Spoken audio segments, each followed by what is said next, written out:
This video will go through each episode of House of the Dragon in vertical footage to showcase why the books were better and what was left out because it was too dark. We'll use to do so and completely misunderstood his book. This is probably because of an insecurity Viserys has that he knows his claim to the Iron Throne depend upon being a male, and without a male heir himself, how can he expect his line to rule after him? After the conclusion of the small council meeting, Rhaenyra and Sir Harold make their way to the throne room. There, they discover Prince Daemon seated on the Iron Throne, a gesture that shocks Sir Harold due to its disrespect. Rhaenyra, accustomed to her uncle's nonchalance, finds it more amusing than offensive. In the book, the Iron Throne is described as a towering and grotesque heap of melted swords that stands at around 40 feet tall, much larger than his portrayal in the Game of Thrones TV series. The throne depicted in House of the Dragon closely resembles its book description, featuring an asymmetrical design and being composed of thousands of swords. Conversing in High Valyrian, Rhaenyra and Daemon share a moment where Daemon jests about Viserys organizing a tournament for his benefit until Viserys has a son. Daemon is legally his heir. In a generous gesture, Daemon gifts Rhaenyra a bejeweled necklace he found on his travels, and the scene has definite grooming vibes. David Peterson, who constructed a comprehensive grammar and vocabulary for High Valyrian, worked closely with the writers to ensure that the language use was both consistent and logical within the context of the show. Later that evening, in the serene godswood of the Red Keep, Rhaenyra and Alicent spend time together. In her youth, Rhaenyra is called the Realm's Delight. Rhaenyra expresses her hope for the unborn sibling to be a boy, thinking it would bring happiness to her father. She dismisses Alicent's remarks about the potential overshadowing in the line of succession. Meanwhile, in another part of the Red Keep, Viserys endures Grand Maester Milos treating an infected wound on his back, supposedly infected by the Iron Throne's blades. Subsequently, he visits his wife, Aemma, who is taking a bath. Viserys shares his confidence in the upcoming child being a son, but Aemma insists that regardless of gender, it will be their last. After several painful losses, including miscarriages and a child's death in the cradle, totaling 5 within 10 years, she cannot bear the sorrow of losing another child. As night descends, Daemon addresses the men of the City Watch, proudly recognizing them by the gold cloaks he has bestowed upon them. He declares his success in transforming the once disorganized City Watch into a formidable force, unleashing them on the criminals of King's Landing. The production team devoted considerable effort to visually represent the city's size, including the architectural styles that blend the ancient Valyrian influences with local Westerosi elements, signifying the Targaryen dynasty's attempt to root itself in the traditions of the Seven Kingdoms. Goldcloaks round up wrongdoers en masse, facing summary justice, where thieves lose a hand, rapists undergo castration, and murderers meet execution on the spot. The following morning's small council meeting saw Daemon in attendance, where Otto criticized the excessive violence employed by Daemon and his men. Daemon defends his actions, emphasizing the impending influx of Westerosi nobility for Viserys' tournament, and the rampant lawlessness in King's Landing, justifying the necessity for extreme measures to ensure all safety within the city walls. Corlys Velaryon supports Daemon, arguing that instilling fear in the criminals of King's Landing is crucial for maintaining order. The discussion turns personal when Otto insinuates that Daemon should invest as much effort in his marriage as he does in leading the Goldcloaks. Otto suggests that Daemon returns to his wife's seat in Runestone, Vale of Arryn. Daemon, dismissive of his marriage to Lady Ray Royce, refers to her as his bronze suggesting she's likely happier in his absence. Otto defends Lady Ray's honor, and in a sarcastic tone, Daemon offers her to Otto as a replacement for his late wife. Otto, angered by the insult, rises to his feet. Still, Viserys intervenes, chastening Otto for letting Daemon provoke him and instructing Daemon to maintain city order without the brutality of the previous night. Later that night, Daemon confides in his mistress, Mysaria, a brothel proprietor, expressing frustration with the lack of respect from his brother and the small council. Mysaria reassures Daemon, highlighting his reputation, power, and prestige, underscoring the king's difficulty in replacing him. Despite the tensions, Daemon finds comfort in the loyalty and support he receives from those who recognizes his importance. The next day arrives, and Viserys initiates the heirs tournament with the announcement of Queen Aemma entering labor. Prince Daemon Targaryen swiftly becomes a standout contender, heightening tensions by selecting Sir Gaiwen Hightower, Otto's eldest son, as his first opponent. Daemon strategically takes out Gaiwen's horse's legs in the joust, securing his triumph and further irking Otto. Adding to the drama, Daemon compels Alicent to grant him her favour for the tourney. Rhaenyra and Alicent also find a new contender intriguing, Sir Criston Cole, especially after his unexpected victories against Lord Boromund Baratheon and his son, Sir Boros. Originating from the Dornish marches, Sir Criston is not of high birth, but his prowess in combat and chivalry elevates his status within the realm. As the tournament unfolds, a maester interrupts, summoning Viserys and Otto away. Grand Maester Mellos delivers the horrifying news that Queen Aemma's child is in breach, presenting Viserys with the grim choice of cutting open her womb to save the baby, a procedure likely fatal for Aemma, or risking the lives of both mother and child.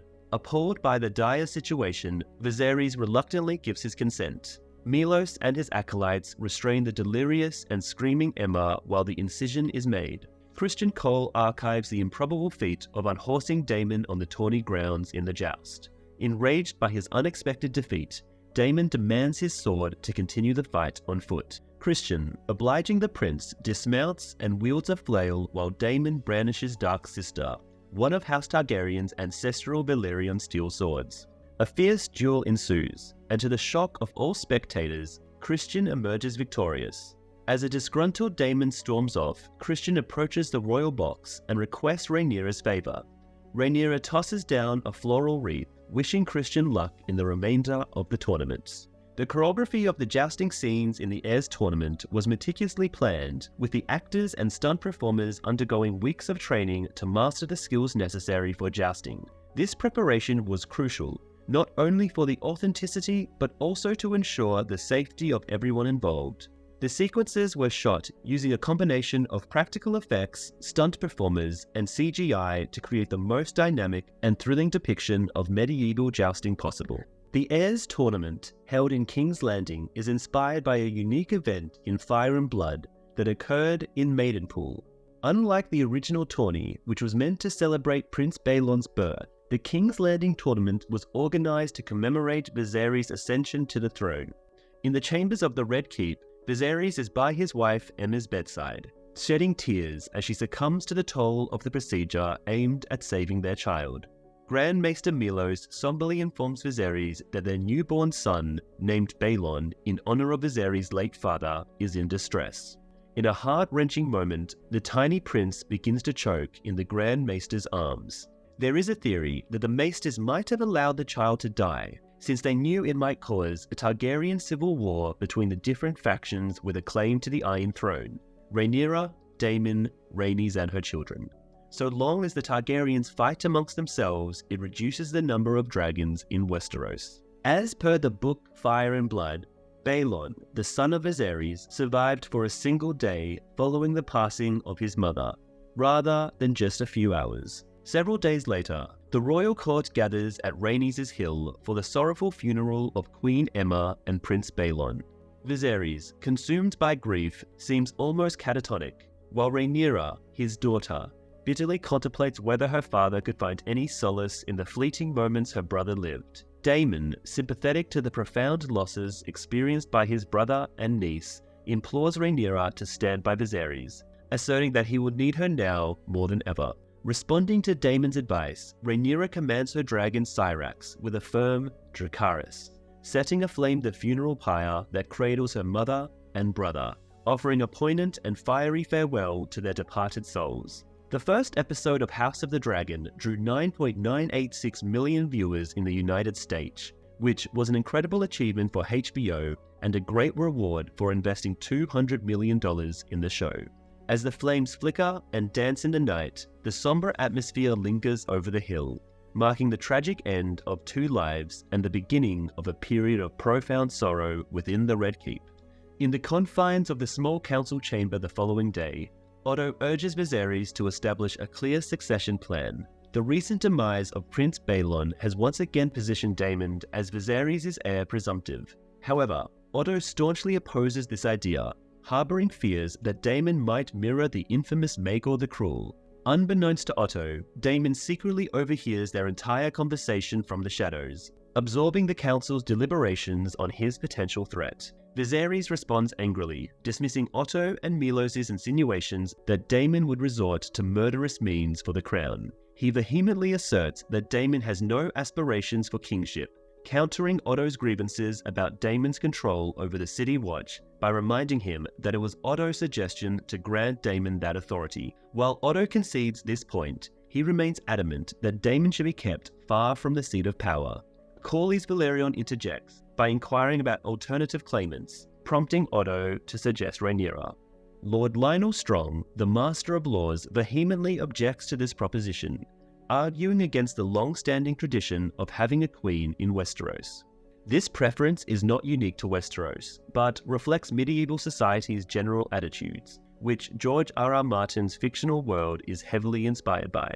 Faced with the dilemma of choosing between his daughter and his brother, Viserys rejects the idea.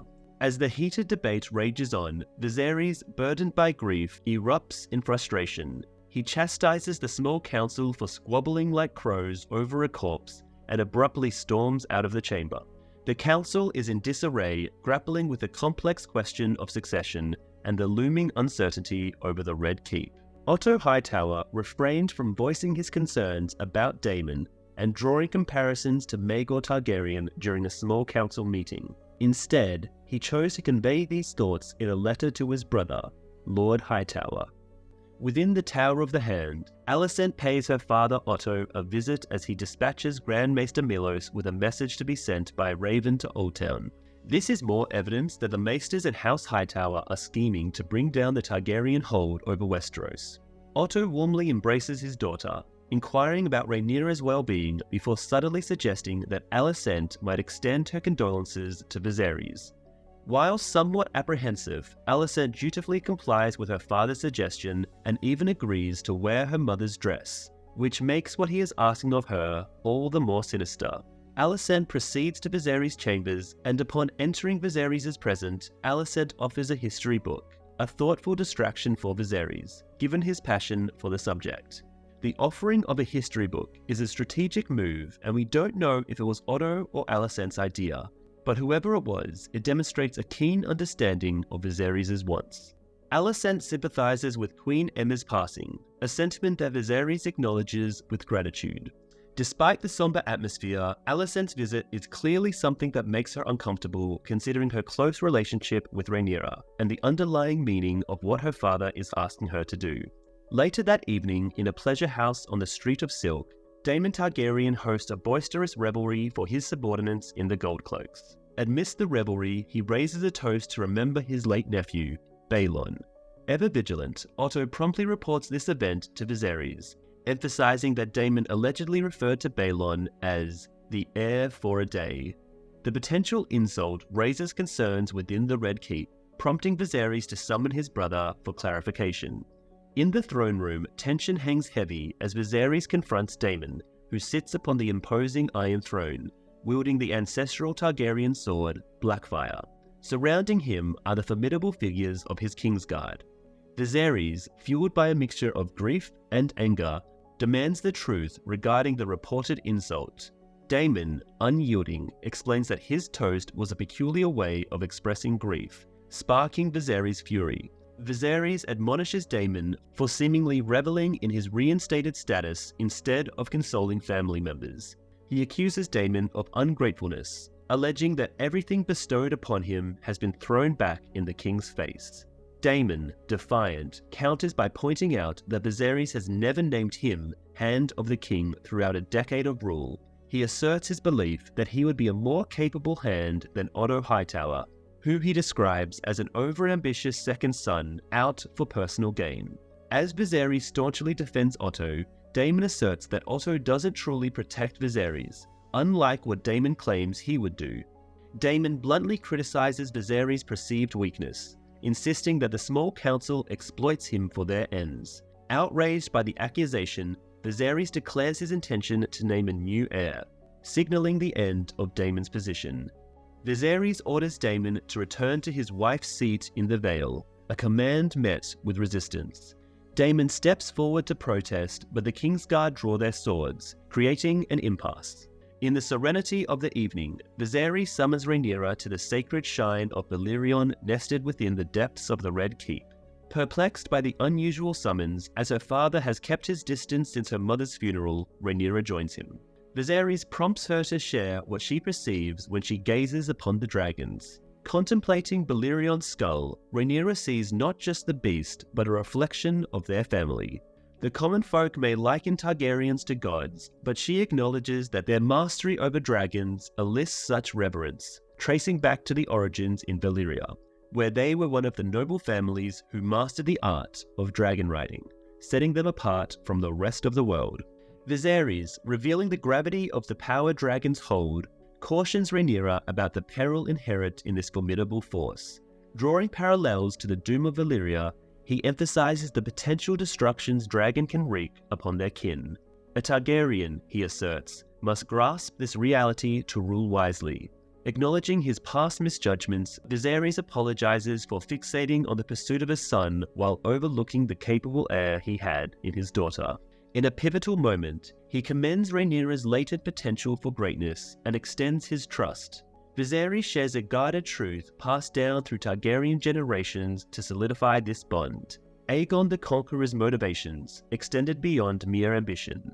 Aegon foresaw a tumultuous future, a song of ice and fire, where a looming winter from the north and an ancient darkness threatened the world.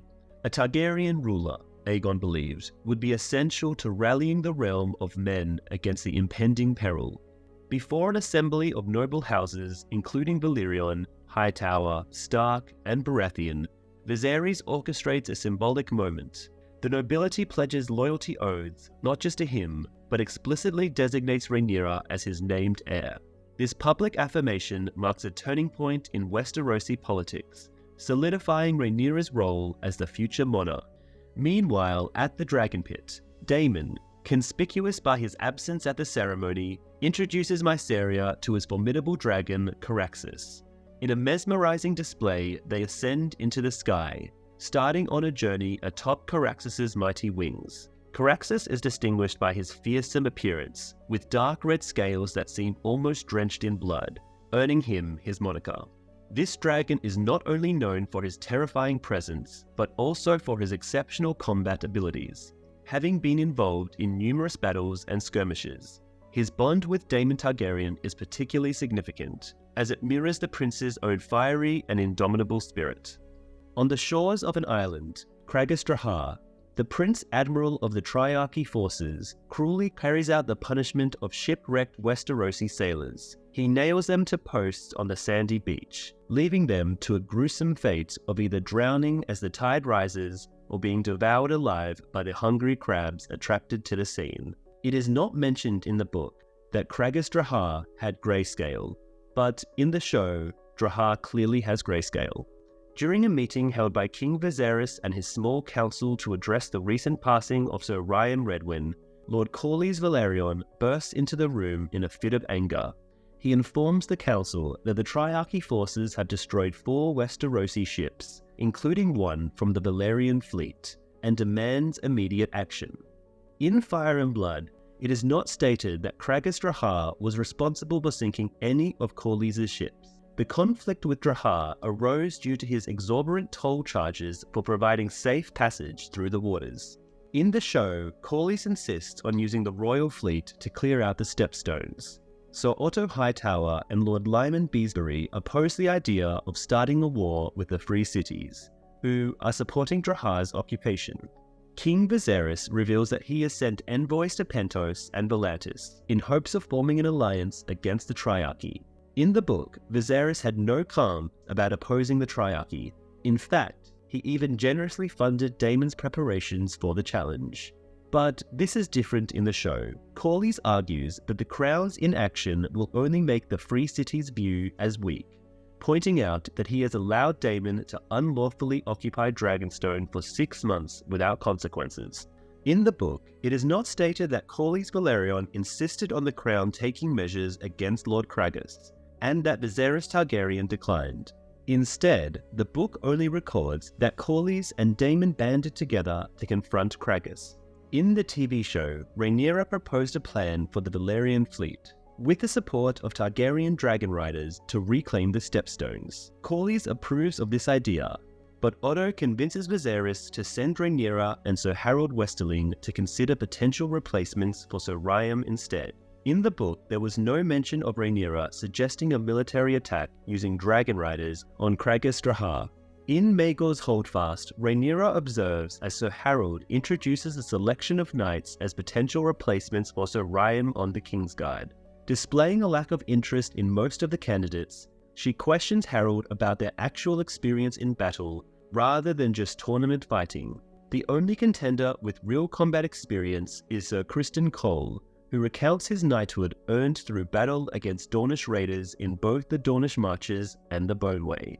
Despite objections from Otto, who suggests a more politically advantageous choice, Rhaenyra stands firm in her decision to have her father protected by a knight with genuine combat skills and ultimately selects Criston for the position. Sir Criston Cole distinguished himself from the rest of the knights due to his extensive experience in battle. However, the television show highlighted his modest origins by portraying him as the sole knight without a squire.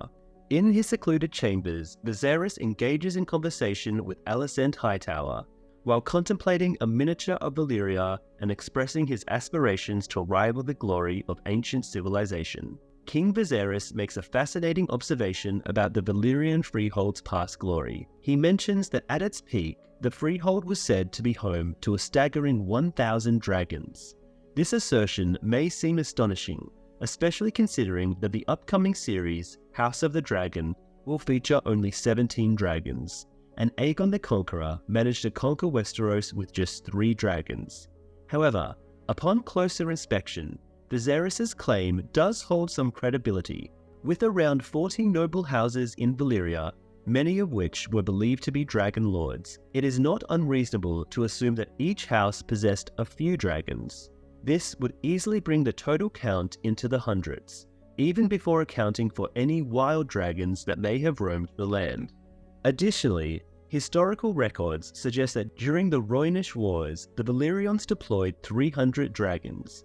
It is likely that this was not their entire dragon army, indicating that the claim of 1,000 dragons, while ambitious, is not entirely implausible.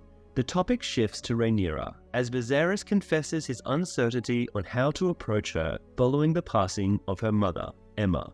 Alicent suggests that Viserys should reach out to his daughter in order to mend their relationship, although she admits to keeping her own interactions with Viserys a secret from Rhaenyra out of fear of her reaction. Later, when they visit the Grand Sept to pray, Alicent offers the same advice to Rhaenyra. Rhaenyra hasn't yet taken off the necklace that Daemon presented to her in the first episode. In the late afternoon, within the beautiful gardens of the Red Keep, Viserys has a meeting with Corlys and his wife, Princess Rhaenys Targaryen. During their discussion, Viserys and Corlys express regret over their previous disagreements in the small council chamber. Corlys emphasizes the importance of not appearing weak to the free cities, suggesting that Viserys should take action against the Stepstones and consider a marriage alliance with their daughter, Laena, to strengthen the bond between House Targaryen's dragons and House Valerion's fleet. Although hesitant due to his recent loss of Aemma, Viserys is reminded by Rhaenys of the necessity to remarry and produce heirs to secure his lineage. Grand Maester Mellos also supports the idea of the union, believing it will help mend the rift between House Targaryen and Valyrion, following the Great Council of 101 AC. In the book, it was Grand Maester Ruggeter, not Mellos, who advocated for the notion of the king marrying Laena. The following day, Rhaenyra and Rhaenys observe from a terrace of the Red Keep as Viserys strolls with Laena. Viserys appears uneasy at the idea of marrying a young girl, while Laena is more intrigued by Viserys' adventures as the last dragon rider of Valyrion and wonders about the whereabouts of Vhagar. Rhaenys straightforwardly informs Rhaenyra that if her father were to have a son with his new wife, the people of Westeros would expect that son to be the heir, not Rhaenyra. Rhaenys points out that given her own experience of being passed over, the people of Westeros would never accept a woman ruling on the Iron Throne. Rhaenyra and Rhaenys do not have a warm relationship. Rhaenys thinks that everybody is too easy on Rhaenyra and that the princess needs to snap out of her delusions. Later that night, Viserys shares a meal with Alicent in private, where she sympathizes with him regarding his hesitancy to marry a new queen. She also presents him with a restored dragon model for his Valyria miniature.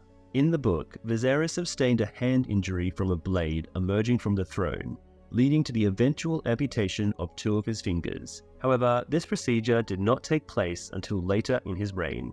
Surprisingly, he did not undergo treatment involving maggot therapy.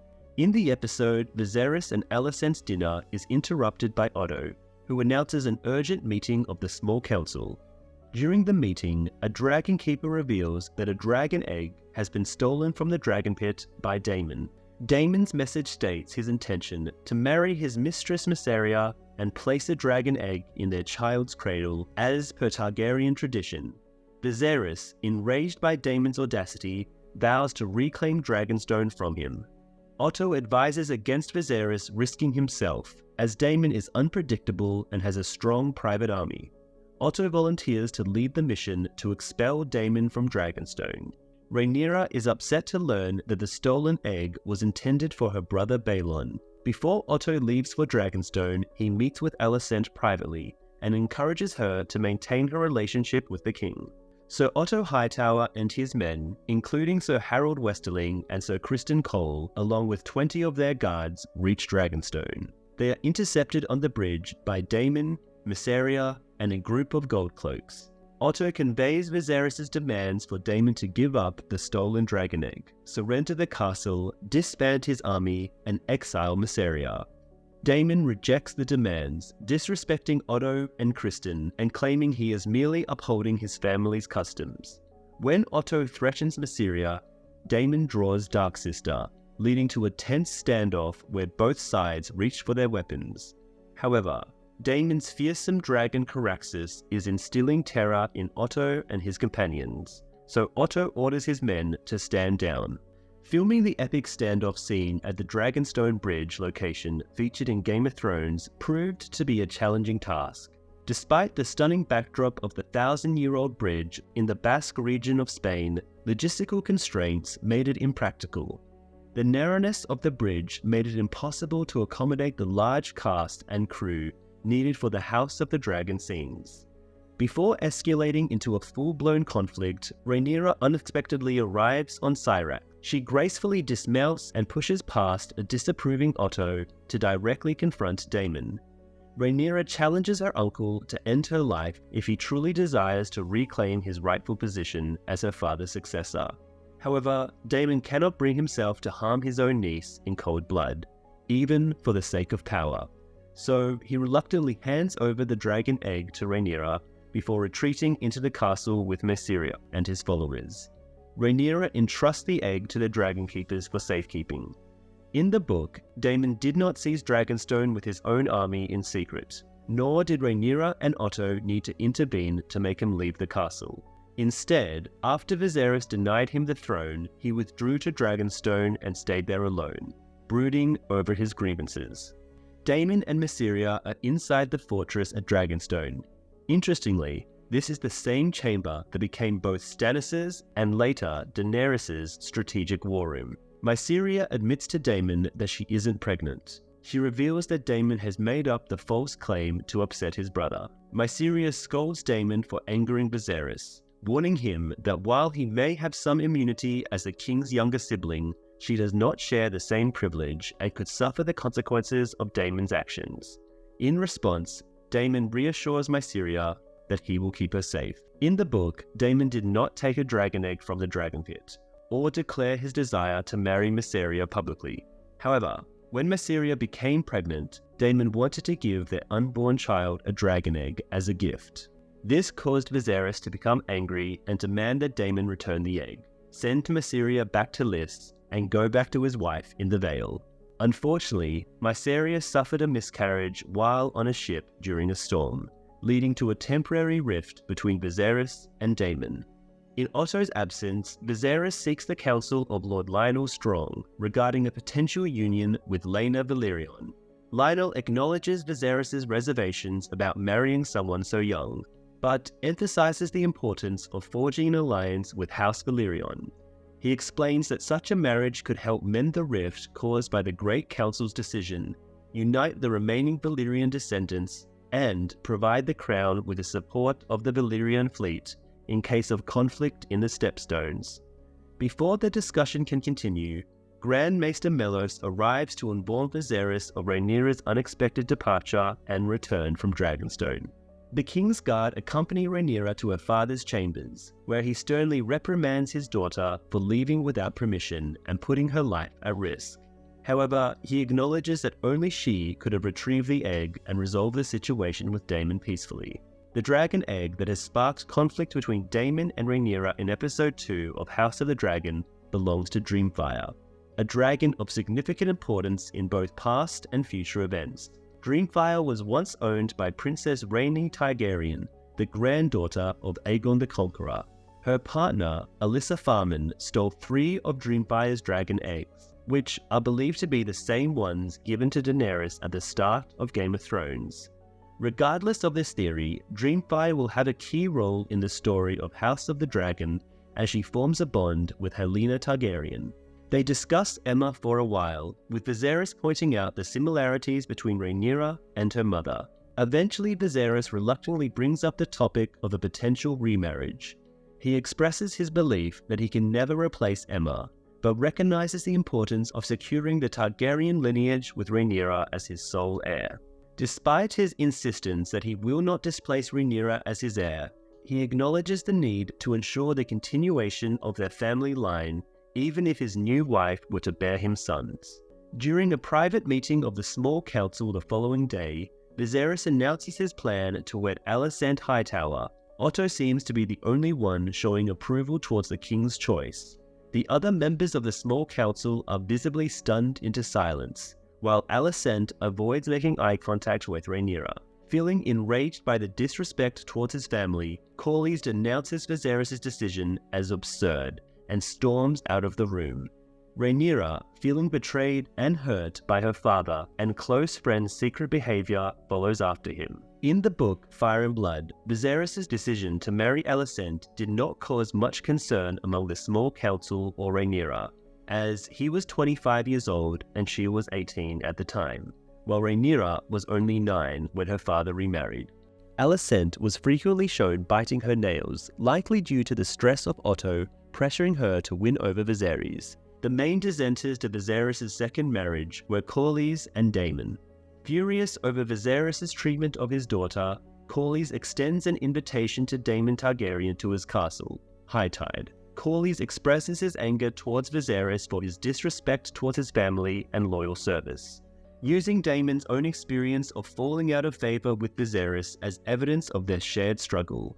Both men are driven to take action and carve out their own paths in a world where their efforts are not appreciated or acknowledged. While Daemon reprimands Corlys for speaking ill of his brother, he is intrigued by the idea of a joint expedition to eliminate the Crab Feeder, drive out the Triarchy forces from the Stepstones, and secure wealth and glory for themselves.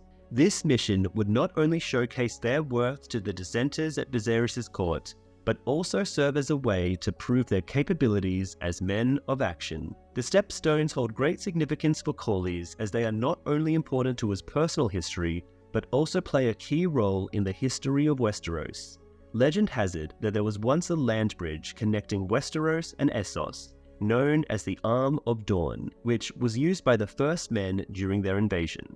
According to myth, the Children of the Forest used their magic to shatter the Arm of Dawn, resulting in the formation of the small islands that we now know as the Stepstones.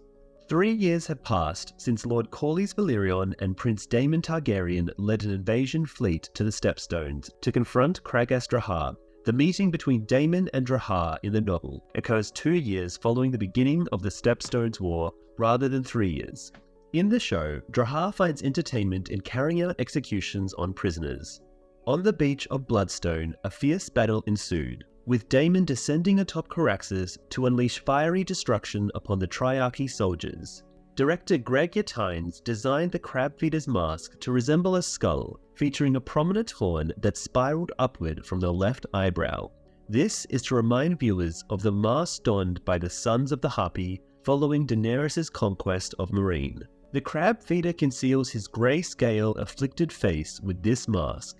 Meanwhile, back at the royal court, tensions rise as King Viserys prepares for a grand hunt in the Kingswood, while his daughter Rhaenyra faces pressure to marry.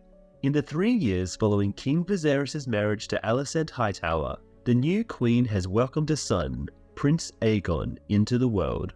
In the book, Daemon came close to fatally injuring a messenger who brought him news of Viserys and Alicent's marriage in Fire and Blood. This violent encounter occurred at Runestone.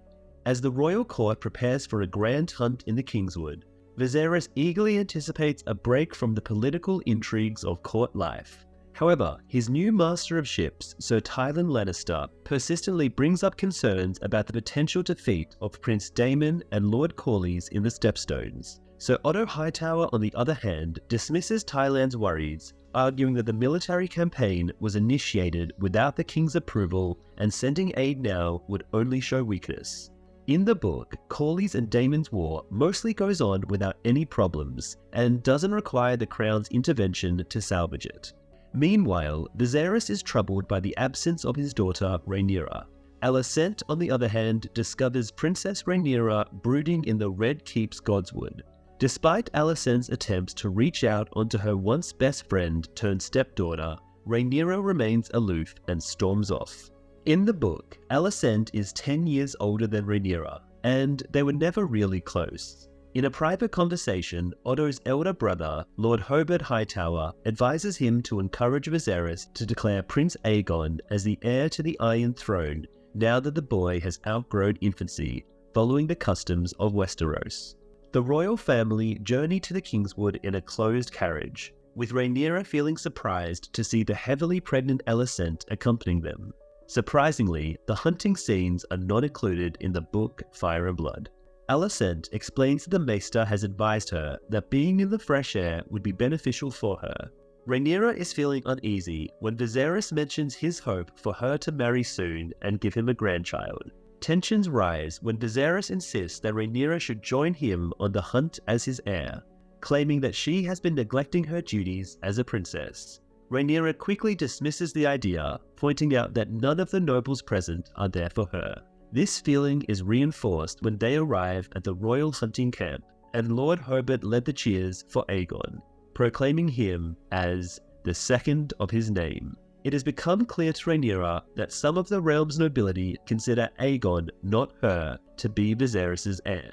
In the grand royal tent, Rhaenyra finds herself irritated by the gossip of the highborn ladies and their disrespectful comments about Daemon's military campaign in the Stepstones. Feeling incensed, she has decided to leave the pavilion. However, her departure is intercepted by Lord Jason Lannister, who offers her sweet Lannisport wine and enthusiastically praises the luxuries of Castle Rock. Jason Lannister strategically mentions prominent Westeros locations in his attempts to impress Rhaenyra Targaryen. He highlights the ancestral home of House Lannister, Castle Rock, a familiar setting from Game of Thrones Season 7. Rhaenyra is puzzled when Lord Jason confesses he does not own a dragon pit, but could afford to construct one if needed. When she asks about the purpose of such a structure, Jason hints at building it to please either his queen or his future wife. In the book, Jason Lannister asks for Rhaenyra's hand in marriage while they were celebrating at a grand feast in Castle Rock, rather than during a traditional hunting excursion. There is also no mention of him ever wanting to build her a dragon pit. Understanding his intentions, Rhaenyra politely excuses herself and returns to the royal pavilion to confront her father about the encounter. The royal hunt scenes were filmed in Aldershot. As Rhaenyra faces her father, Viserys argues that Lord Jason's marriage proposal is just one of many offers he has received for her hand since she reached marriageable age. He claims that Rhaenyra has consistently rejected his attempts to discuss the matter. Rhaenyra, however, declares her disinterest in marriage, prompting Viserys to express his frustration at having to remarry for tradition and duty. He insists that she is no exception. Before the argument escalates further, Otto interrupts with news of a white hart spotted by the royal huntsman. Otto believes that capturing and killing this legendary creature, known as the King of the Godswood, would bring good luck on Prince Aegon's name day. The white hart stag holds great symbolism, representing one's status as the chosen heir and a promising future as a member of the royal line. In the book, there is no reference to a white hart. Viserys decides to pursue the hunt with Otto, but not before asserting that Rhaenyra will indeed marry as he wishes. At this point, Rhaenyra is filled with anger and pain. She swiftly exits the pavilion and rides away on a horse, fleeing the encampment.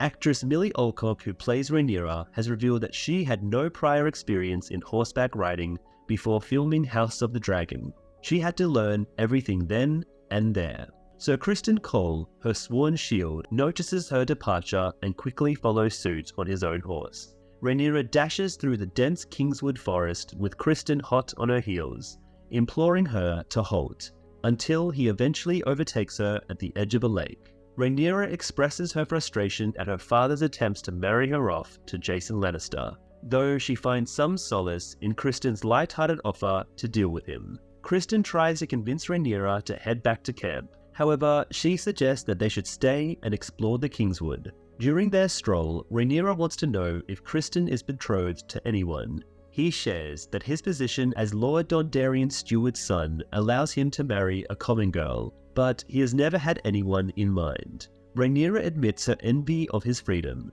feeling powerless despite being named her father's heir. She doesn't have the freedom to choose whom she wants to marry. Criston counters her doubts by reminding her of the honor she has bestowed upon him by appointing him to the Kingsguard, a first for House Cole. Meanwhile, at the royal pavilion, Viserys indulges in drink while awaiting news of the royal huntsman hunt for the White Hart. Jason Lannister approaches the king, pushing for his proposal to marry Rhaenyra. Viserys is infuriated by Jason's insinuation that Rhaenyra would be compensated for losing her status as his heir by becoming Lady of Castle Rock. When Jason hints at treacherous discussions among the lords, Viserys accuses him of allowing dissent to spread and dismisses him. Lord Jason and Lord Tywin Lannister are portrayed by the same actor, Jefferson Hall. Hall also appeared in 2 episodes of Game of Thrones, playing Sir Hugh of the Vale. However, in the book, the characters Jason and Tywin Lannister are known to be twins, but they are not identical twins. Viserys grows even more agitated when Otto approaches him. This time, Otto suggests an alternate betrothal. He recommends a union between Rhaenyra and Prince Aegon to curb further suitors vying for her hand. This move would cement Otto's grandson's position and give him the Iron Throne. It would also cure the king's political headaches and create a unity in the realm because no more lords will propose to marry Rhaenyra anymore to strengthen their own houses and further their ambitions. Viserys, however, scoffs at the idea, pointing out that the boy is only 2 years old. Although Otto argues it would prevent further complications, Viserys dismisses the proposal along with Otto, retreating further into his drinking. In Fire and Blood, Alicent proposed the idea of marrying Rhaenyra to Aegon, rather than Otto Hightower. This proposal was made when Aegon was 6 years old, not 2. Viserys rejected the suggestion due to the significant age difference between Rhaenyra and Aegon, as well as their mutual dislike for each other. It was also suspected that Alicent's motive for suggesting the match was to secure Aegon's claim to the Iron Throne. As night falls, he engages in a conversation with his Master of Laws, Lord Lionel Strong, expressing his frustration that even as the Lord of the Seven Kingdoms, he cannot control his rebellious 17-year-old daughter. Lord Lionel jokingly mentions the Targaryen family tradition of difficult children, citing King Jaehaerys I struggled with his own daughters despite his long reign of peace. Viserys chuckles at the suggestion, but Lionel offers his advice on the matter. In this episode, we're introduced to a couple of new characters who hold special significance in future events and are Lionel Strong's sons. One of them is Larys, a man with a foot injury which was twisted since birth, earning him the nickname Larys Clubfoot in the books. The other character mentioned is Harwin Breakbones, known for his immense strength and size. Instead of proposing his own son as a suitor for Rhaenyra, Lionel suggests a strategic marriage with Sir Laenor Balerion, the heir to the wealthiest house in Westeros and of pure Valyrian descent with Targaryen blood. In the book, Lyonel Strong did not propose Laenor Valyrian as a potential spouse for Rhaenyra. It was ultimately the king and the small council who collectively determined that he was the most suitable candidate for her hand in marriage. This union could help mend the strained relationship between House Targaryen and Valyrian. Although Lyonel acknowledges the risk of Laenor's survival in the Stepstone campaigns, Viserys ponders the suggestion seriously. The book does not make any reference to Vaemon Valyrian, Laenor Valyrian, and Seasmoke being involved in the war for the Stepstones. Meanwhile, in the Kingswood, Rhaenyra and Criston settle in for the night. Rhaenyra questions whether the realm will accept her as queen, to which Criston firmly believes they will have no choice. Their conversation is interrupted by a wild boar that attacks them. The book does not make any reference to Rhaenyra encountering either a boar or a white stag or hart. But in the show, Criston is trampled on and Rhaenyra has no choice but to fight the creature on her own. She manages to deliver the final blow in a furious rage. The boar was displayed by an actor in a blue suit. Through the help of visual effects, he was transformed into a feral animal. Back at the royal encampment, a drunken Viserys confides in Alicent his regrets about naming Rhaenyra as his heir. He reflects on his past obsession with a prophetic vision of the son wearing Aegon the Conqueror's crown, leading to the loss of his wife, Queen Aemma, and estrangement from Rhaenyra. However, in the book, Viserys' dreams were not mentioned at all. Despite his high hopes that naming Rhaenyra as his heir would mend the rift caused by his obsession, Viserys doubts his decision now that he has a son. He questions whether he was wrong to prioritize Rhaenyra's future over his own son's. The following day, Viserys and his entourage accompany the royal huntsmen to a clearing in the Godswood. Despite their inability to locate the elusive White Hart, they manage to capture a large stag for Viserys to hunt down. Armed with a spear lent by Lord Jason, Viserys reluctantly took 2 strikes to slay the majestic animal. Meanwhile, in another part of the Kingswood, a disheveled and bloodied Rhaenyra and Crystal stumble upon the White Hart. Rhaenyra chose not to harm the creature, instead admiring it before returning to camp with the boar's carcass. White Harts are mythical beings in the Book of A Song of Ice and Fire, known for their magical properties. In addition to this, the term is also used as the name of a vessel belonging to Joffrey Baratheon's naval fleet in A Game of Thrones, which was destroyed by wildfire during the Battle of the Blackwater. At the Red Keep, Otto and Alicent engage in a private conversation.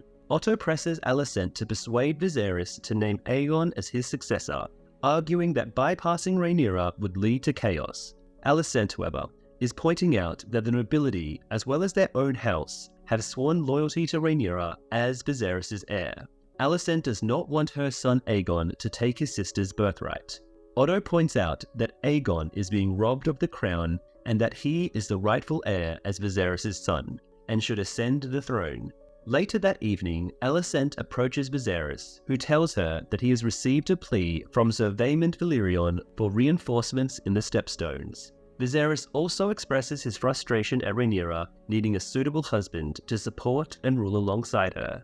Alicent then advises Viserys to allow Rhaenyra to choose her own husband and to send reinforcements to the Stepstones for the greater good of Westeros. A central conflict in House of the Dragon revolves around the rivalry between Princess Rhaenyra Targaryen and Queen Alicent Hightower.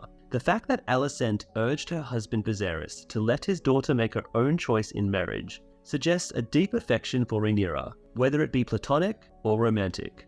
The following day, Viserys calls for Rhaenyra to join him in the small council chamber. He discloses his plan to send aid to Daemon, emphasizing that he cannot let his brother perish due to pride. Seeking Rhaenyra's opinion on the matter, he is met with a sharp response highlighting the fact that her views on governance have been consistently disregarded by him and his council. This frustrates Viserys, who questions if his daughter is set on becoming as much as a nuisance as her brother. Apologizing for attempting to arrange a marriage with Jason Lannister, Viserys explains that he only sought to help Rhaenyra by aligning House Lannister's resources and influence with hers. Rhaenyra dismisses this notion, interpreting her father's actions as an attempt to sideline her. Viserys clarifies that his intentions were not to replace Rhaenyra, citing the political nature of royal marriages in Westerosi history, including his own union with her mother. Encouraging Rhaenyra to choose a husband for herself, Viserys emphasizes the importance of her happiness and the potential support she should gain for her claim to the Iron Throne through her spouse's family. He reassures her that she will have the freedom to select her own partner. This is a privilege that is seldom granted to women in the Seven Kingdoms. In the book, Viserys did not attempt to convince Rhaenyra through gentle persuasion or logical reasoning to agree to marriage. Instead, he issued a threat, stating that if she did not comply, he would appoint Aegon as his successor in her place. Faced with this ultimatum, Rhaenyra acquiesced to his demands. After a few weeks at the Valyrian camp on Dwarfstone, Corlys, his son Lenore, and brother Vaemond gathered to discuss their dire situation. In the book, there is no island by the name of Dwarfstone to be found in the Stepstones. Daemon has just returned from a dragonborn attack on Drahar's stronghold. Corlys expresses concern that their supplies are running low, the men are losing morale, and the ships from the Driftmark that are supposed to resupply them are still weeks away. Lenore suggests a risky plan, using Daemon as bait to lure out the Crabbeater's forces and eliminate them all at once, despite Vaemond's doubts. Their war council is interrupted by the arrival of Ser Adam, a messenger from King's Landing sent by Viserys, offering reinforcements. Daemon, furious at the idea of being rescued by his brother, lashes out at the messenger, attacking him with his helmet until the Valyrians intervene. In the book, Viserys was a staunch advocate of taking on the Triarchy from the very start, providing his brother with the necessary resources to muster troops. Daemon graciously accepted Viserys' support without hesitation. Later, Daemon sets off for Bloodstone alone in a rowboat, carrying a white flag made from the remnants of past battles. Upon reaching Bloodstone, Daemon kneels, offering Dark Sister as a sign of surrender. When a soldier from Jahar's forces reaches out for the sword, Daemon swiftly strikes him down with a dagger, reclaiming Dark Sister, and fights his way towards Jahar. Triarchy archers attempt to stop him, but Lenore on his dragon Sea Smoke swoop in, eliminating the archers. Prior to shooting the battle, the stunt performers suited up in multiple layers of protective clothing that were hidden beneath their costumes. They were then coated with a unique gel accelerant that included a mixture of highly flammable alcohol and special gas canisters that would produce a massive fireball spanning a 15-foot diameter. The artists could burn without harm for a maximum of 15 seconds before they were put out. As the Triarchy forces falter, Corlys and Vaemond lead a fierce counterattack, while Daemon pursues Jahar into the caves. Eventually, the Valyrians emerge victorious, with a battle-worn Daemon dragging Jahar's severed corpse behind him. In the books, Daemon decisively defeats Jahar in the fierce battle by swiftly beheading him, opting for a clean kill rather than dismembering him. This particular moment stands out as the sole description provided in Fire and Blood regarding the outcome of the intense confrontation. Also, during the initial 2 years of the conflict depicted in Fire and Blood, Jahar found himself at a disadvantage as Daemon emerged victorious in many battles. The House of the Dragon's very first major battle episode closely follows the familiar pattern set by the Battle of the Bastards, directed by Mikhail Sapchenick, who was also a co-runner for Season 1 of House of the Dragon. The similarities have Daemon's direct confrontation with Crabfeeder mirror Jon's clash with Ramsay. The tense moment when Daemon finds himself surrounded by enemies is reminiscent of Jon and his army being engulfed, and Lenore Valyrion swooping in on Dragonback, akin to the Knights of the Vale's timely intervention, seals the victory. About a year has passed since the royal hunt in the Kingswood. Now Rhaenyra Targaryen embarks on a journey across the kingdom to meet with potential suitors interested in marrying her. During her latest visit to Storm's End, the stronghold of House Baratheon in the Stormlands, the princess is welcomed into the main hall by Lord Bormund Baratheon. The line of potential suitors is presented to her one by one, as she graciously takes her seat upon his throne. Rhaenyra is disheartened to find that many of the suitors are either too old or too young, or are lords of lesser-known houses. Rhaenyra is clearly uninterested in any of these men, as she absent-mindedly plays with the necklace that Daemon gave her. Following the dismissal of the elderly Lord Dondarrion, Rhaenyra was taken aback when the young William Blackwood stepped forward to present himself. Despite his articulate manner and Lord Bormund's reminder of the Blackwood standing in the Riverlands, Rhaenyra did not consider his proposal with much weight. The tension between House Blackwood and House Bracken, who have a long history of bitter conflict, was evident as Gerald Bracken repeatedly interrupted William with disdainful remarks. In the books, the feud between the Brackens and the Blackwoods is referenced and causes a headache for Catelyn Tully, Robb Stark, and even Jaime Lannister. Bored and impatient, Rhaenyra requests to move on to the next suitor in line so they can wrap things up and head to supper. Disheartened, Blackwood starts to walk away, only to be taunted by Gerald Bracken, who insults him as a coward. Fire and Blood do not feature any characters by the names of Gerald Bracken or William Blackwood. Frustrated with the constant disrespect, Blackwood unsheaths his sword and confronts Gerald, who eagerly brandishes his own dagger and moves towards him. Sensing the tension escalating, Rhaenyra instructs her sworn protector, Sir Criston Cole, that it's time to depart. They calmly make their way towards the exit. Rhaenyra commands Criston to make arrangements for their return journey to King's Landing, despite originally planning to continue her suitor search at Bitterbridge. As they reach the hall's doors, a sudden cry catches their attention. They turn around to witness Blackwood piercing Gerald with his sword, leaving the young man fatally wounded on the ground, gasping for air as blood spills from his mouth. Lord Humphrey Bracken rushes to his son's side in distress. Meanwhile, William Blackwood, shocked by the turn of events, is overcome with nausea. In his book, Fire and Blood, George R.R. Martin recounts a duel that took place between the sons of Lord Blackwood and Lord Bracken while Rhaenyra was on her tour. However, the duels actually took place in the Riverlands, not the Stormlands. It is speculated that the inclusion of Riverlands lords at Storm's End was because they built the Storm's End set for episode 10 and wanted to use it again for Rhaenyra's tour rather than build a Riverrun set as well. Upon the return of Rhaenyra and Criston's ship to the bustling harbour of King's Landing, Rhaenyra couldn't shake off the feeling of apprehension. She feared that her father would be displeased not only by her refusal of every potential suitor, but also by her decision to cut short their tour and head back home 2 months ahead of schedule. Rhaenyra desires to maintain her sense of independence because she is aware that once she gets married, she will likely be expected to start having children. In a traditional marriage, she fears being controlled and not having a say in important decisions. Just then, the piercing cries of Caraxes echoed through the air above them. The majestic dragon belonging to Daemon Targaryen appeared in the sky, swooping dangerously close to their ship.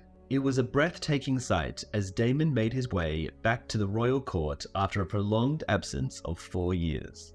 In a grand hall filled with noblemen, Viserys I Targaryen prepares to welcome his younger brother, Daemon, who arrives with confidence and flair. Daemon strolls into the throne room, adorned with his sword, Dark Sister, and wielding the warhammer of Craghas Crabfeeder, all while sporting a crown made of bone and driftwood. Each piece of Valyrian steel comes with its own history. Dark Sister, one of the 2 ancestral blades of House Targaryen, once belonged to Aegon the Conqueror's sister, Queen Visenya Targaryen. It was passed down in the family until Daemon earned it for his prowess. As Daemon approaches the throne, tensions rise as Lord Commander Harold Westerling brandishes his sword towards Daemon, only to be calmed when Daemon nonchalantly tosses the warhammer at the feet of the Iron Throne.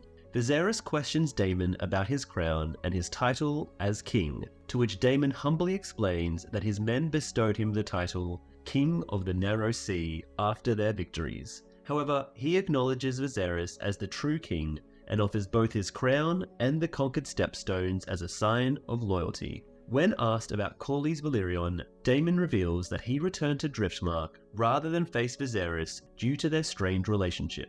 As the conversation unfolds, Daemon shares that the stepstones are now guarded by the elements and the remains of their defeated enemies. Viserys, still unsure of how to proceed, eventually embraces his brother, leading to a joyous moment of reconciliation among the court, except for the disapproving Otto Hightower. Viserys decides to throw a grand feast in honor of Daemon in the godswood of the Red Keep. As the wine flows, Viserys reminisces about the old times with his long-lost brother, reflecting on the turbulent times after Queen Emma's passing. Viserys fondly recalls how their mother, Alyssa, always favored Daemon, noting that they both shared a rebellious spirit that disregarded tradition. Queen Alicent Hightower then joins the celebration, eager to show off the exquisite tapestries from Novus and Cahor. Despite Viserys' amusement at Daemon's lack of interest in art, Rhaenyra expresses her desire to see the tapestries and excuses herself to have a conversation with Alicent on a nearby bench, much to Viserys' annoyance. The tapestries that the girls are referring to aren't any old tapestries. Adorning the walls of the Red Keep are numerous provocative murals that vividly portray intimate and erotic encounters. So, for Alicent to ask Daemon to have a look at the tapestries with her is like asking him to watch porn with her. Alicent realizes that the tour was unsuccessful based on Rhaenyra's early return. Rhaenyra admits that she endured the tour for as long as she could. Alicent sarcastically remarks on the supposed misery of having every knight and lord in the Seven Kingdoms pay attention to Rhaenyra. She then points out the rarity of girls having a choice between suitors, let alone 40. Alicent's father, Otto Hightower, chose her match for her. She had no say in the matter whatsoever. Rhaenyra argues that these men are not interested in her, but rather in her name and bloodline to elevate their own status. When Alicent suggests the situation sounds romantic, Rhaenyra bluntly expresses her disdain for marrying only to be confined to a castle and bear heirs. Alicent is hurt by the comment, realizing it mirrors her own life. Rhaenyra apologizes for her outburst, feeling embarrassed. Rhaenyra wants to know about her father's level of anger. Alicent, attempting to tread carefully, mentions that Viserys had gone to great lengths to organize Rhaenyra's tour, hence his disappointment in its premature conclusion. Alicent expresses her joy at Rhaenyra's return, revealing her feelings of isolation as she confides in her dwindling circle of friends, and her sense of loneliness. She laments the loss of her former identity as Lady Alicent, as she feels reduced to being merely seen as the Queen, a mere appendage to the king within the court. Moved by Alicent's flight, Rhaenyra reaches out to hold her hand in a gesture of solace, leading to a tentative reconciliation between the two after years of estrangement. In the novel, Alicent is depicted as being 9 years older than Princess Rhaenyra. However, in the television adaptation, both characters are portrayed as being approximately 15 years old in the first episode, and then aging to around 17 or 18 in episodes 3 to 5. After a while, Rhaenyra stumbles upon Daemon all by himself under the ancient weirwood heart tree. The heart tree holds a special significance in the ancient belief of the old gods of the forest, since you are cursed if you tell a lie before them, which is why Ned Stark would always swear oaths before one, like he did with Cersei. Rhaenyra and Daemon engage in a discreet conversation in High Valyrian as they make their way to a row of seats by the feast tables lining the colonnade. Rhaenyra confides in her uncle, expressing her frustration with her father's eagerness to marry her off to the wealthiest lord in the region. Despite enjoying the attention, she is dreading the idea of being treated as a mere bargaining chip. Daemon, with a mischievous grin, remarks that marriage is merely a strategic alliance and should not hinder a pursuit of personal pleasures. Rhaenyra doesn't agree, revealing her deep-seated fear in following in her mother's tragic footsteps, constantly pressured to bear children until her untimely death during childbirth. She vehemently refuses to accept a similar fate for herself. In response, Daemon cautions her against allowing fear to dictate her choices, as it would rob her of her life's most precious moments. Rhaenyra asserts that she has no intention of living in fear. Her only desire is to find solace in peaceful solitude. King Viserys is present at a gathering of his small council, where Rhaenyra has transitioned from being a cupbearer to having a full seat on the council. Tywin Lannister, who has taken over the role of Master of Ships from Corlys Velaryon, shares troubling news. The crab feeder has been exchanged for the sea snake. With the Valyrian fleet now controlling the Stepstones, Lord Corlys has gained significant control over crucial sea lanes, giving him a strong position over the crown.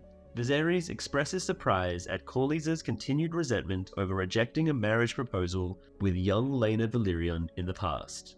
Grand Maester Mellos explains that Lord Corlys is a proud man whose pride had been injured, and they needed to find a way to mend it. Otto Hightower brings to light a troubling situation. His brother in Oldtown has informed him that Corlys Velaryon is in negotiations with the Sea Lord of Braavos. The purpose of these talks is for Corlys to arrange a marriage alliance by betrothing his daughter Laena to the Sea Lord's son. Otto emphasizes the gravity of the situation. If Corlys is successful, it will increase the pressure on Viserys to swiftly arrange a marriage for Rhaenyra.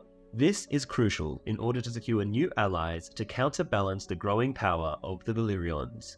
Rhaenyra listens to this information in silence. In Fire and Blood, Corlys had previously arranged for his daughter, Laena, to be betrothed to a son of a powerful Sea Lord in Braavos. This betrothal had taken place many years prior to the events of this episode, occurring 1 year before Viserys' marriage to Alicent. Rhaenyra has retired to her chambers for the evening, only to discover a mysterious sack placed on her table. Upon opening it, she finds a set of ordinary page boy attire to change into, as well as a note inscribed in High Valyrian symbols and a map. The map indicates that one of the painted panels near her bed conceals a secret passageway leading to a hidden staircase. After changing into the clothes provided, Rhaenyra makes her way down the spiral staircase, which leads her through the Shire of Balerion Skull to the outer wall of the Red Keep.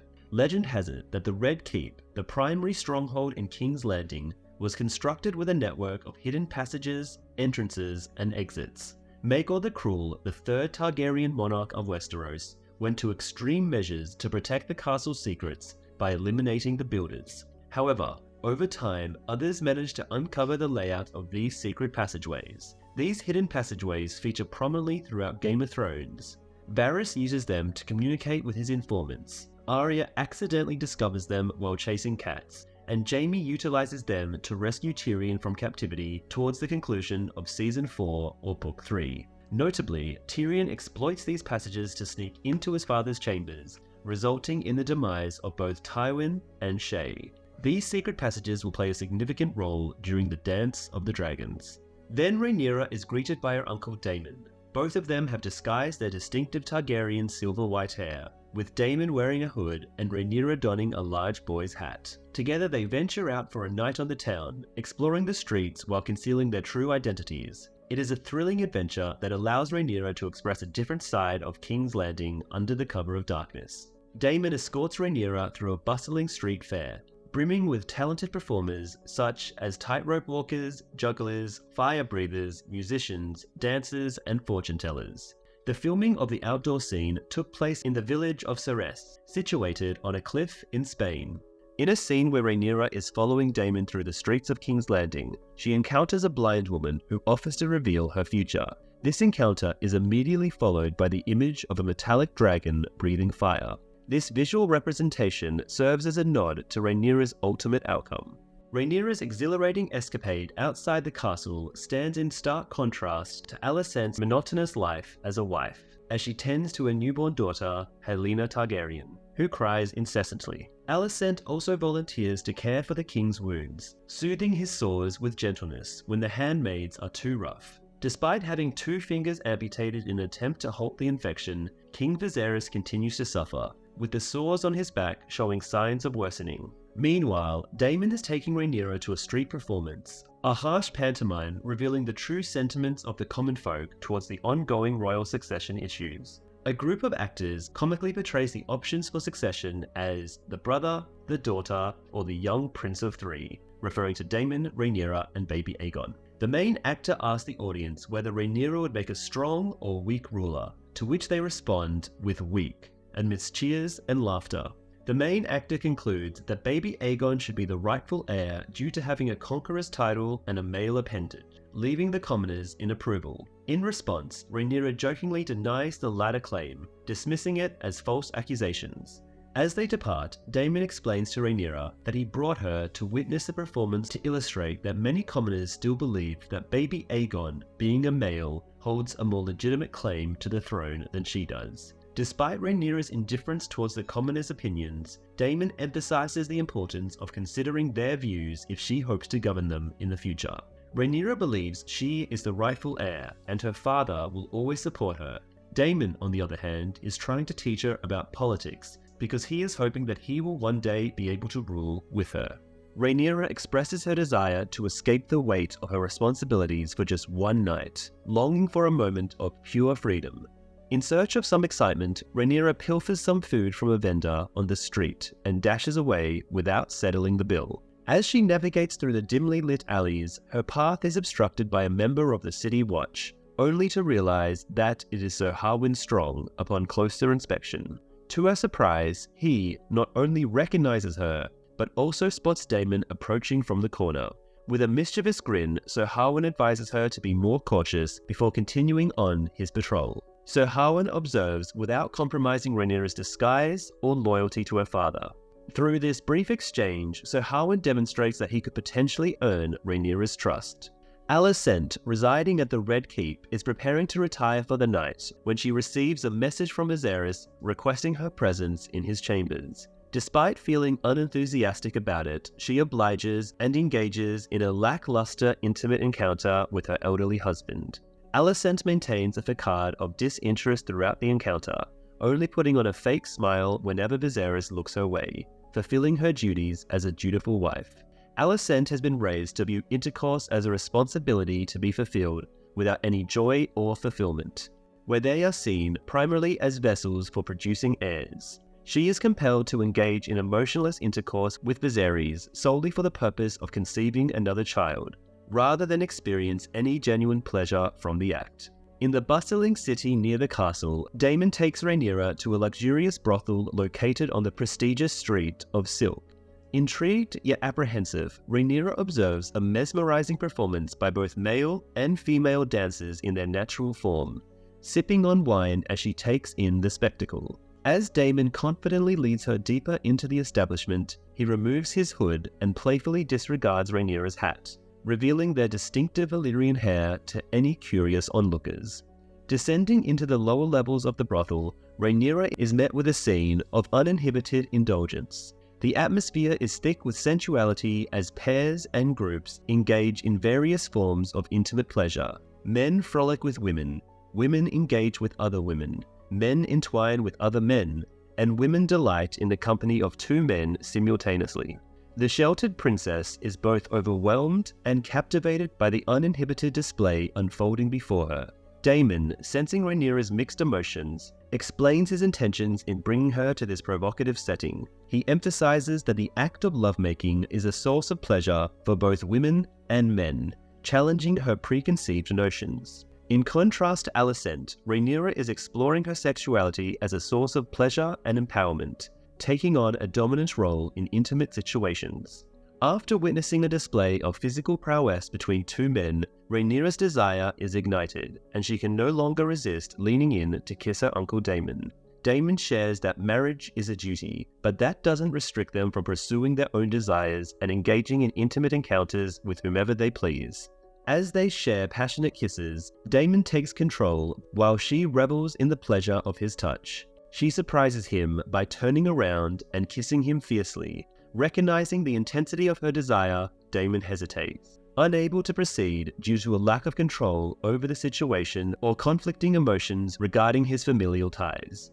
Daemon abruptly departs, leaving Rhaenyra alone in the midst of the She hastily exits into the hallway, calling out for Daemon. Unbeknownst to her, she has dropped her disguise and is recognized by a street urchin who crosses her path. According to actors Millie Alcock and Matt Smith playing Rhaenyra and Daemon, their intimate scenes together were easy to film. They had an intimacy coordinator, and Claire Kilner, their director, made sure that they weren't exposed to too much brothel stuff until the actual day of shooting.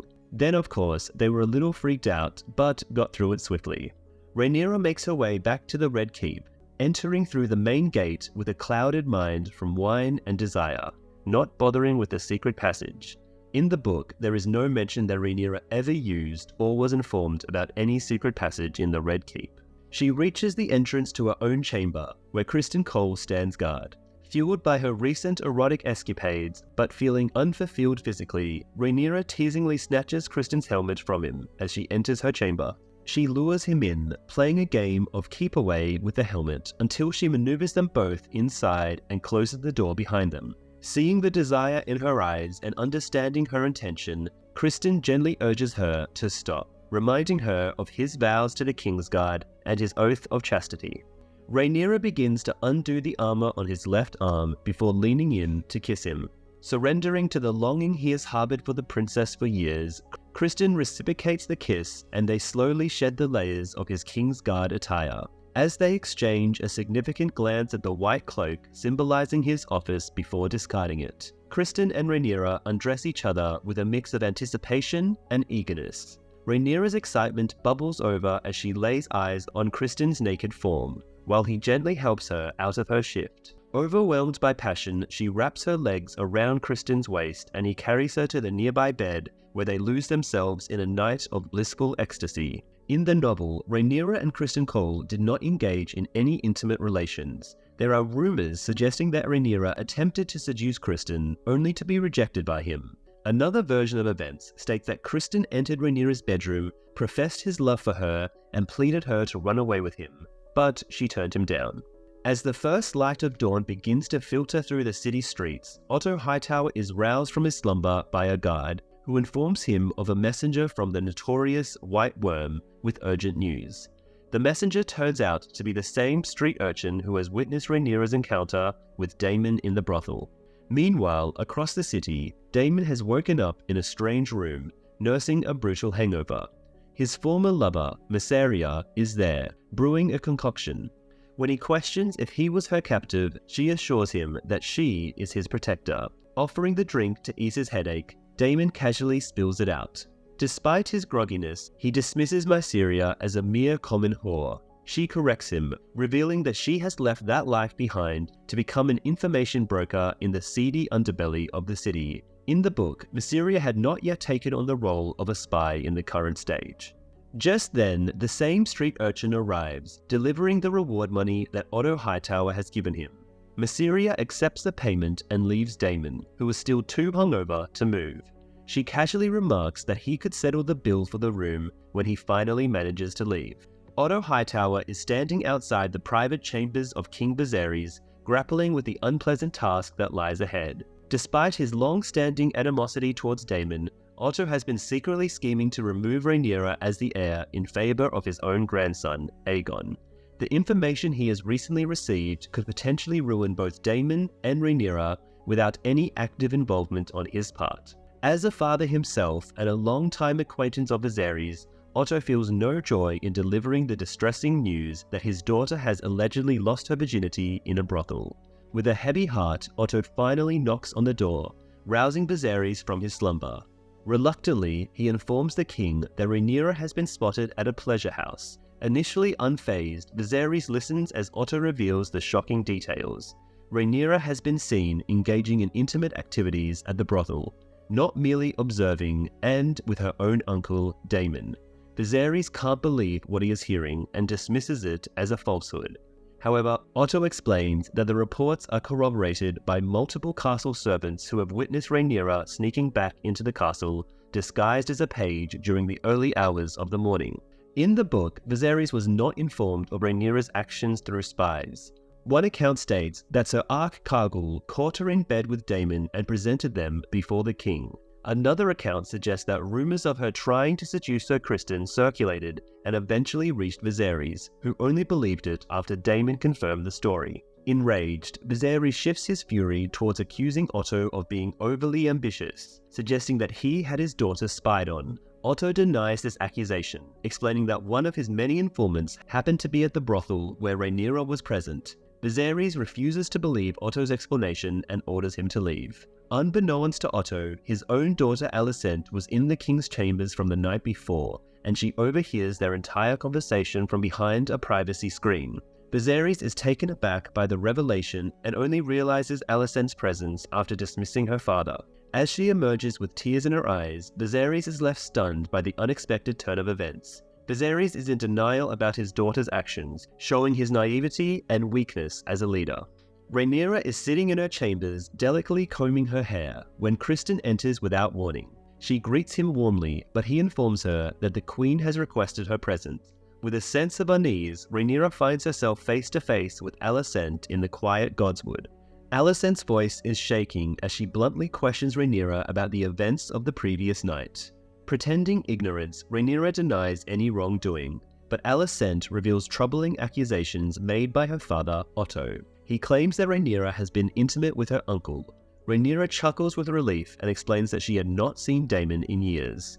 They have simply gone out for a night of innocent fun, sneaking out of the castle to enjoy some wine.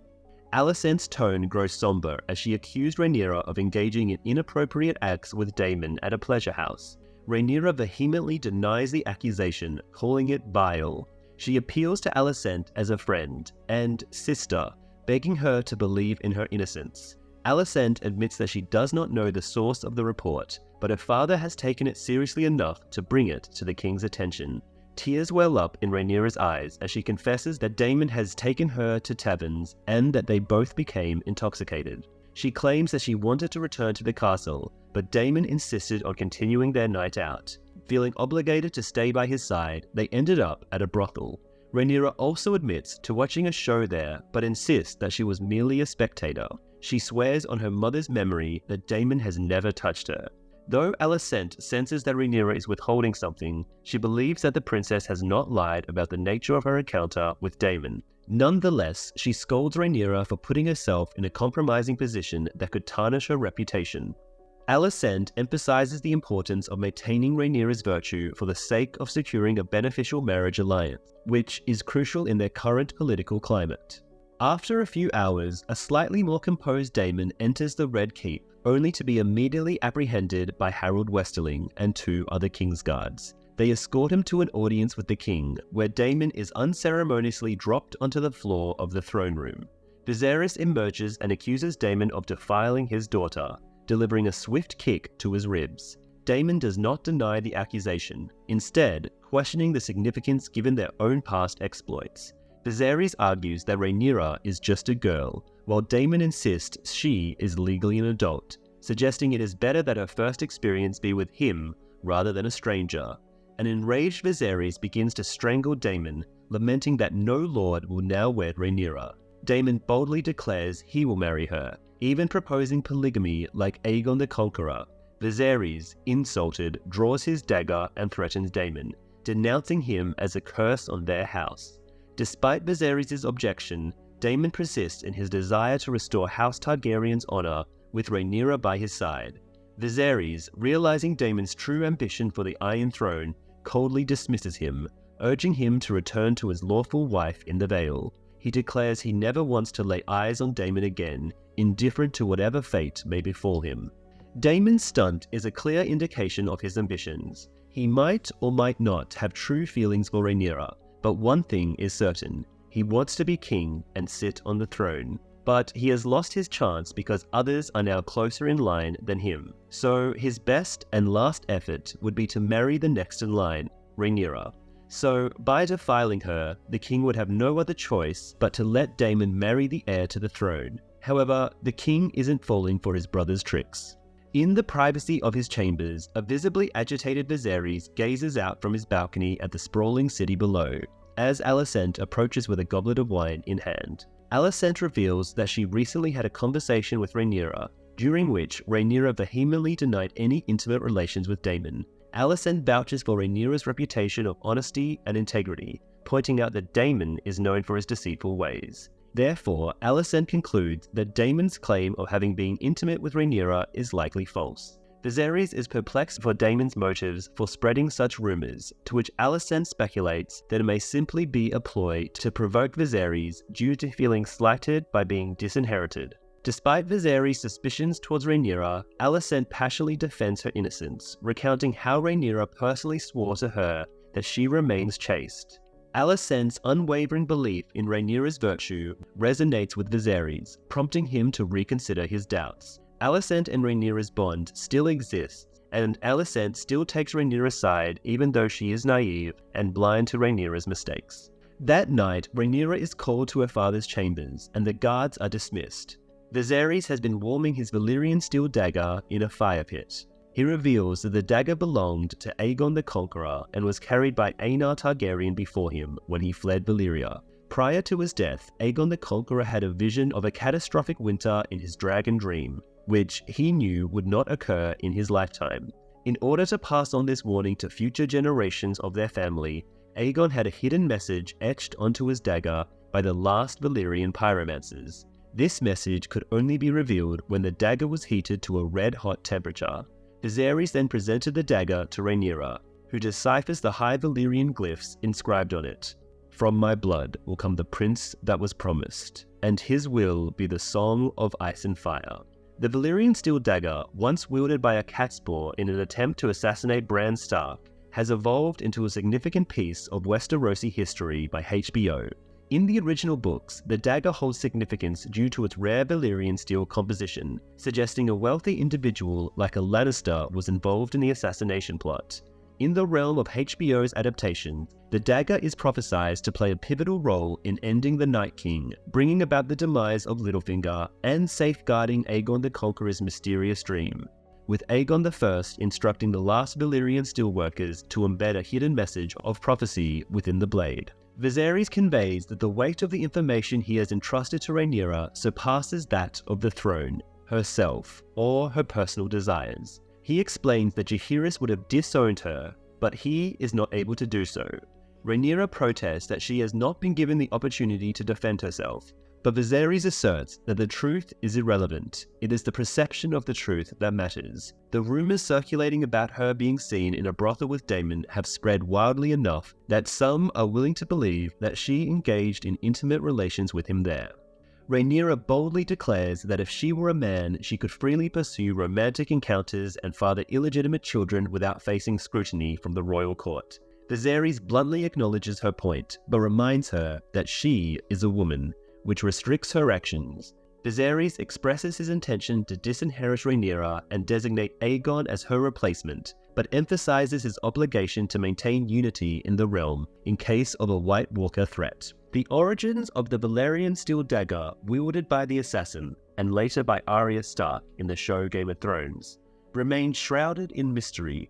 With only a limited number of Valyrian steel blades left in Westeros, it is conceivable that the dagger may have once been in possession of the Targaryens.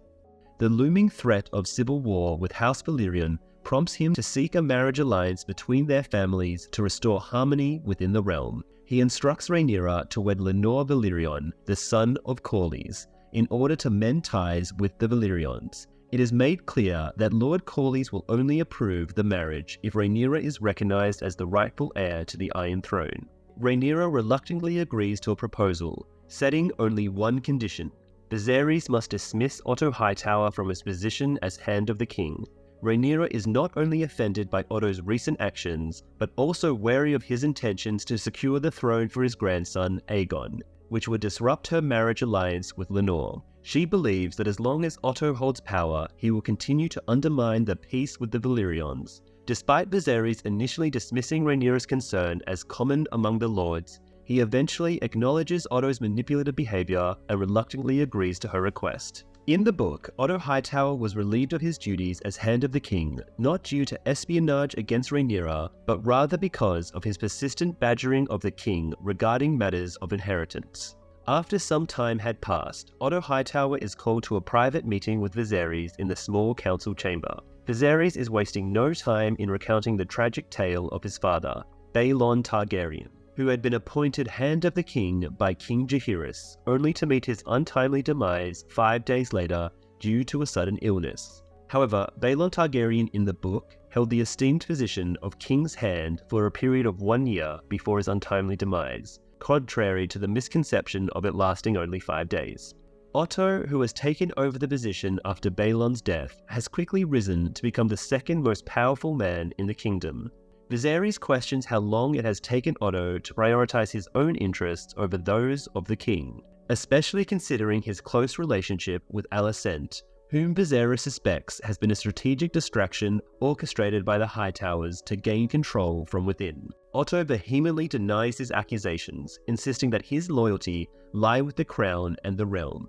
However, Viserys expresses his loss of trust in Otto's judgment, leading him to remove the Hand of the King pin from Otto's tunic as a symbol of his decision. In the late hours of the night, Rhaenyra finds herself engrossed in a book within the confines of her chambers when Grand Maester Milos makes an unexpected appearance. He hands her a carefully sealed jar with a mysterious liquid, explaining that he took great care in preparing it, as any misstep could render it ineffective or even harmful. Curious, Rhaenyra wants to know about the contents of the jar, to which Milos reveals that it is a special tea sent by the king himself. With a cryptic message that the key will rid her of any unwanted consequences, Milos respectfully bows and exits the room, leaving Rhaenyra alone with her thoughts. It becomes clear to her that she has been given moon tea, a potent abortifacient, suggesting that her father either doubted her claims or was unsure of them when she denied any relations with her uncle Daemon. In reality, Rhaenyra had engaged in a forbidden affair with Criston Cole. As she gazes at the jar of moon tea, Rhaenyra is left to ponder the implications of her actions and the consequences that may follow. In the novel, Martin never mentioned that Rhaenyra drank moon tea. Viserys' decision to send her moon tea suggests a deep-seated doubt in her honesty. It is clear that he has come to the realization that Rhaenyra may indulge in pleasures typical of any potential male heir, prompting him to take measures to prevent any illegitimate children from complicating the line of succession. Viserys' primary objective in House of the Dragon is to safeguard the unity of the realm and secure the future of House Targaryen. By providing Rhaenyra with moon tea, he hopes to shield her reputation from the stain of scandal and ensure that her claim to the throne remains untarnished. In Episode 5 of House of the Dragon, Prince Daemon Targaryen unexpectedly encounters his estranged wife, Lady Rhys Royce, as she hunts alone near the runestone castle of her family. You may recognize the Royce name from Lord Ioan Royce, a character in Game of Thrones who appeared in Season 4. He was the rotund man from the Vale who always seemed repulsed by Littlefinger.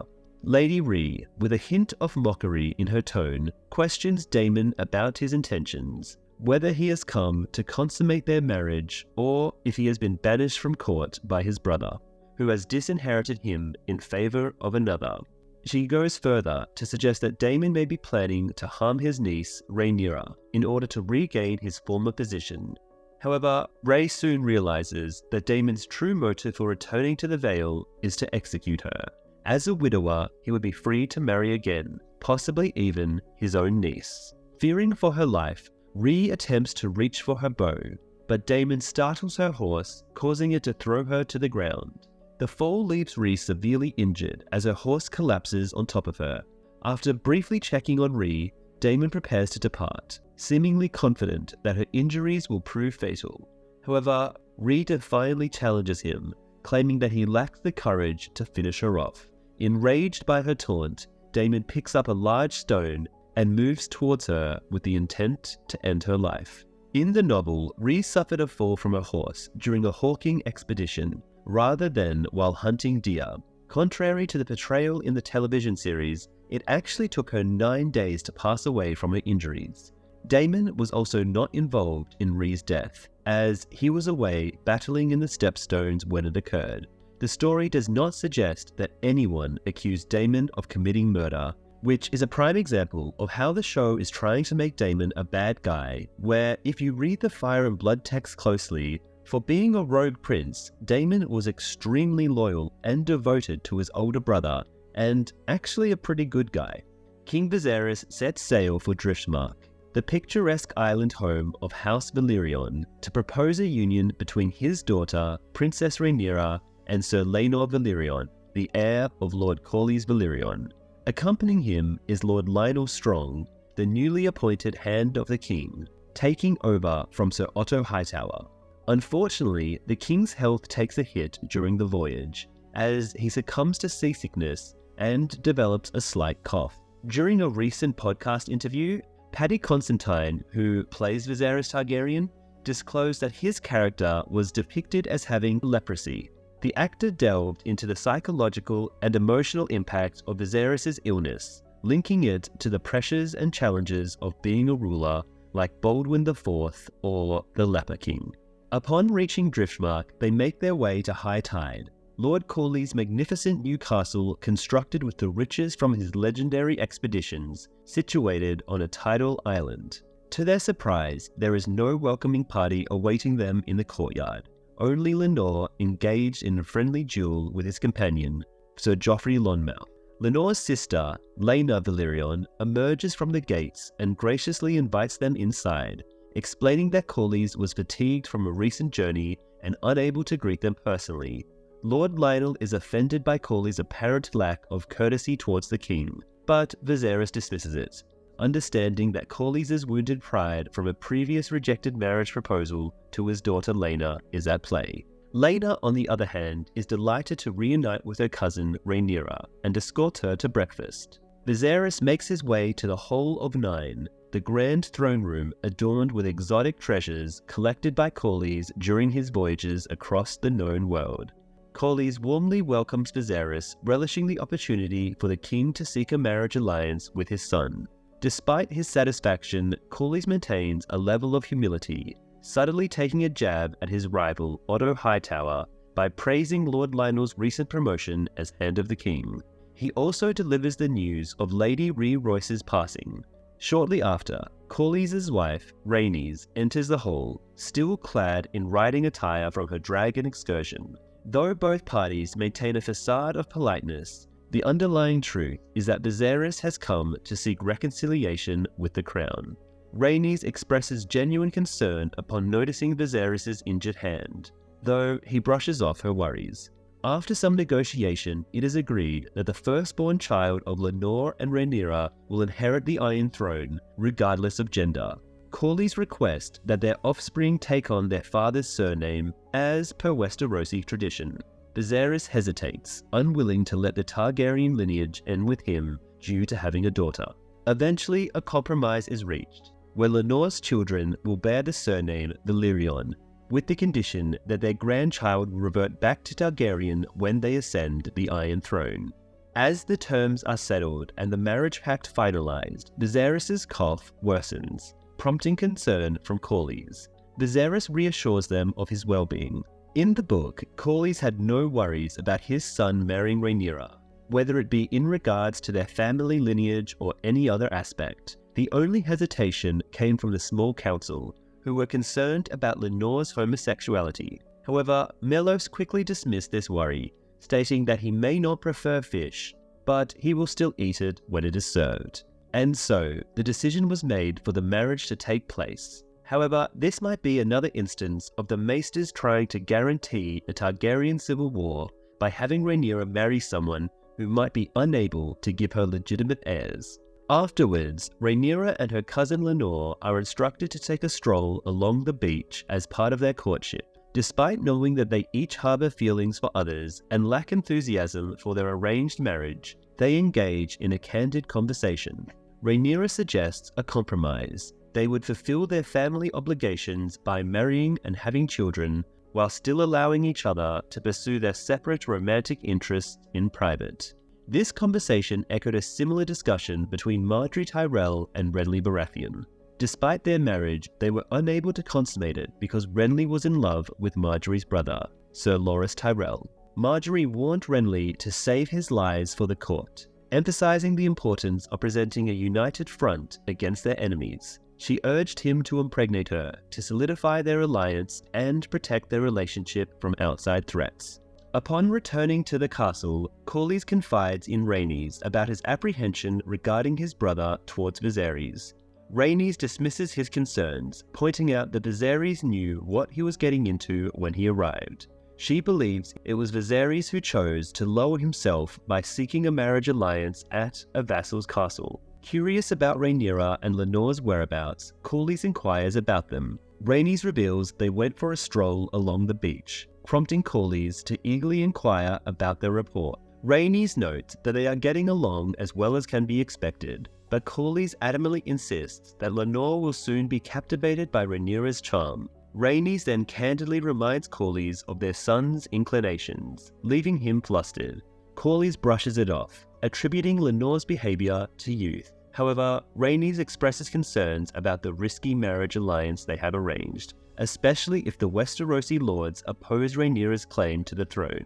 Corlys reassures her, emphasizing that this is their opportunity to rectify past wrongs done to her and their children. Despite Rhaenys' acceptance of the past, Corlys remains optimistic about their future endeavors. Corlys is still ambitious after all these years, so getting his grandchildren on the throne is the closest he will ever get to the Iron Throne.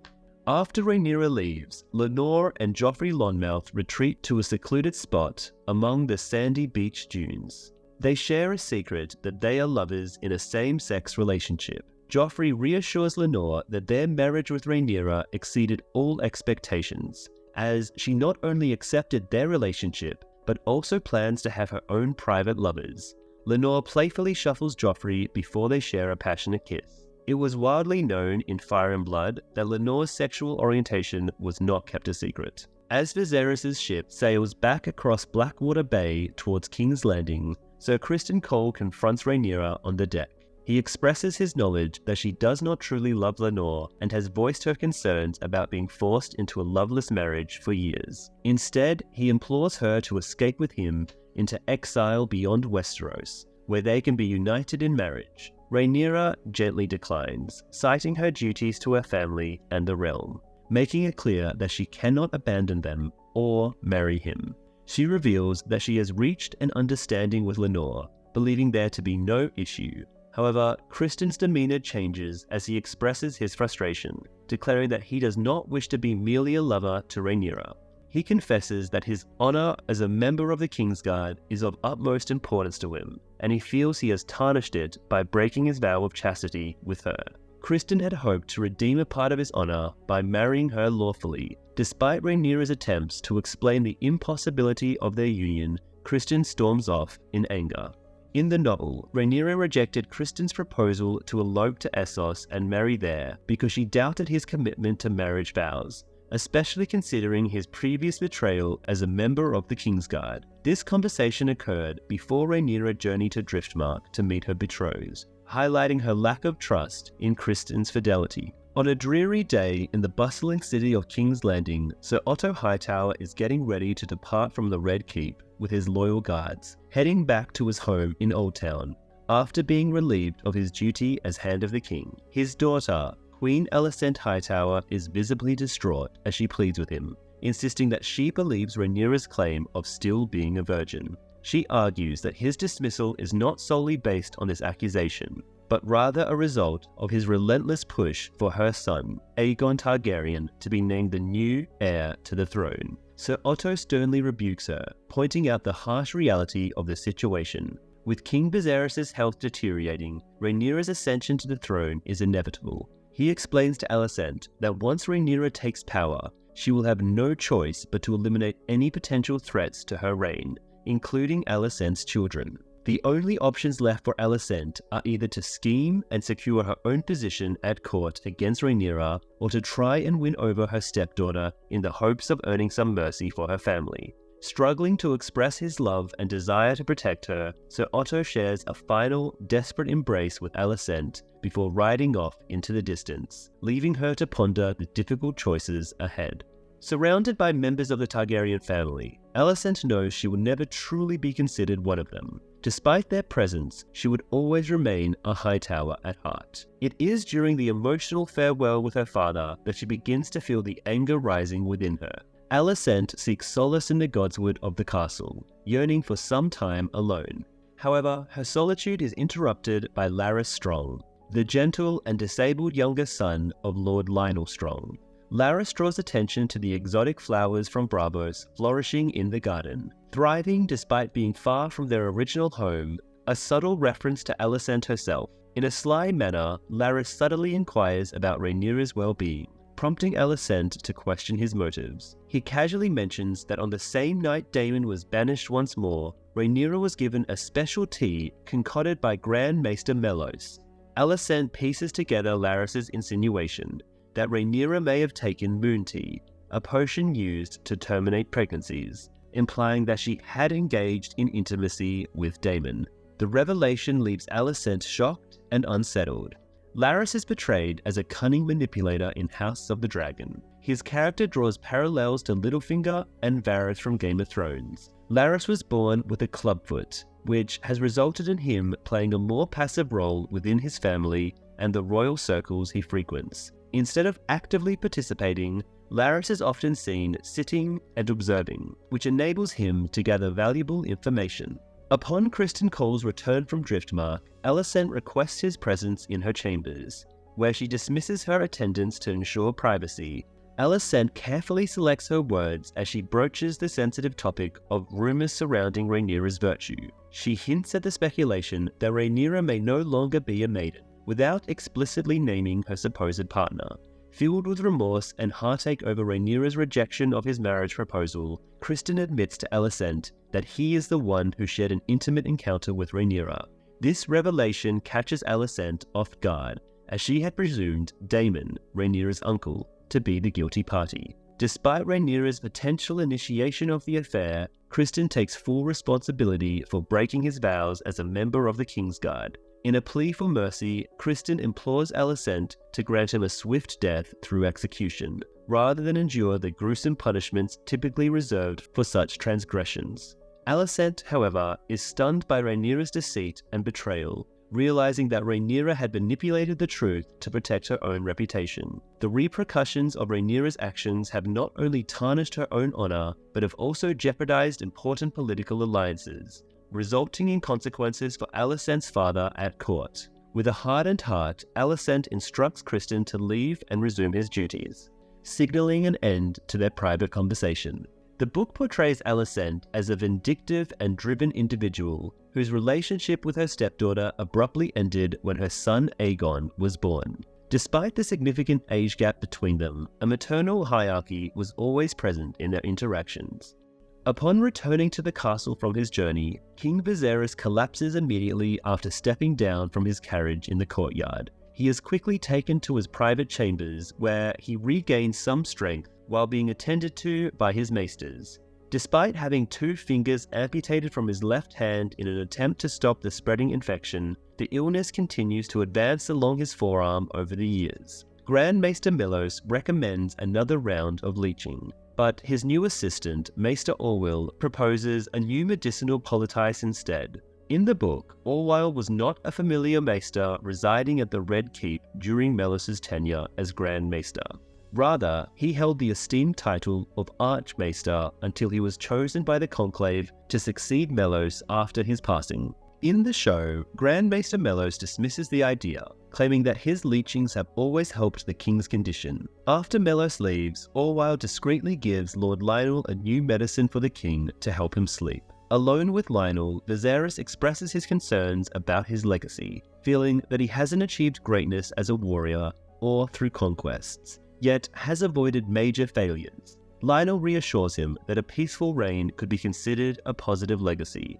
Viserys, however, believes that such a reign wouldn't be remembered in epic tales. He reflects on how a great crisis early in his life might have transformed him into a different, better man. Lionel counters that while many longed for such tests, most men wish they had never had to face them. Viserys appreciates Lionel's honesty, but can't help but wonder about the life he could have had and the legacy he would leave behind. After much anticipation, the royal wedding festivities have commenced. The celebrations kick off with a lavish feast held at the Red Keep, setting the stage for 7 days filled with tournaments and extravagant displays. Leading up to the grand marriage ceremony, the Velaryons make a dramatic entrance, arriving on their majestic dragons, Lenore on Seasmoke and his mother Rhaenys on the mighty Mealy's. In the midst of the excitement, Corlys and the impressive Valyrian fleet make their arrival at the harbour, greeted by the joyful tolling of the city's bells in honour of the upcoming revelries. The grand banquet takes place in the magnificent throne room itself. The production team completely transformed the throne room into a magnificent venue capable of accommodating 500 guests. Set director Claire Nia Richards took on the role of a wedding planner, arranging for a grand head table to be set up for the bride and groom. Suspended above the table was a raised platform with a beautifully decorated wooden beam. The tables were meticulously arranged with a mix of real and fake food items. Representatives from the most prestigious noble families of the kingdom are announced by Sir Harold Westerling as they make their entrance, including Lord Jason Lannister and Lord Hobart Hightower, with the notable absence of Otto. Viserys and Rhaenyra are seated in the center of the lavish table placed in front of the room, greeting each guest in groups, while Queen Alicent is conspicuously late and has yet to arrive. The entire room falls silent as the impressive entourage of House Valyrian, adorned in opulent gold embellishments, makes their grand entrance. Corlys, Rhaenys, Lenore, and Sir Vaemond take their places on one side of the table. To the surprise of the assembled guests, Daemon Targaryen follows the Valyrian entourage at a distance, despite being exiled by his brother Viserys for the second time, with strict instructions never to return. However, as Daemon had fought alongside Corlys in capturing the Stepstones, they are the only faction at court where he is somewhat accepted. After a tense moment, Viserys silently acknowledges his brother's presence. Viserys then arranges for another chair to be brought next to Lionel Strong at the opposite side of the table for Daemon. Once the moment with Daemon has passed, Viserys stands to deliver a speech praising House Valyrian as the crown's most loyal and powerful allies, emphasizing that the marriage will unite the two families as one. At that moment, Queen Alicent strides in through the grand entrance, purposely interrupting the king as he addresses the crowd. She is adorned in a stunning green gown. Larys discreetly points out to his brother, Sir Harwin Strong, that House Hightower signal its calls to arm by lighting a green watchfire in the Hightower, signifying green as their war color. This episode has Alicent have to choose which house she is going to support, and her outfit reveals that choice. In the book, the pivotal moment unfolds not at Rhaenyra's wedding, but rather on the 5th anniversary of her marriage to King Viserys. The focus in the book is not so much on Alicent's green dress, but rather on Rhaenyra's bold choice of wardrobe. George R.R. Martin describes how, at the opening feast, the queen dons a green gown, while the princess stands out in Targaryen red and black. The distinction leads to the custom of referring to the queen's followers as greens, and the princesses as blacks. Alicent silently glides through the banquet hall, commanding the attention of all present except for Daemon, who remains seated. As she approaches the head table, she gives Viserys a brief kiss on the cheek. Alicent coolly acknowledges Rhaenyra, only referring to her as stepdaughter. Through her piercing glances and dramatic entrance, it is evident to Rhaenyra that Alicent is aware of being deceived, signaling the end of their friendship. Viserys resumes his speech, expressing his wish that just as the Valyrians have stood by the Targaryens since the era of dragons in Valyria, this new alliance will usher in a new age of dragons in Westeros. After Daemon and Alicent make their tense entrances, the atmosphere calms down as they maintain their civility in front of the public. The wedding feast then commences with the sweet sounds of musicians filling the air. Rhaenyra and Lenore take the floor for the first dance of the evening, soon joined by numerous other couples in a grand ballroom dance. Alicent leaves her place at the high table to have a conversation with her uncle, Hobart, who reassures her of Old Town's unwavering support. Sir Gerald Royce then approaches the high table and openly accuses Daemon of murdering his cousin, Ray Royce. He claims that Ray was such an expert rider that her death could not have been accidental. Daemon cautions him about making such grave accusations without substantial evidence, promising to listen to him further when they meet at the Eyrie to discuss Lady Jean Arryn and the inheritance of Runestone. There is no character named Sir Gerald Royce in the book Fire and Blood. After the passing of Ray Royce, ownership of Runestone and its surrounding lands and wealth is immediately transferred to a nephew. When Daemon journeys to the Eyrie to contest this decision, Lady Jean Arryn not only confirms the rightful inheritance, but also expels Daemon from the Vale of Arryn. After Gerald departs, Daemon locks eyes with Laena, the 17-year-old daughter of Corlys, from across the table. When Laena goes onto the dance floor, Daemon smoothly cuts in to dance with her, engaging in playful banter as they twirl around the room. As Rhaenyra and Criston exchange subtle glances, Joffrey Lonsmouth astutely concludes that there is a secret bond between them. He discreetly informs Lenore about his discovery. Lonmouth then approaches Criston and hints at their unspoken alliance, assuring him that they would safeguard the secrets of both Rhaenyra and Lenore. Unbeknownst to Lonmouth, Criston harbors a deep desire to marry Rhaenyra in order to redeem his tarnished reputation, and is teetering on the brink of emotional collapse. Daemon gracefully interrupts the festivities to invite Rhaenyra for a dance, engaging in a private conversation in High Valyrian to shield their words from prying ears. He advises Rhaenyra that her marriage to Lenore has not yet taken place, expressing his doubt in Lenore's ability to truly captivate her. Daemon presents Rhaenyra with an opportunity to escape with him now that his own wife has passed. Rhaenyra, however, feels a pang of distrust towards Daemon, suspecting his intentions of seeking power through their union. Despite their heated exchange of words, they find themselves dangerously close to sharing a kiss. Viserys watches Daemon with growing anger, but their moment is abruptly interrupted by a sudden cry from another part of the room. Despite Daemon flirting with Rhaenyra, he is flirting with Laena too. Chaos erupted as Criston Cole fiercely attacks Joffrey Lonmouth. Lenore fights his way through the crowd to intervene, but Kristen quickly overpowers him and continues his brutal assault on Lonmouth. The room erupts into a frenzy of fights, almost turning into a stampede. Another guest throws Lenore aside, but Lionel's son, Harwin, comes to Rhaenyra's rescue. Harwin fights through the crowd, grabs Rhaenyra and carries her to safety on his shoulder. Meanwhile, Kristen relentlessly beats Lonmouth, even breaking his arm when Lonmouth tries to defend himself. Kristen's rage escalates as he repeatedly punches Lonmouth, with onlookers too shocked to intervene. He doesn't stop until Lonmouth's face is unrecognizable. Kristen calmly leaves the room, the guards too afraid to stop him. As the chaos settles, Lenore finds his lover's mutilated body and grieves in despair. The shock and stress are too much for Viserys, who begins to bleed profusely from his nose. So the TV show was really dumb here, because the books make a lot more sense, with Joffrey dying during a tawny clash with Criston Cole to celebrate the marriage of Rhaenyra and Lenore.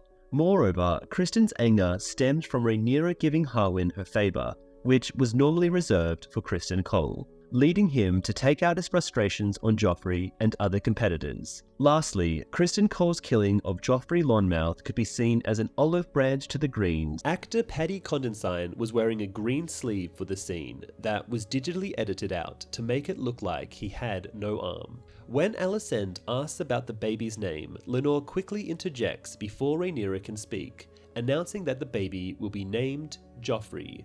This is in honor of his deceased lover, Joffrey Lonsmouth.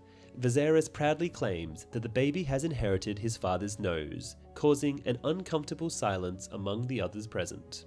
Lenore suggests that Rhaenyra should rest, prompting her to bid farewell to her father before leaving the baby in Lenore's care. Meanwhile, Alicent leans over Joffrey and whispers to Lenore, "Keep trying, you might eventually have a child that resembles you."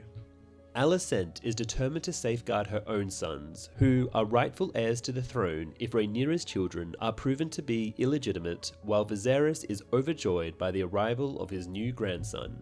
Rhaenyra and Lenore return to their secluded chambers, where she voices her frustration that he named their baby without discussing it with her first. Lenore argues that they are both parents and he should have a say in their family decisions.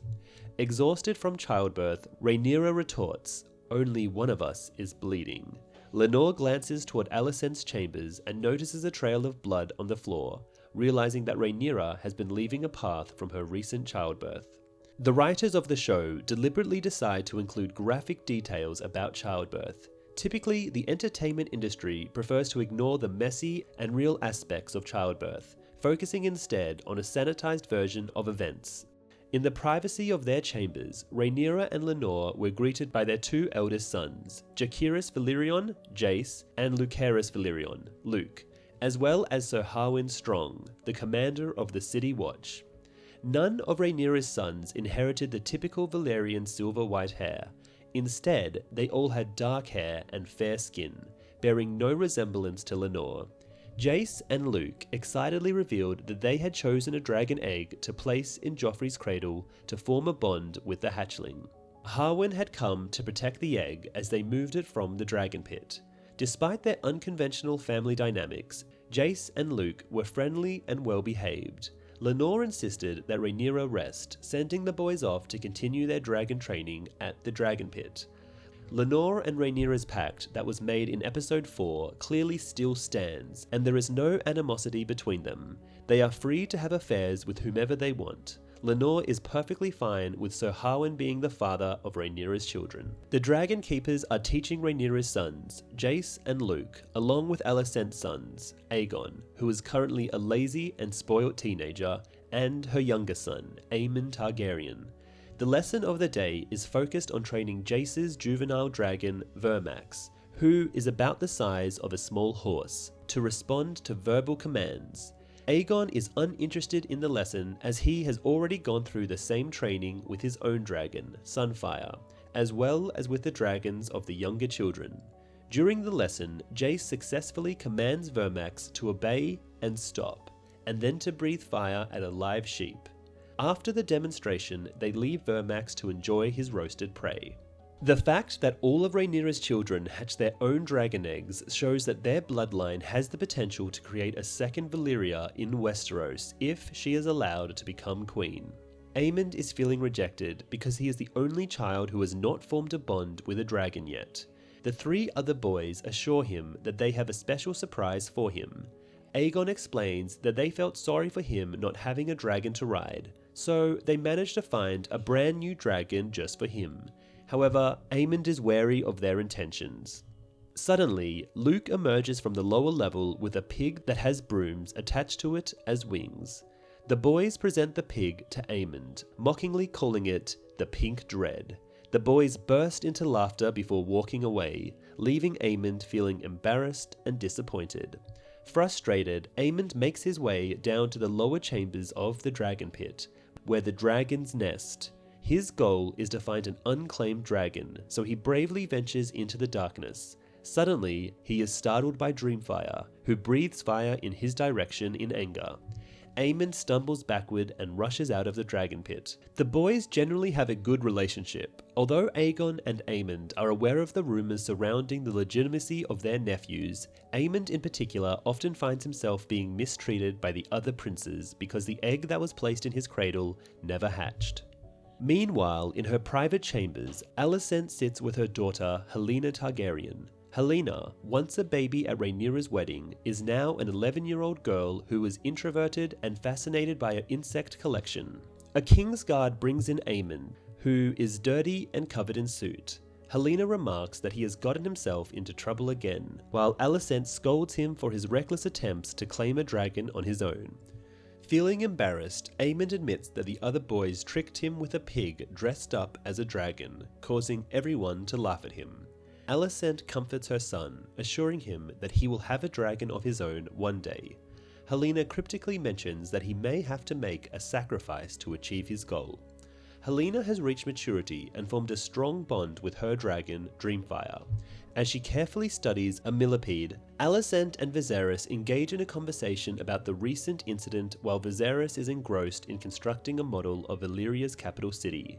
The model, which has grown significantly over the past 10 years, now occupies a large portion of the room. Viserys playfully scolds Aemond for believing that his peers could successfully capture a young dragon for him without assistance, hinting that Aemond's older brother Aegon may have been behind the prank. Alicent adamantly believes that Rhaenyra's sons are responsible for the acts that have occurred, attributing it to their inherent nature. Viserys disregards his servant, and Alicent wastes no time in getting to the point. Rhaenyra's 3 sons bear no resemblance to her husband, Lenore, and are likely the illegitimate children of Harwin Strong.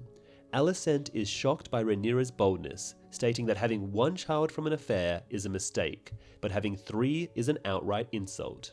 Despite the clear evidence that her first son looks like Harwin, Rhaenyra continued the affair without any concern of being discovered. At the end of the day, the king is not as fond of his children with Alicent as he is of his daughter Rhaenyra. She remains the apple of his eye, and he doesn't think she has done anything wrong. Viserys argues that the concept of inheritance is often unpredictable. He recalls a time when his beautiful black mare escaped her stable and bred with a magnificent silver stallion under the moonlight. However, their offspring turned out to be a plain chestnut brown foal. Alicent doubts Viserys' account, questioning whether he actually witnessed the mating or simply assumed. Enraged by her skepticism, Viserys warns Alicent of the serious consequences of her accusations and demands that she never bring up the matter again. Alicent and Criston Cole engage in conversation as they make their way from the king's chambers, both frustrated by Viserys' refusal to see the truth. The entire royal court suspects that Rhaenyra's 3 sons are not legitimate, but no one dares to voice their suspicions openly. Criston expresses his anger towards Rhaenyra, but quickly apologizes when Alicent gives him a disapproving look. Alicent insists that she holds onto the hope that honor and righteousness will eventually triumph over Rhaenyra's ongoing transgressions. Criston Cole is so much better in the books compared to his show adaptation. The Red Keep stands as a fortress constructed by Maegor Targaryen. It seems that one of Cersei's children inherited the same room where Prince Aegon Targaryen once slept. In a peculiar twist, it appears that a young Prince Aegon was caught in a compromising moment by his mother, Alicent, as he gazed out the very window from which King Tommen would later meet his tragic end. Alicent brings up the incident with the pig, and Aegon awkwardly tries to shift blame onto Rhaenyra's sons before finally admitting that it was meant as a harmless joke. Alicent is not so much upset about the prank itself, but more so that Aegon found amusement in teaming up with Rhaenyra's sons against his own brother, Aemond, knowing full well they are mortal enemies since Jace is next in line to inherit the Iron Throne. It is so sad to think that the boys probably would have grown up to be great friends if it wasn't for Alicent, Otto, and Criston's meddling. Alicent recalls her father Otto Hightower's words, reminding Aegon that Rhaenyra will eliminate anyone who poses a threat to her claim. Aegon innocently insists that he has no intention of challenging Rhaenyra, but Alicent grabs his face and asserts that his mere existence as a male heir is a challenge to her rule. She urges him to remember that as the firstborn son of the king, the realm expects him to one day ascend to the throne. Over the narrow sea, in the vibrant free city of Pentos, Daemon Targaryen has recently tied the knot with Laena Velaryon, the sister of Lenore, whom he was seen flirting with 10 years ago at Rhaenyra's wedding. Laena has claimed the majestic dragon Vhagar as her companion, the sole survivor of the original trio of dragons from Aegon's conquest. The duo, with Laena riding Vhagar and Daemon on Caraxes, captivate the Pentoshi nobles and magisters with their thrilling races along the coastline. Game of Thrones introduced us to Pentos when we first met Daenerys and followed Tyrion as he escaped across the narrow sea. In House of the Dragon, we return to the Free City as the Prince of Pentos explores the history of Essos. As fans of the books will recall, the Century of Blood refers to the chaotic period that ensued after the doom of Valyria. During this time, the Dothraki raided and razed cities, while Volantis attempted to establish dominance over Essos until Aegon the Conqueror intervened. Prince Reggio Horatis of Pentos graciously hosts Daemon and Laena in his opulent mansion as honoured guests for the past decade. The identity of the Prince of Pentos remains undisclosed within the pages of the book. During their marriage, Laena has blessed Daemon with 2 daughters, Baela Targaryen and her younger sibling, Rhaena Targaryen, with a 3rd child on the way. Both girls inherit the Valyrian silver hair from their Targaryen lineage, along with the darker complexion from their Valyrian heritage. Baela and Rhaena are twins, according to the book, but in the show, Baela is portrayed as a little bit older than her sister. Haratas, recognizing the strategic advantage of having Daemon's family in Pentos, spares no expense in hosting lavish feast and bestowing them with riches and treasures. This gesture serves as a deterrent against their mutual foe, the Triarchy to the south. Haratas discloses that the Triarchy, in alliance with Corin Martell of Dorne, has launched a new offensive in the Stepstones, threatening Pentos from the west.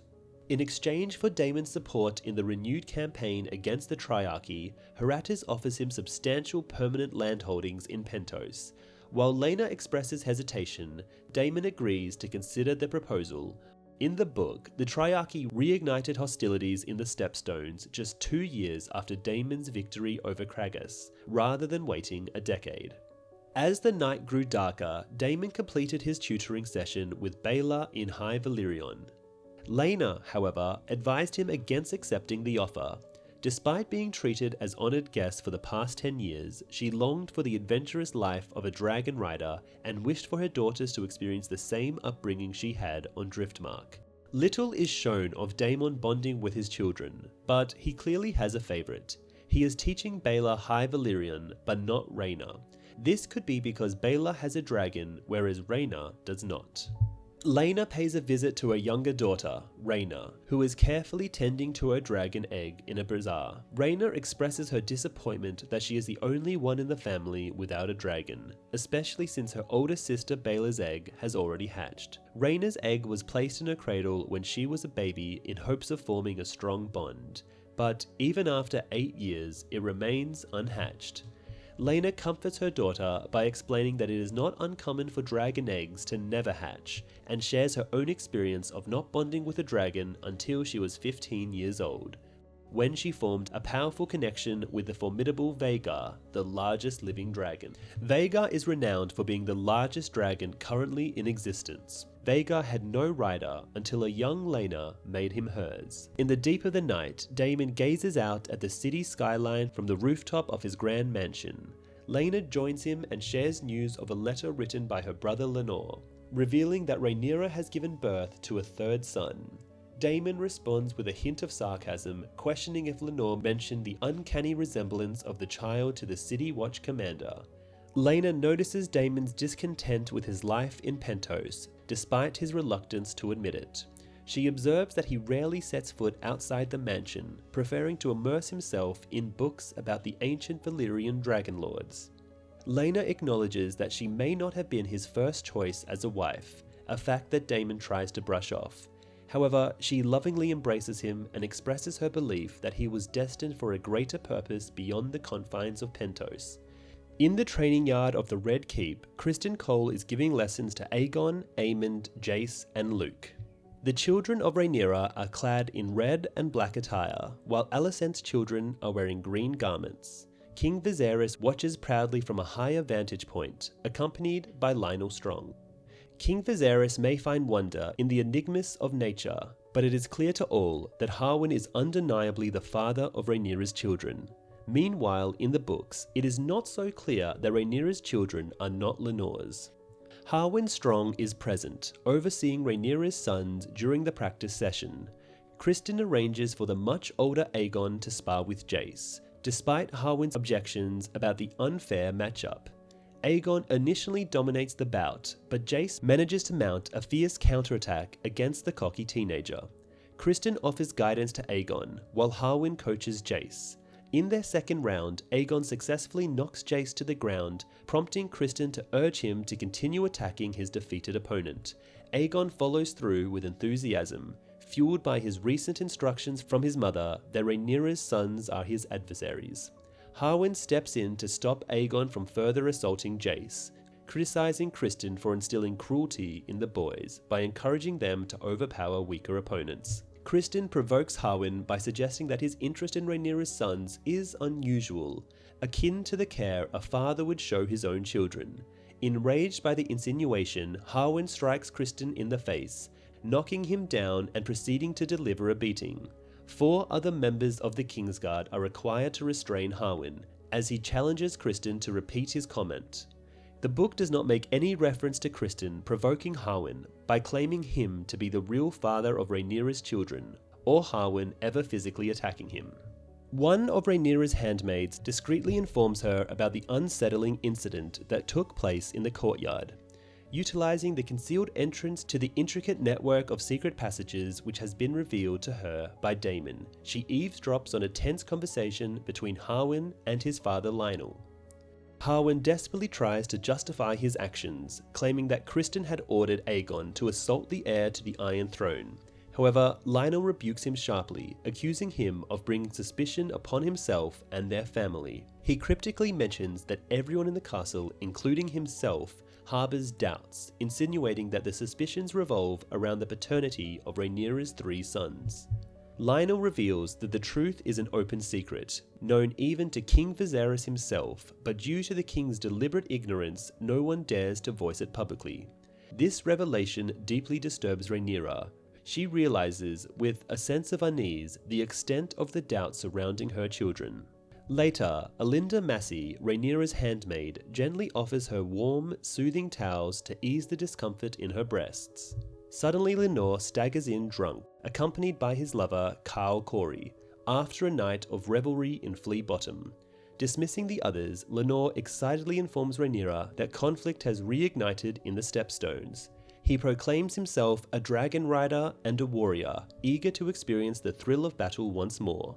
The book does not make any reference to Lenore's petition in the War for the Stepstones at any point during the conflict. The book also does not make any reference to Carl Corey engaging in battle at the Stepstones. Rhaenyra reprimands him for being oblivious to the growing danger surrounding them, especially with rumours circulating about their newborn son who bears no resemblance to Lenore. While acknowledging their marriage was initially a facade, she implores him to stand by her side. She understands his need for extramarital affairs but emphasizes the importance of his loyalty. If Lenore were to leave for the Stepstones, it would only distance him further from Rhaenyra and her sons. In response, Lenore compares their situation to a wise sailor who leaves a port before a storm hits, rather than facing it head-on. Exhausted yet determined, Rhaenyra asserts her authority as princess and commands Lenore to remain in King's Landing. Rhaenyra and Alicent both attend a small council meeting with Viserys. In the last 10 years, Mellos passed away from old age, and Orwyle took over as Grand Maester. Orwyle's methods of handling Viserys have proven to be more effective than Mellos's treatments. Jasper Wilde was also appointed as the new Master of Laws to replace Lionel Strong, who became Hand of the King. Lyman Beesbury remains the Master of Coin, although he has started to slow down due to his age. Rhaenyra prefers a hand-on, proactive approach to governance, while Alicent leans towards diplomacy, preferring to leave matters to regional leaders out of concern for potential consequences. The ongoing border dispute between House Blackwood and House Bracken, two rival families with a long history of conflict, has once again flared up. Alicent suggests entrusting the resolution of this dispute to House Tully, but is informed that Lord Grover Tully is currently unwell and unable to intervene due to his advanced age.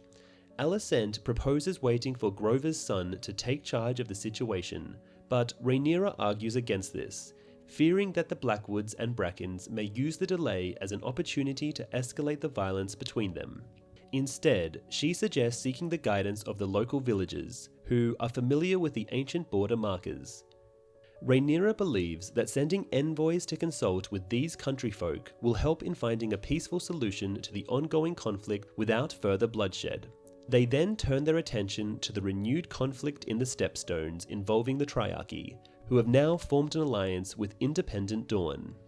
The book does not make any reference to Rhaenyra and Alicent engaging in any disputes regarding the war for the Stepstones. In this episode, Viserys expresses his disappointment in the failed negotiations with House Martell to prevent them from getting involved in the region, showing his lack of trust in the Martells. Jasper Wilde humorously mentions how Daemon was once hailed as the King of the Narrow Sea after a single victory, while Alicent points out his abandonment of the islands a decade ago. Rhaenyra interrupts, pointing out that they have all neglected the Stepstones, and questions why the Crown didn't strengthen and station troops on the island to control the important sea lanes passing through. Alicent explains that the Crown's finances are limited. Beesbury agrees that the cost would have been excessive, but Rhaenyra argues that the toll of war on the common people would be even greater. After concluding the day's business, the council prepares to depart, but Rhaenyra requests the presence for one more matter. She acknowledges the recent tensions between her family and Alicent's, but emphasizes that they are all members of the royal family and were once friends. In an effort to foster peace, Rhaenyra suggests a betrothal between her eldest son Jace and Alicent's daughter Helena. She also offers to gift one of her dragon Syrax's eggs to Aemond. Viserys commends the proposal while Alicent expresses disbelief. She embarrasses Rhaenyra by pointing out a leak of breast milk on her dress, but agrees to consider the proposal.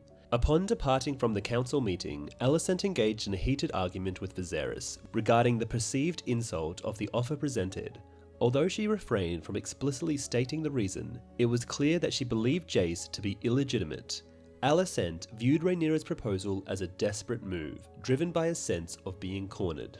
Despite Viserys' attempt to persuade her that accepting the offer would bring peace to the royal family, sadly Jace marrying Helena would have likely averted the whole dance of the dragons, and the two young dragon riders seemed to get along. Lionel Strong makes an unexpected appearance to tender his resignation as Hand. Citing rumours that had cast doubt on his ability to provide unbiased counsel, Lionel felt compelled to step down.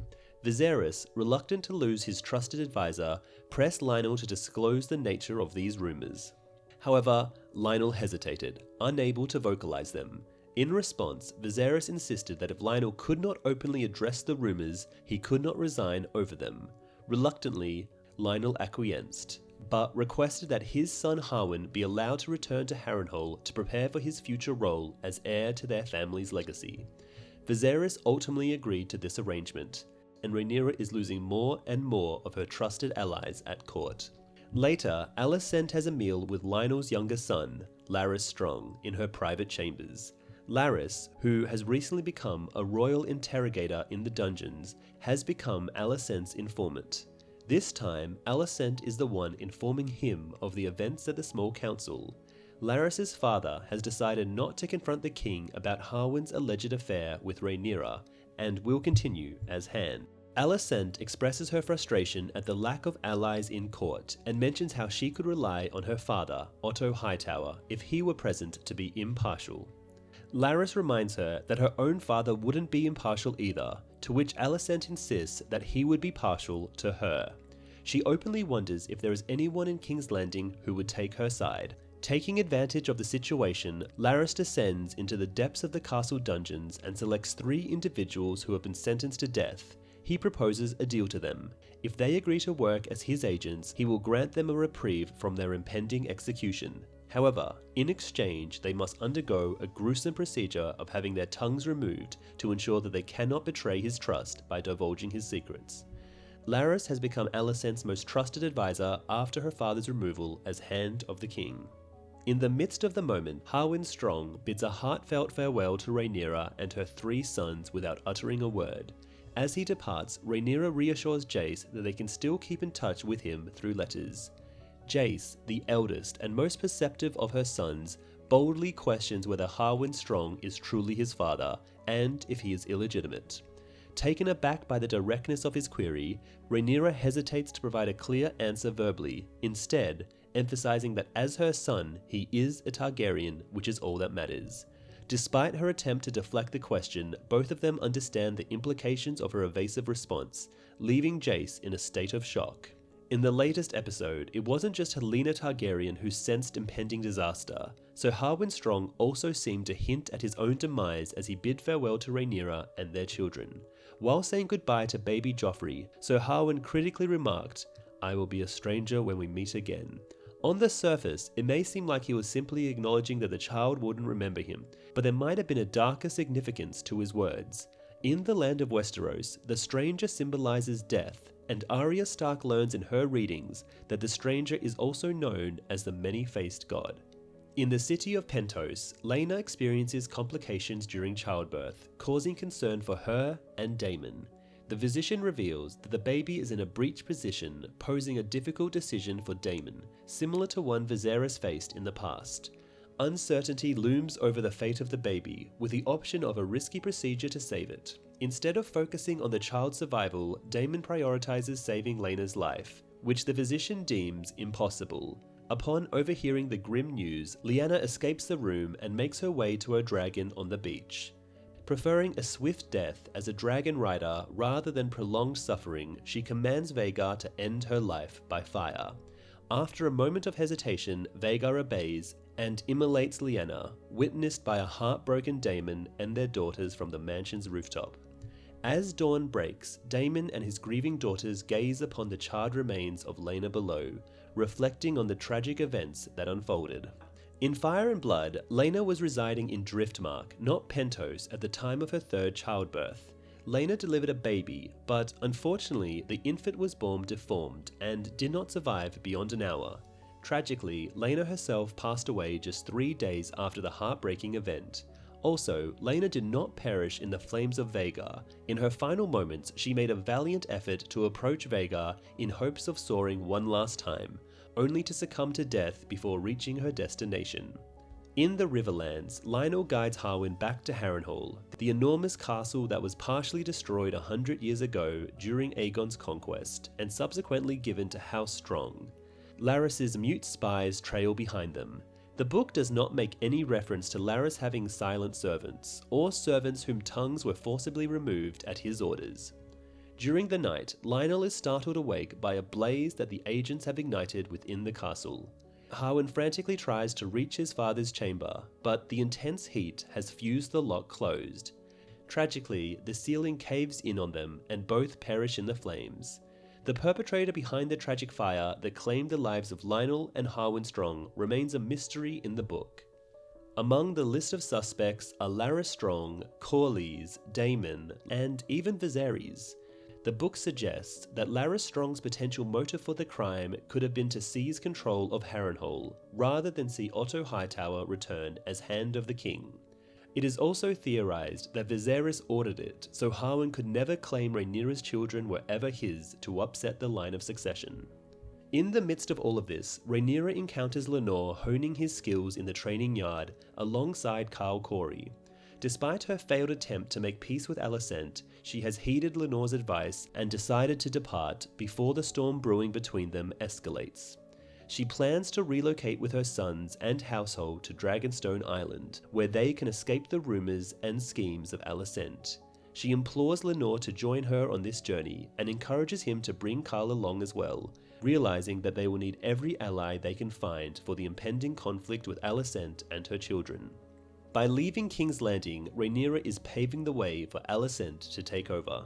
Meanwhile, Larys Strong pays a visit to Alicent in her private chambers and casually confesses that he orchestrated the deaths of his own father and brother, committing the heinous act of kinslaying to secure his position as the new Lord of Harrenhal. This dark deed also paves the way for Alicent's father Otto to reclaim the post of Hand of the King. Alicent is taken aback by the severity of Larys's actions and insists that she never desired such bloodshed. However, Larys remains unperturbed, confident that Alicent will reward him when the time is ripe. The Curse of Harrenhal, popularized in Game of Thrones, tells the tale of the castle changing ownership numerous times. Originally, construction in the year 2 BC, Harrenhal met its tragic fate when Aegon the Conqueror and his dragon Balerion unleashed fiery destruction upon its walls, leaving much of it in ruins. Every house that owns the castle goes extinct. The curse continues in House of the Dragon, as Lyonel Strong and his son Harwin fell victim to its malevolent influence. In the end, only Larys remained as the last survivor of the Strong family. At Driftmark, King Viserys I Targaryen and his entire royal court gather for the funeral of Laena Velaryon, alongside the mourning members of House Velaryon. Laena's uncle, Vaemond Valerion, delivers a eulogy in High Valyrian, making subtle remarks about the purity of Valyrian blood while casting doubtful glances at Rhaenyra Targaryen's supposed sons with Laena's brother, Lenore, who bear no resemblance to him. Despite the somber atmosphere, Laena's husband, Daemon Targaryen, can't help but chuckle at Vaemond's tactlessness in bringing up such matters at that moment. The funeral concludes with Laena's stone sarcophagus being lowered over a coastal cliff into the sea, where it would rest beside her ancestors. The grieving court then congregate at a cliffside courtyard of High Tide Castle for the wake, marked by uncomfortable silences and strained conversations. This event forces the families of Rhaenyra and Alicent Hightower to come together again, following Rhaenyra's retreat from King's Landing to Dragonstone, amidst rumors that her sons are not of Targaryen descent. Laena's passing prompts Daemon's return to Westeros after a decade, accompanied by his daughters who are meeting their extended family for the first time. The funeral also sees the presence of all the dragons currently bonded to riders, including Daemon's Caraxes, Rhaenyra's Syrax, Lenore's Seasmoke, Rhaenys' Meleys, Aegon's Sunfire, and Helena's Dreamfire. Laena's Vhagar, appearing forlorn, remains on the dunes of the beach. The funeral rites depicted in Fire and Blood do not include a specific funeral scene. Additionally, the funeral traditions of House Valyrion have not been detailed in any A Song of Ice and Fire books. Alicent and her followers are the sole beneficiaries of recent events. Larys Strong orchestrated the deaths of his own father, Lyonel Strong, and his brother, Harwin, in a fire, resulting in him becoming the new Lord of Harrenhal. In addition, Alicent's father, Otto Hightower, has reclaimed the position of Hand of the King. Alicent is appalled by Larys's evident arrogance. Larys Strong openly reveals his intense loyalty to Alicent in a rather blatant manner. Rhaenyra's eldest son, Jacaerys Velaryon, is old enough to understand that Harwin was his father, and confides in his mother about the difficulty of mourning him discreetly. Corlys Velaryon informs Rhaenyra's second son, Lucerys Velaryon, that Jace will eventually inherit the Iron Throne, while Luke will inherit the title of Lord of the Tides and head of House Valyrion. Luke expresses reluctance as he would only become Lord of Driftmark after Corlys and Lenore's passing. Laena's daughter, Baela, and Rhaena Targaryen receive comfort from their grandmother, Rhaenys, for the first time. Rhaenyra advises Jace to console his cousins over Harwin's loss, leading to a touching moment where Baela and Jace hold hands silently. Rhaenys observes with disapproval, knowing they are not her biological grandchildren. Lenore is devastated by his sister's death and moves closer to a resting place near the shore. In the novel, Baela and Rhaena were promised in marriage to Jace and Luke respectively when they were little. However, this event has not taken place in the show as of now. Alicent's children are present at the event, but seem disengaged. Aegon appears visibly bored, indulging in the wine being passed around and leering at the serving girls in a lustful manner. Helaena, on the other hand, is fixated on capturing a spider, whispering enigmatically to herself about dragons of flesh, weaving threads of green and black. Aegon expresses his annoyance to his younger brother Aemond about their mother's recent announcement of his betrothal to his sister Helaena, following the Targaryen tradition of incest. He belittles Helaena, calling her an idiot, and voices his discontent at the arrangement. This decision has been made by Alicent right after rejecting Rhaenyra's suggestion of betrothing Helaena to her son Jace. In response, Aemond defends the betrothal, stating that if he were in Aegon's position, he would fulfill his duty without insulting his future queen. The exact timing of Aegon and Helena's engagement in the book remains a mystery. Aemond then shows a glimpse of sympathy towards the Valyrian family when he briefly considers acknowledging the grieving Baela and Jace, but ultimately chooses to remain silent. King Viserys approaches his brother Daemon, whom he has banished a decade ago. Despite their past differences, Viserys still holds love for Daemon and pleads with him to return home to King's Landing. Daemon, however, insists that his home is in Pentos with his children. Viserys tries to convince Daemon that there is still a place for him at court and offers him whatever he needed. But Daemon coldly rejects his brother's offer. Daemon hastily states that he requires nothing and turns to walk away. Otto Hightower, now serving as Hand of the King once again, offers insincere condolences as Daemon passes by. But Daemon simply glares at him and remarks that a leech's hunger is insatiable. After a few episodes and a decade of showtime, Otto Hightower has once again taken on the role of Hand of the King. Meanwhile, Rhaenyra observes her uncle Daemon from a distance, remembering the feelings of infatuation she once had for him before he abruptly left 10 years prior. As the evening falls, everyone starts to retire for the night. Viserys, feeling utterly drained, is haunted by the tragic death of Laena during childbirth, which brings back memories of his first wife Emma's untimely demise many years ago. With Emma's name lingering in his thoughts, Viserys mistakenly addresses Alicent as Emma before Sir Harold Westerly gently corrects him, offering to attend to Queen Alicent instead. This slip of the tongue leaves Alicent feeling unsettled. Meanwhile, Aegon, having indulged in too much wine, is found passed out on a staircase. Otto, his grandfather, rouses him with a forceful kick and helps him to his feet as they gather the children to depart. During Laena's funeral, most of the noble guests are appropriately dressed in black attire. However, Aegon and Aemond stand out by boldly opting for green attire. This subtle choice further emphasizes the tension between the three main family factions, showcasing their lack of interest in showing respect. Alone in front of the crackling fireplace that evening, Corlys and Rhaenys engage in a tense conversation. Rhaenys expresses her frustration that Laena had wanted to go back to Westeros to be with her family, but Daemon had objected. She questions whether Laena would have survived childbirth if their own maesters had been there to assist. Corlys tries to reassure her by mentioning the skilled surgeons in Pentos, but Rhaenys can't help but wonder if their pride has invited the wrath of the gods. She criticizes Corlys for his ambitions to see a Valyrian on the Iron Throne, while he insists that he is only trying to restore what Rhaenys had lost at the Great Council of 101 AC.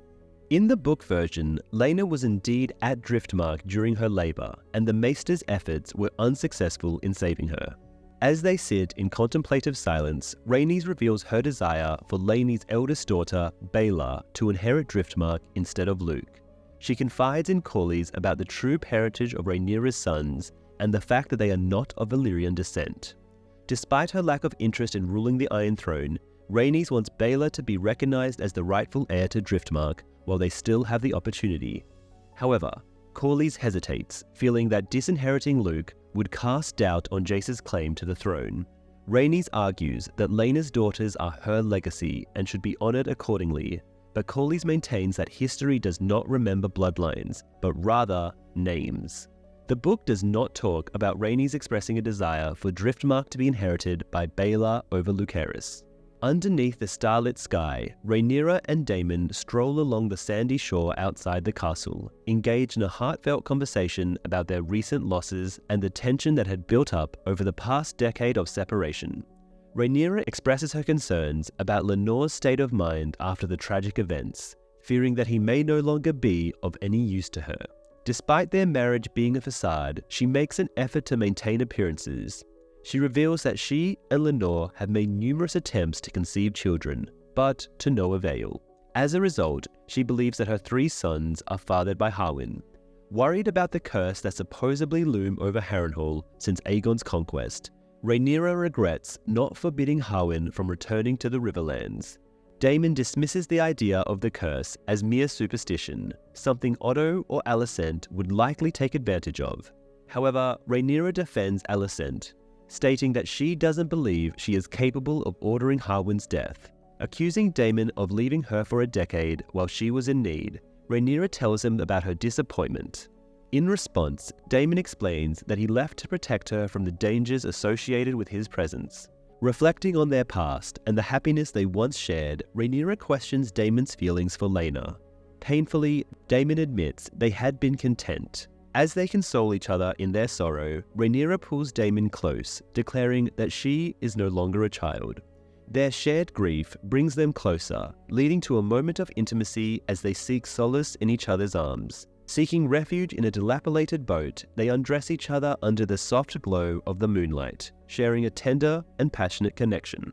In a different section of the shoreline, a young Aemon Targaryen ventures out of the fortress and stumbles upon Laena's mighty dragon, Vhagar, resting in the sandy dunes. Vhagar, nearly as colossal as a sand dune itself, is the eldest and largest of all living dragons, surpassing even Caraxes in size. She is the last of the original 3 dragons from the Targaryen conquest era. Aemond cautiously approaches and gently touches the rope netting leading to Vhagar's saddle.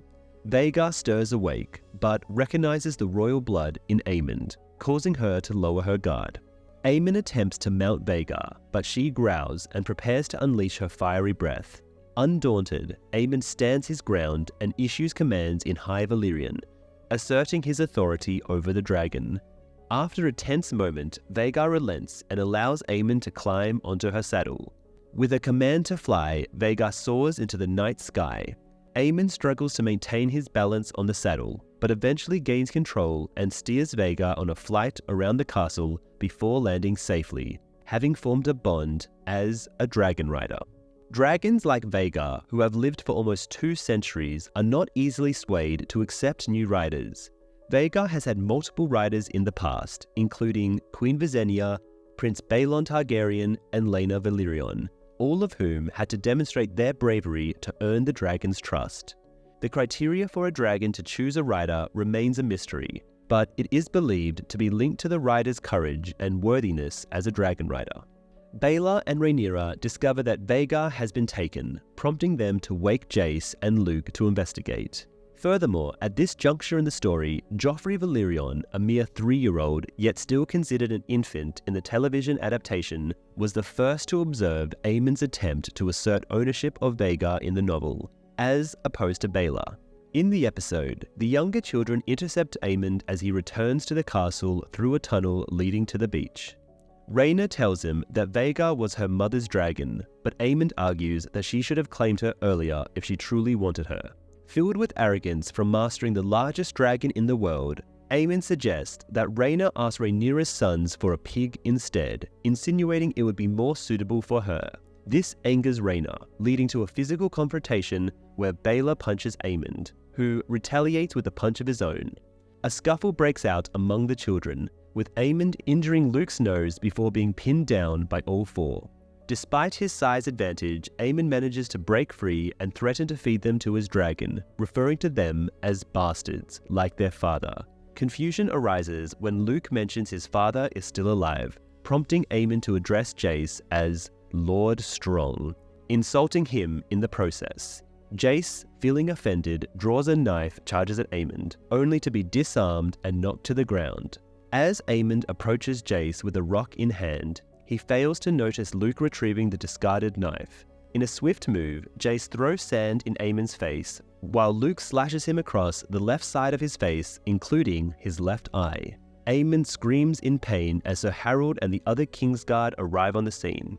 In the book, there is no indication that Baela and Rhaena participated in the battle against Aemon, following his acquisition of Vhagar in the novel, as opposed to Baela. The elders of House Targaryen gather in the Grand Hall of Nine after the altercation between the younger members of the family. Viserys storms in, incensed at the Kingsguard for failing to protect the royal princes during the scuffle. Sir Criston defends their actions, stating that they were not prepared to intervene in a conflict between siblings. Maester Kelvin tends to the deep gash on Aemon's face, informing Alicent that he has lost his left eye. Alicent, horrified by the news, lashes out at Aegon for being drunk and asleep instead of watching over his brother, despite the fact that Aemon had slipped away unnoticed. Corlys and Rhaenys arrive, demanding an explanation for the chaos, with Rhaenyra rushing to her sons who were less severely injured. As the children try to explain what happened, Aemon claims he was attacked by the others while they argue that they were only defending themselves. Viserys calls for silence, and Jace reveals to Rhaenyra that Aemon had insulted them by calling them bastards. In Fire and Blood, Aemon suffered an injury to his right eye during the fight, not the left one.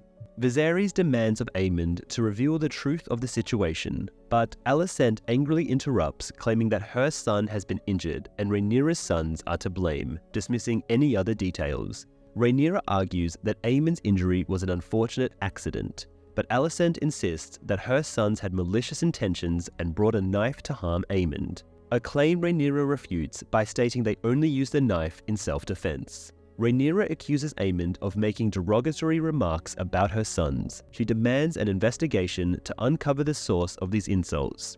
In the previous episode, Alicent assured Aemon that he would eventually succeed in flying, but Helena cryptically said, "But first, he'll have to lose an eye." Viserys then questions the whereabouts of the boy's father, Lenore, to which Alicent sarcastically suggests he is occupied with his squires. Viserys directs his attention to Aemon, who admits he heard the accusation from his brother, Aegon. Viserys asks Aegon where he learnt this, but instead of blaming his mother, Aegon implies that everyone is aware of the situation without overtly stating it. Viserys, distraught, urges them to end the conflict and reconcile as a family. He instructs them to apologize and show goodwill to each other as commanded by their king. After a brief moment of silence, Alicent expresses her dissatisfaction, stating that simply offering apologies will not suffice to restore Aemon's eye. However, she proposes that the debt can be repaid by taking the eye of one of Rhaenyra's sons. Viserys is horrified by the suggestion, but Alicent orders Criston Cole to bring her the eye of Lucerys. Furious, she declares that Lucerys can choose which eye to sacrifice, as this is more mercy than her own son was shown. Criston hesitates, citing his duty as Alicent's sworn protector and shield, stating that he cannot harm other members of the royal family at her command. Viserys intervenes, insisting that the matter is settled and warning that anyone who questions the legitimacy of Rhaenyra's sons in the future will face severe consequences, such as having their tongues removed. In the book, Alicent insisted that Lucerys should lose an eye as retribution for Aemon's injury, but she did not specifically order Sir Criston to carry out the punishment, nor did she physically harm Lucerys. Filled with a mix of sorrow and anger, Alicent is unable to come to terms with the situation. As Viserys prepares to depart, she seizes the Valyrian steel dagger from his side and charges towards Luke in a fit of rage. Before she can reach him, Rhaenyra intervenes, restraining Alicent by grasping her wrists. The onlookers gather around them as chaos ensues, with Criston attempting to assist Alicent, but being thwarted by Daemon. Meanwhile, Sir Harold commands the other Kingsguard to maintain order, while Hightower and Valyrian men-at-arms draw their swords. In a torrent of emotions that have been suppressed for years, Alicent hurls accusations at Rhaenyra. She highlights the stark differences in their choices and actions. Alicent has fulfilled her duties by marrying an older man as dictated by tradition, while Rhaenyra has openly engaged in an extramarital affair and bore illegitimate children. The breaking point for Alicent is witnessing Rhaenyra's son harm her own, without facing any consequences. As tensions escalate, Viserys and Otto urge Alicent to relinquish the dagger. Rhaenyra responds coldly, exposing Alicent's facade of righteousness and challenging her sense of duty. In a desperate attempt to break free, Alicent inadvertently wounds Rhaenyra, causing a moment of shock and realization. Dropping the dagger, Alicent begins to regain composure as the room falls silent. Aemond, despite sustaining a severe injury to his face, approaches his mother with a calm demeanor. He reassures her that his sacrifice is fair, emphasizing that losing an eye is a small price to pay for gaining a dragon. The tense atmosphere slowly dissipates as the gravity of the situation sinks in for all those present. After some time, Alicent's father, Otto, pays her a visit in the privacy of her quarters. Feeling humiliated and embarrassed by her failed attempt to harm Rhaenyra and her son, she realizes that Viserys will now always support Rhaenyra over her. Despite her anxieties, Otto expresses his pride in her, acknowledging that they are engaged in a ruthless game, and he had doubted her determination to succeed until now.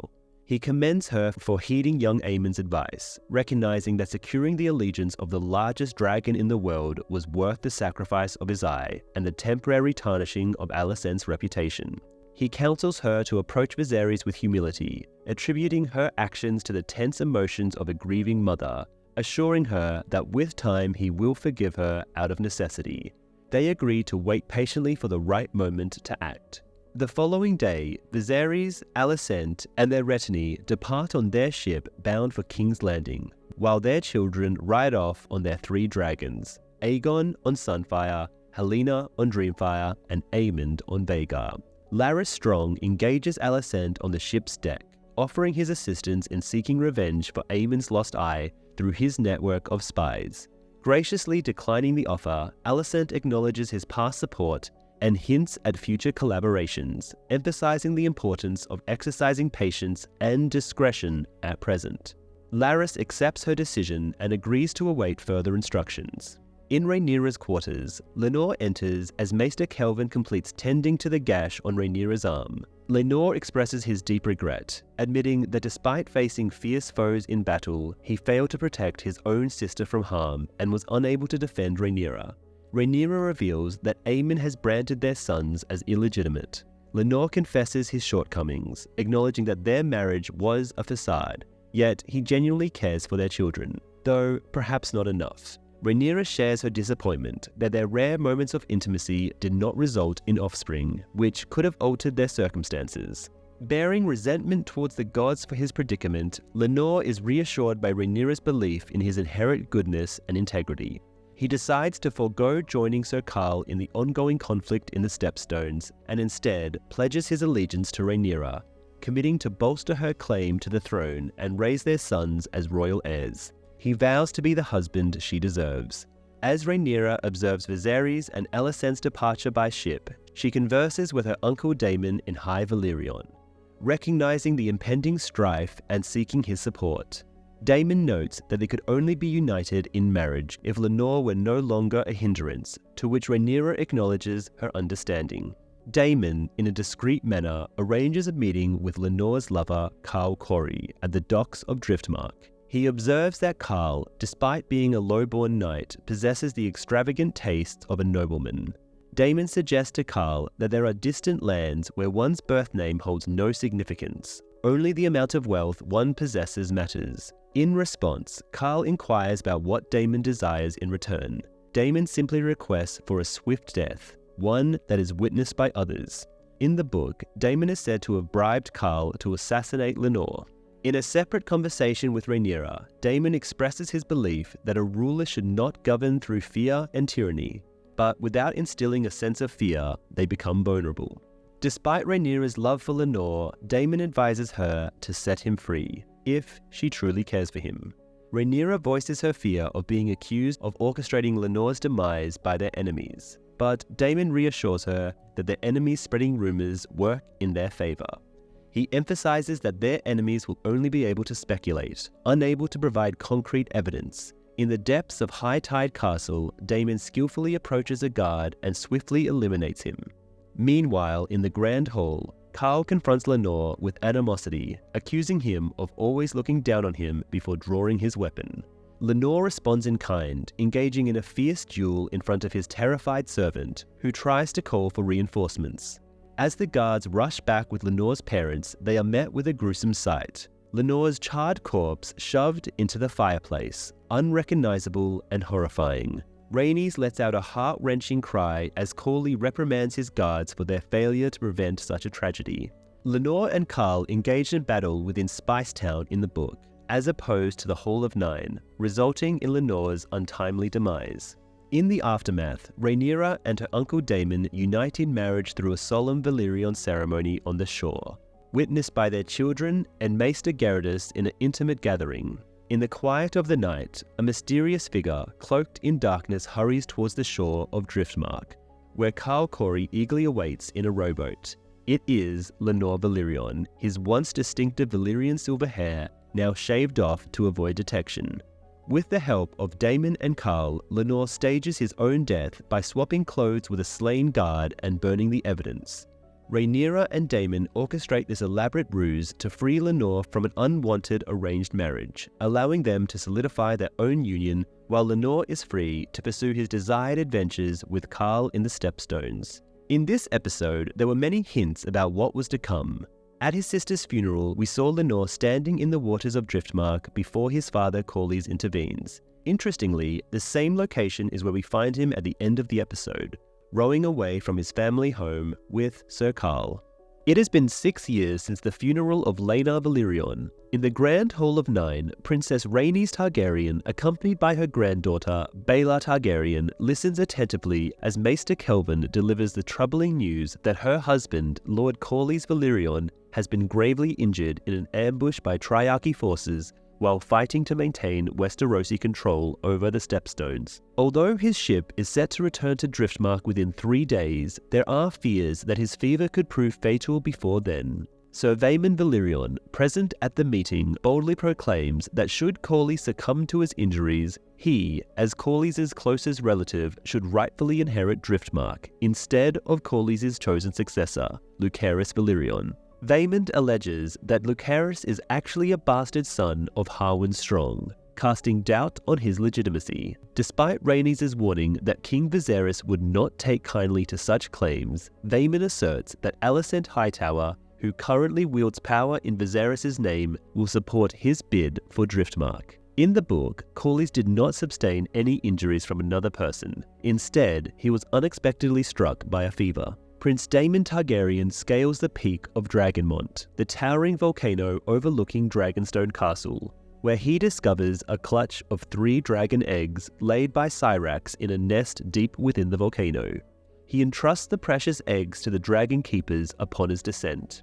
Daemon Targaryen's obsession with acquiring dragon eggs, like we saw in episode 2, is a clear indication that he understands the power of House Targaryen derived solely from its dragons. Something that Viserys failed to realize by focusing too much on prophecy and allowing dragon eggs to fall into the hands of House Hightower. Meanwhile, inside the castle, Princess Rhaenyra Targaryen, heavy with child, observes her eldest son, Prince Jacaerys Valyrion, as he practices speaking High Valyrian under the guidance of Maester Garrodus. She comforts her son as he grows frustrated with his mistakes, reminding him that there is ample time for improvement.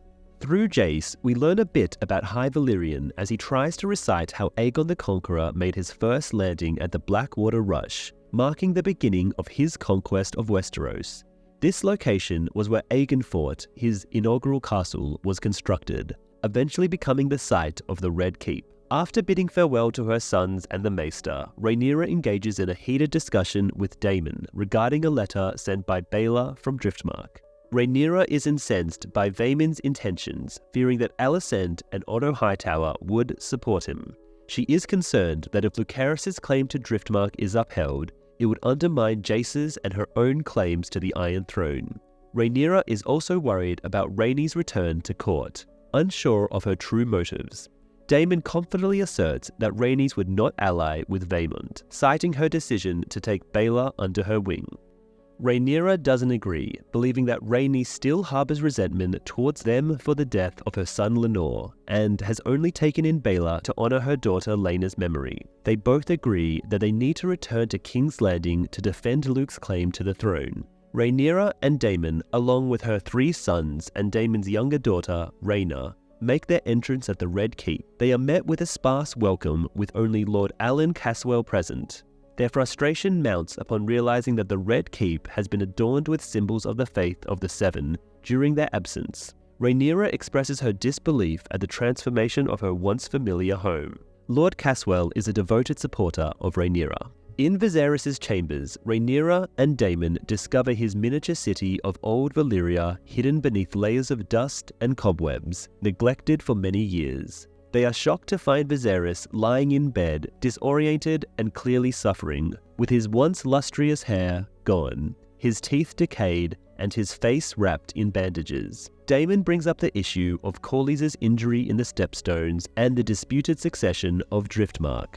But Viserys, in a delirious state, insists that both matters have already been resolved. Daemon implores Viserys to support Lucerys' claim over Vaemond's. However, Viserys is confused and mentions Alicent and Otto handling court affairs. Suddenly, a child's cry interrupts their conversation, and Rhaenyra introduces Viserys to his youngest grandsons from her marriage to Daemon, Aegon and Viserys. Viserys is overjoyed to see the children, playfully commenting on the younger one's regal name. As the children start crying, Viserys is struck by a sudden pain and requests his tea, pointing to a cup beside his bed. After he drinks it, Daemon inspects the cup and detects familiar scent emanating from its contents, causing him to furrow his brow. Viserys became increasingly overweight in his later years, as depicted in the book Fire and Blood, but in the show, he's thinner than ever. Sir Harold Westerling interrupts a gathering of the small council to announce the arrival of Rhaenyra and Daemon.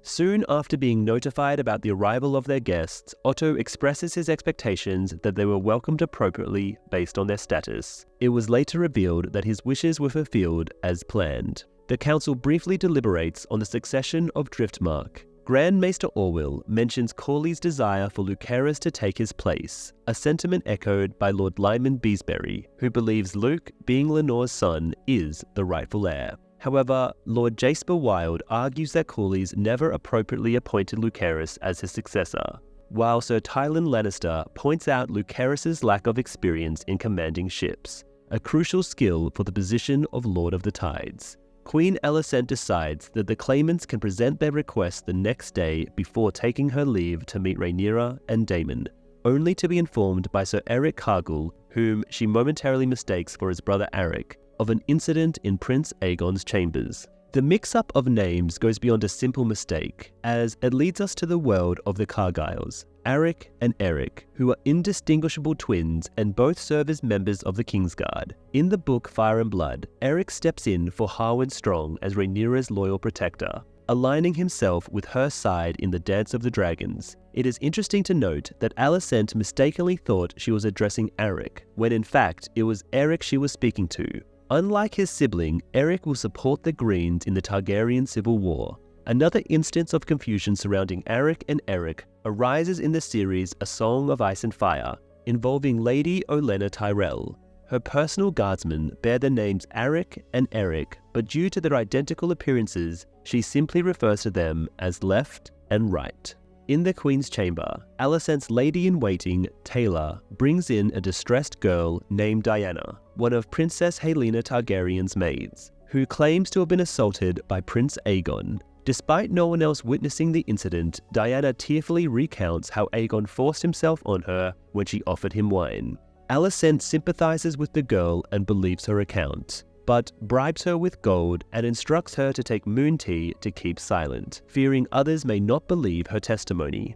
Later, an enraged Alicent confronts a drunken Aegon in his chambers, scolding him for his behavior and bringing disgrace upon the family. Aegon weakly defends himself, feeling overwhelmed by the pressure placed on him and never meeting his parents' expectations. But Alicent remains unsympathetic. Alicent believes that her love for her children is a shared trait with Rhaenyra, However, she momentarily disowns Aegon. She declares to Aegon, "You are no longer my son," drawing parallels not to Cersei Lannister as previously thought, but rather to Tywin Lannister, who echoed a similar sentiment when he disowned Tyrion, with the same words before meeting his demise. When Helaena enters and inquires about Diana, Alicent breaks down in tears and embraces her daughter. In the chamber of Viserys, Rhaenyra and Daemon engage in a conversation about the worsening state of Viserys, interrupted by the entrance of Alicent. They boldly accuse Alicent and Otto of drugging Viserys with milk of the poppy to manipulate power in his name. Alicent defends her actions, claiming it was the Maester's recommendation due to Viserys' agony. Daemon mocks the Maesters, questioning their decision to remove Targaryen symbols from the Red Keep in favor of the Seven's iconography. Alicent justifies the changes as a reminder of higher authority. The Red Keep has undergone some renovations, as noted by Rhaenyra and Daemon, most notably with the addition of the seven-pointed star. This change echoes a similar alteration made by Joffrey Baratheon after he became king. The symbol of the seven-pointed star is also prominently displayed on the necklace worn by Alicent. This reflects her growing piety and self-righteousness. These religious themes will play a significant role in the future events of the Dance of the Dragons. When Rhaenyra questions who will decide her son's inheritance, Alicent confidently asserts it will be her and her father, the Hand of the King. Meanwhile, in the Red Keep's courtyard, Jace fondly recalls their childhood training days, while Luke is conscious of his resemblance to Harwin Strong, which affects his claim to Driftmark. They witness a sparring match between Criston Cole and Prince Aemond Targaryen, who proves to be a skilled warrior. Aemond defeats Cole, who acknowledges his prowess and predicts future tournament victories. Aemon expresses disinterest in tournaments and confronts his nephews, questioning their intentions to train. Before they can respond, Vaemond, accompanied by his guards, arrives and meets with Otto and Alicent. Vaemond offers the Valyrian fleet support in exchange for recognition as the heir to Driftmark. In the book, instead of Vaemond himself, it was his relatives who journeyed to King's Landing to appeal to King Viserys. Their purpose was not only to challenge the inheritance of Driftmark, but also to object to Rhaenyra's sudden decision to execute Vaemond. However, their message lost all impact when they mistakenly insulted Lucerys in front of Viserys, resulting in the king angrily ordering their tongues to be cut out as punishment. In the Godswood of the Red Keep, Rhaenyra has a meeting with Rhaenys, with Rhaena by their side. Rhaenys is pleased to see her younger granddaughter, but less so with Rhaenyra, who requests Rhaena to give them privacy for their conversation. Rhaenyra believes that Rhaenys is in King's Landing to assert her own claim to Driftmark, rather than to support Vaemond. She suspects that the whole situation is a scheme orchestrated by Otto and Alicent to discredit Lucerys as illegitimate. This accusation angers Rhaenys, who brings up Rhaenyra's affair with Lenore. Rhaenyra defends herself, claiming she loved Lenore in her own way and had nothing to do with his death. She proposes a marriage alliance between their children, suggesting that Jace and Luke marry Baela and Rhaena respectively. This would make Baela the Queen of Driftmark and ensure that the ruling line passes through Laena's descendants as Rhaenys had originally wanted. However, Rhaenys appears to reject the offer, stating that she must stand alone. The decision to have House of the Dragon Targaryens align with the Old Gods is intriguing. While Aegon the Conqueror initially converted to the faith of the Seven for political reasons, this choice creates a distinct separation between the factions in the show. As Alicent grows more devout, she becomes more distant from Targaryens, like Rhaenyra and Rhaenys. On a stormy night in King's Landing, Rhaenyra is by Viserys' side as he wakes up. Confused at first, he mistakes her for Alicent before she corrects him. Rhaenyra then questions her father about the Song of Ice and Fire, a prophetic dream from Aegon the Conqueror.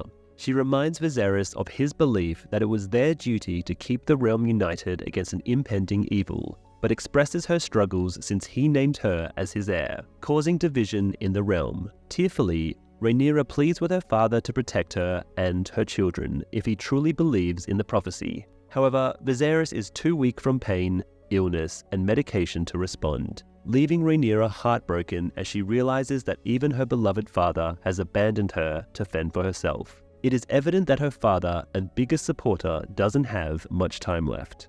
The following day, Orwyle and a few acolytes are attending to Viserys' illness, while the king instructs Otto to organize a family supper that evening without the use of milk of the poppy. It is highly suspected that some maesters are not aiding Viserys to the best of their ability. The Citadel has a very close relationship with House Hightower. The maesters are typically expected to be loyal to their masters, but the Hightowers have a long-standing connection and proximity to them. As the Lords of Hightower, they hold the title of Defender or Protector of the Citadel. The Hightowers were even involved in the establishment of the Citadel, which is funded by taxes from Oldtown that ultimately flow through the Hightowers.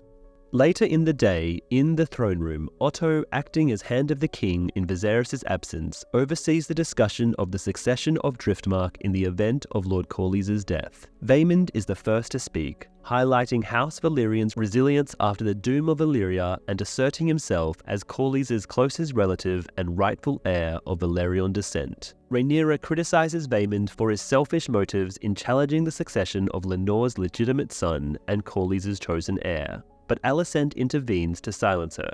After Vaemond presents his case, Otto invites Rhaenyra to advocate for Lucerys.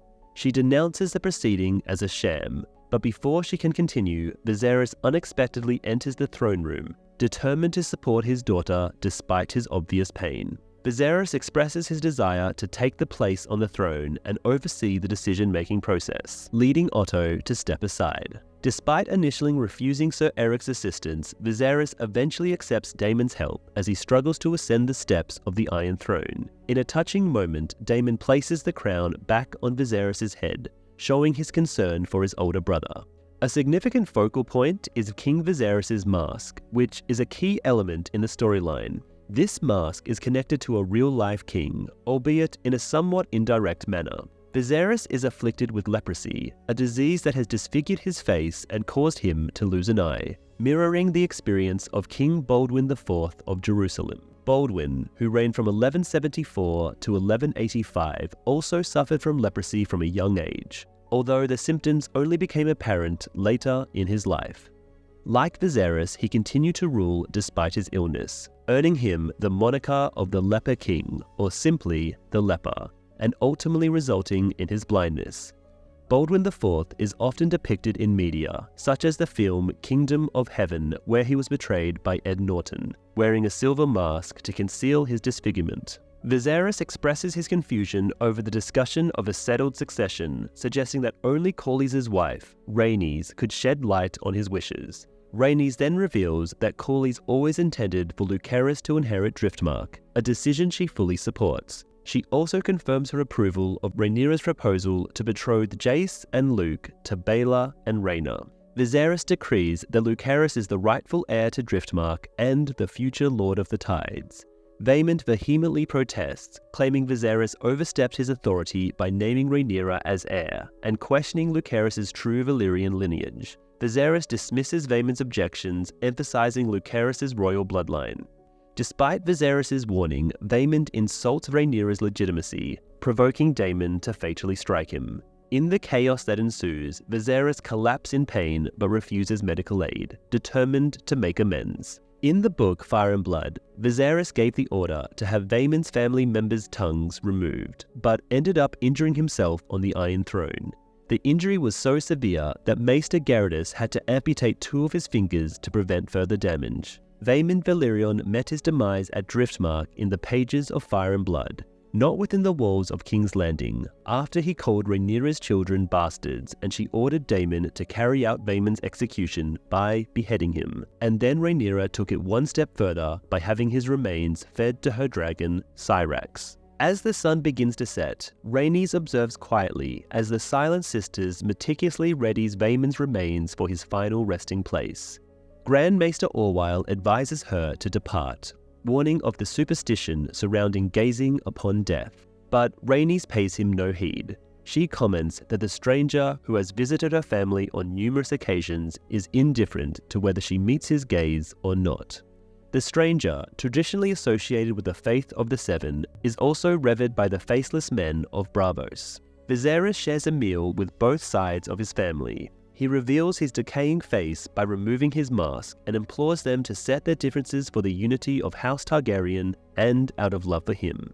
Viserys' attire is embellished with various pieces of jewelry, including 2 gold dragons. While these may seem like decorative items at the moment, when Aegon asserts his claim to the Iron Throne, he will design a new Targaryen emblem, replacing the red dragon with a gold one, inspired by his dragon, Sunfire. Rhaenyra and Alicent attempt to mend their past rift, with Rhaenyra praising Alicent's care for her father and Alicent recognizing their shared role as mothers who love their children. Aegon flirts with Baelor, much to Jace's annoyance, but Jace chooses to toast his uncles in fond remembrance of their childhood together, in line with his grandfather's desire for peace.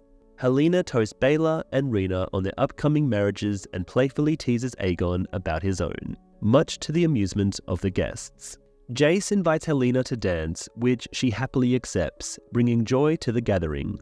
Viserys watches with contentment as his family bonds before retiring for the night. However, the peace is shattered when Lucerys snickers at Aemon's expense, leading Aemon to angrily confront Jace and Luke, sarcastically praising them before Daemon steps in to stop the brawl. In Fire and Blood, tensions rose when Jacaerys Valerion invited Helaena Targaryen to dance, sparking jealousy in Aegon. The situation escalated into a heated argument that could have resulted in a physical confrontation if not for the timely intervention of the Kingsguard. However, Aemon further fueled the conflict by initiating a skirmish with his provocative 3 strong boys toast. Rhaenyra sends her sons to bed, while Aemon eventually leaves after Daemon intervenes. Rhaenyra and Alicent commiserate over their son's behavior, with Rhaenyra promising to return on Dragonback once her family is safe at Dragonstone, a plan that Alicent supports. In the books, Viserys had each family wear the other traditional color, so Rhaenyra and her family donned a vibrant green attire, while Alicent and her children wore a striking combination of black and red. In front of Viserys, the 2 families are cordonal, but once he leaves, everyone returns to their usual disdain. At the same time, Taylor pays a visit to an extravagant mansion located in the city, which is owned by Mysaria. She updates her actual employer about the recent happenings at the Red Keep. Later that evening, Alicent enters Viserys' chambers and helps him with his medication to alleviate his pain. Mistaking Alicent for his daughter, Viserys continues his earlier discussion with Rhaenyra, strongly believing in Aegon the Conqueror's prophetic dream and urging Rhaenyra to prepare Westeros for the impending darkness. When Alicent hears the name of the Conqueror, she misunderstands Viserys' intention and mistakenly thinks he is naming their son Aegon as his heir. After Alicent leaves, Viserys utters his final words, "My love," to his deceased wife before peacefully passing away, unaware of the confusion and turmoil he has unknowingly caused. Alicent was not present with Viserys at the time of his passing in the book. It was a servant who found his lifeless body and relayed the news to Alicent. Also, there is a theory that Alicent was responsible for poisoning Viserys. However, there was no proof. In the darkness of night, a young servant boy makes a shocking discovery that King Viserys has passed away in his sleep. Without hesitation, he rushes to inform Queen Alicent Hightower's lady-in-waiting, Talia, who immediately wakes up and notifies her mistress about the tragic news. Overwhelmed with grief, Alicent quickly gets dressed and hurries to her father's chambers at the Tower of the Hand to convey the king's death and the unexpected decision he made on his deathbed to name her eldest son Aegon as the new heir. Meanwhile, unbeknownst to Alicent and her father, Talia discreetly lights a candelabra in the window of Viserys' chamber as a secret signal to someone in King's Landing. Talia is acting as a covert agent for Mysaria. It becomes apparent that this act serves as a prearranged signal to the White Worm, confirming the demise of the king. The concept of a candle in a window being utilized as a secret communication method was originally depicted in Game of Thrones, where Sansa employed it to signal Brienne for aid. The small council has gathered in a rush. Sir Tywin Lannister questions why the meeting couldn't wait until morning, mockingly suggesting that perhaps Dawn has been invaded. The joke subtly highlights the fact that the 7 kingdoms of Westeros are not yet fully unified. Dawn successfully resisted Aegon the Conqueror's invasion and will not be officially conquered and integrated into the 7 kingdoms until 187 AC. In the books, the Dornish under Corin Martell formed an alliance with the Triarchy, but the show decided not to include this. However, Sir Tywin Lannister's jest is cut short when Otto reveals the shocking news that King Viserys has passed away. Otto solemnly announces the death of their beloved ruler, referring to him as Viserys the Peaceful, and reveals that Viserys has named Aegon as his successor. Tywin sees this as an opportunity to move forward with their long-standing plans, with Otto's approval. As they discuss replacing 2 City Watch captains who are loyal to Daemon, Alicent is outraged to discover that the council members were plotting to make her son the heir without her knowledge. Lord Jasper Wilde explains that they did not want to involve her in their schemes. Lord Commander Harold Westerling and Lord Lyman Beesbury express their anger at the council's deceit, accusing them of trying to replace Viserys' chosen heir, Rhaenyra, with an impostor. Tywin argues that Aegon, as the king's firstborn, is a legitimate heir, while Lyman insists that Viserys would not have changed his mind on his deathbed, casting doubt on the sudden shift in allegiance. The tension escalates as accusations of treason and regicide are thrown around. Grand Maester Orwyle tries to defuse the situation, but Lyman refuses to back down. In a tragic turn of events, Criston Cole inadvertently kills Lyman in a fit of anger, prompting Harold to demand Cole's resignation from the Kingsguard. Cole defends his actions, claiming they were justified in defense of the Queen's honor. Alicent and Otto intervene before a fight breaks out between the 2 knights. In the book, Harold Westerling did not step down from his position as the Lord Commander of the Kingsguard. He passed away in 112 AC, and Criston Cole took over long before Viserys' passing. Honestly, they should have just had Sir Harold on Dragonstone with Rhaenyra, because why would the Greens let Sir Harold live otherwise?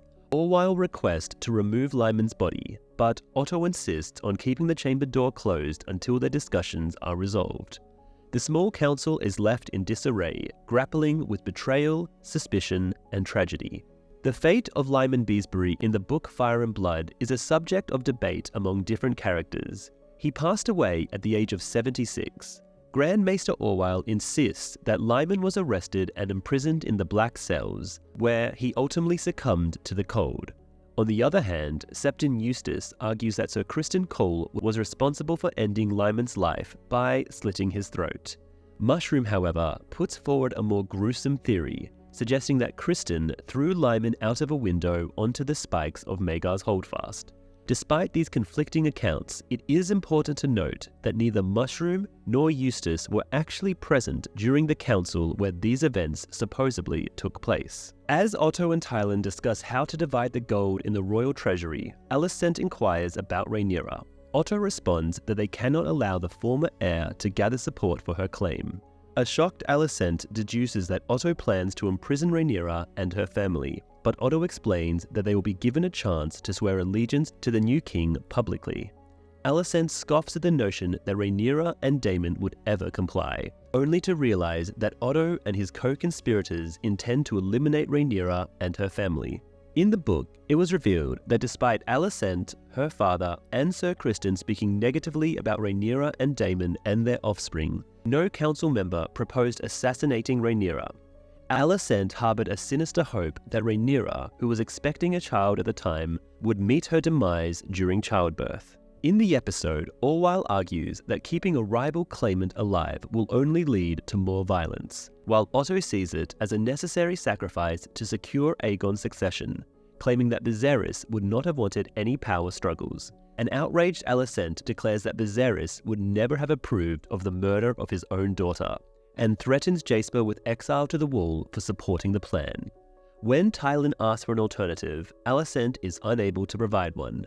Otto then commands Harold to take his knights to Dragonstone to assassinate Rhaenyra and her family. Harold, disgusted by the order, chooses to resign from the Kingsguard in protest and storms out.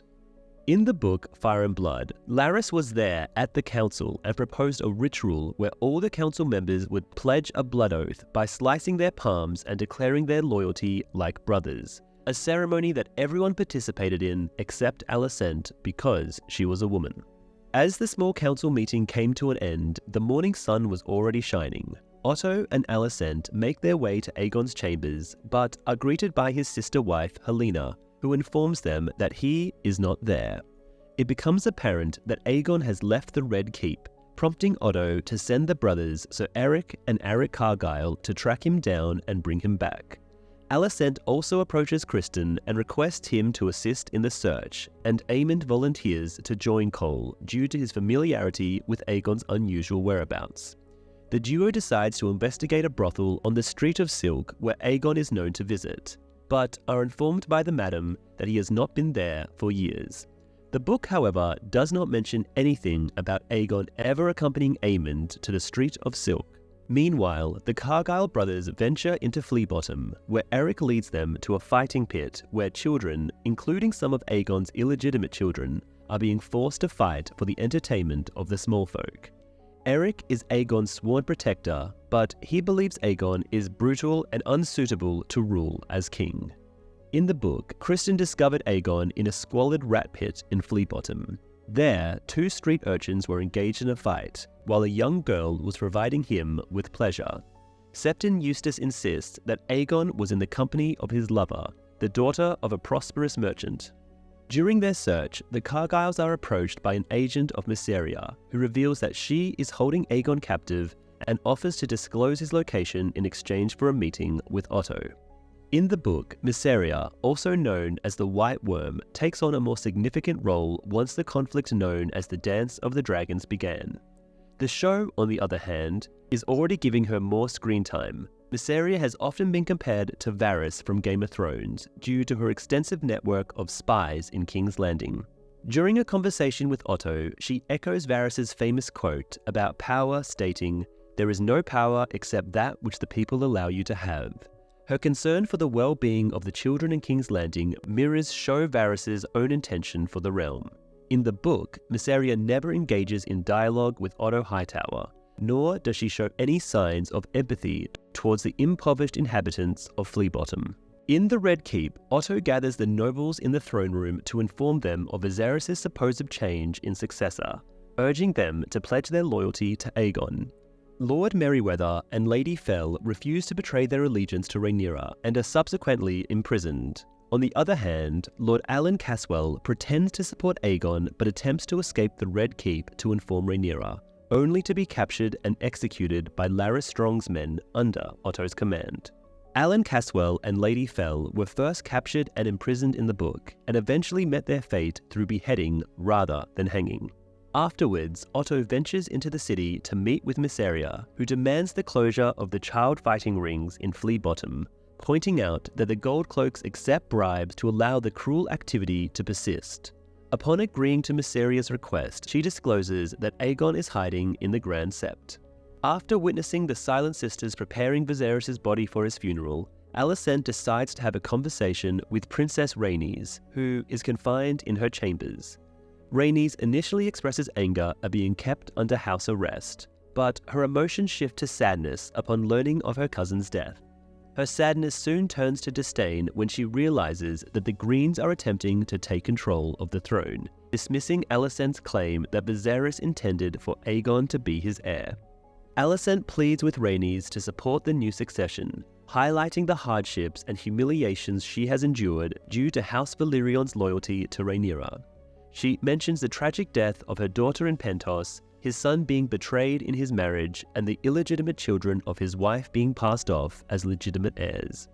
Alicent argues that Rhaenys should have been elected queen during the Great Council of 101 AC, offering to grant her control of Driftmark to pass on to her granddaughters in exchange for her assistance in maintaining peace. Rhaenys rejects Alicent's proposals coldly, stating that despite the flattery, Alicent is merely aiding her father and son in perpetuating the very system that had denied Rhaenys the throne in the past. The exchange between Alicent and Rhaenys never took place in the book. Rhaenys was absent from King's Landing at the time of Viserys' passing. Aric and Eric discover Aegon in the Grand Sept, only to be surprised by Aemond and Criston outside. In Fire and Blood, Aemond abstained from joining the quest to find Aegon. In the show, Eric, unwilling to assist in Aegon's claim to the throne, flees the scene, while Criston defeats Aric in a fierce battle. Despite Aegon's reluctance to become king, he is forcibly taken back to the Red Keep. Alicent confronts Otto and declares that Criston Cole would be appointed as the Lord Commander of the Kingsguard. Aegon would be crowned the next day at dawn in the Dragon Pit, and they would offer generous peace terms to Rhaenyra on Dragonstone, disregarding Otto's warning that Rhaenyra, Daemon, and their supporters would not surrender. Otto speculates that Alicent's actions are driven more by her desire to protect her childhood friend than by recognizing Viserys' love for his daughter.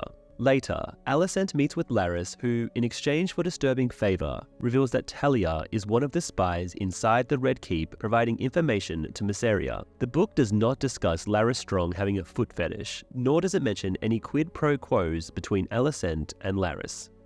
Alicent orders him to dismantle the spy network, and his agents set fire to Mysaria's residence in secret. Larys Strong has taken on the role of Lord Confessor, a newly created position in the realm. This role involves extracting information through torture, making Larys the master of whispers and pain. This new addition to the show allows Larys to manipulate and extract secrets from his victims. Before dawn, Rhaenys is rescued from her confinement by Eric Cargyle, who feels compelled to challenge the treachery of the Greens and escorts her out of the castle. While fleeing through the Red Keep, Rhaenys is struck by the sight of Balerion the Black Dread's enormous skull. It serves as a stark reminder of her own dragon, Meleys, and hints at their impending escape. In the bustling streets of King's Landing, Rhaenys is determined to make her way to the Dragon Pit to rescue Meleys, despite Alicent's warning that her imprisonment was a ploy to prevent Rhaenyra from having another dragon to use against the Greens. Eric, on the other hand, believes it is too risky to attempt reaching the Dragon Pit and suggests they head to the docks to find a ship before the Greens catch wind of their escape. As they navigate through the crowded streets, a surge of people being led by the Goldcloaks towards Aegon's coronation separates Rhaenys and Eric.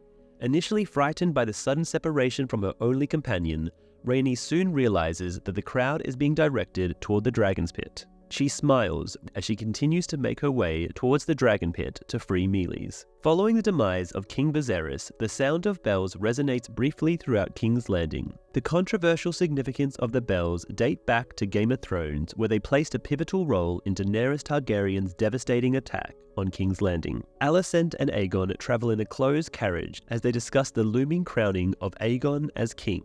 Alicent scolds her son for appearing ungrateful towards the efforts being made on his behalf, while Aegon expresses doubts about his mother's claim that Viserys named him as heir on his deathbed. Aegon points out that Viserys had ample time to change the succession from Rhaenyra to him, but never did, leading him to believe that his father never truly cared for him. Alicent presents Aegon with his father's dagger as evidence to the contrary.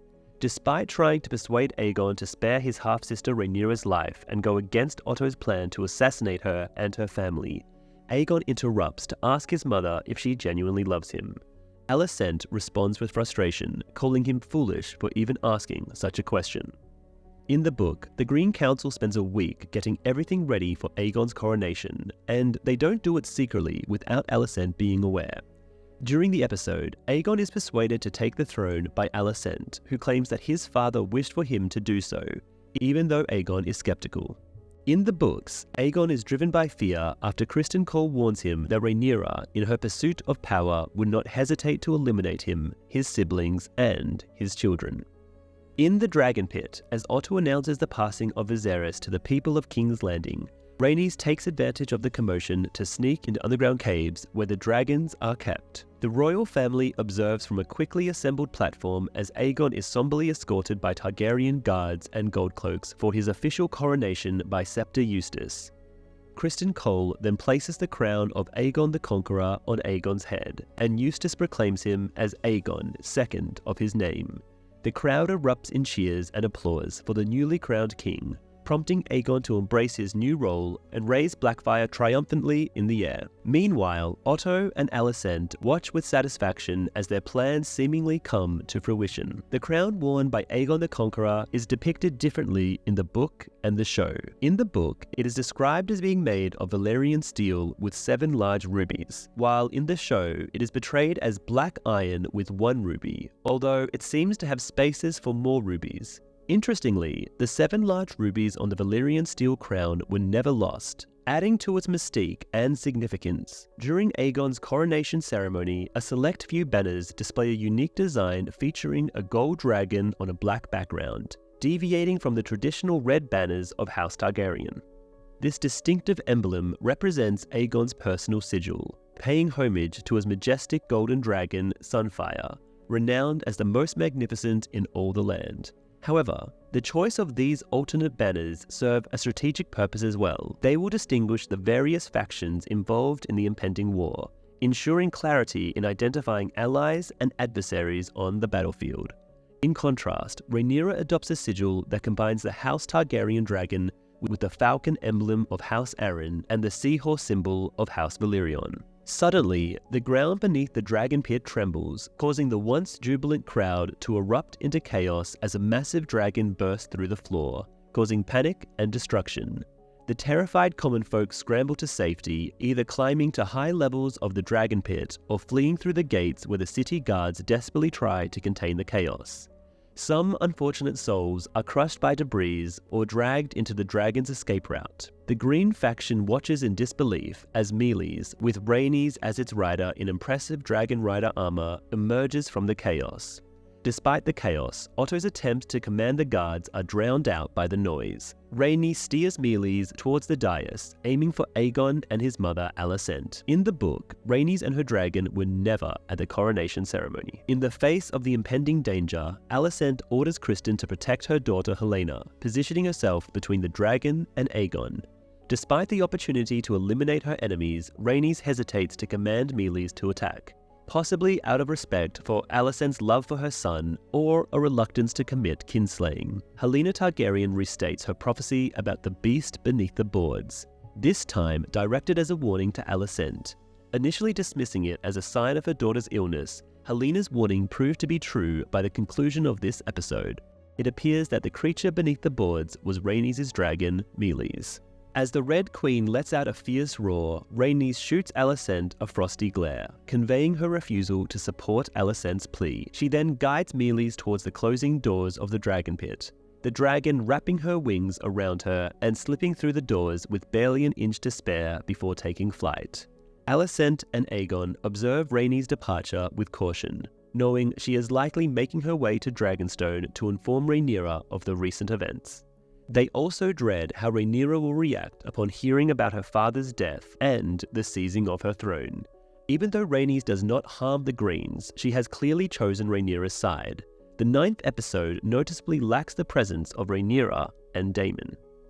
While carrying her unborn child, Rhaenyra Targaryen discovers her son, Lucerys Valyrian, engrossed in studying the island of Driftmark on the painted table of Dragonstone.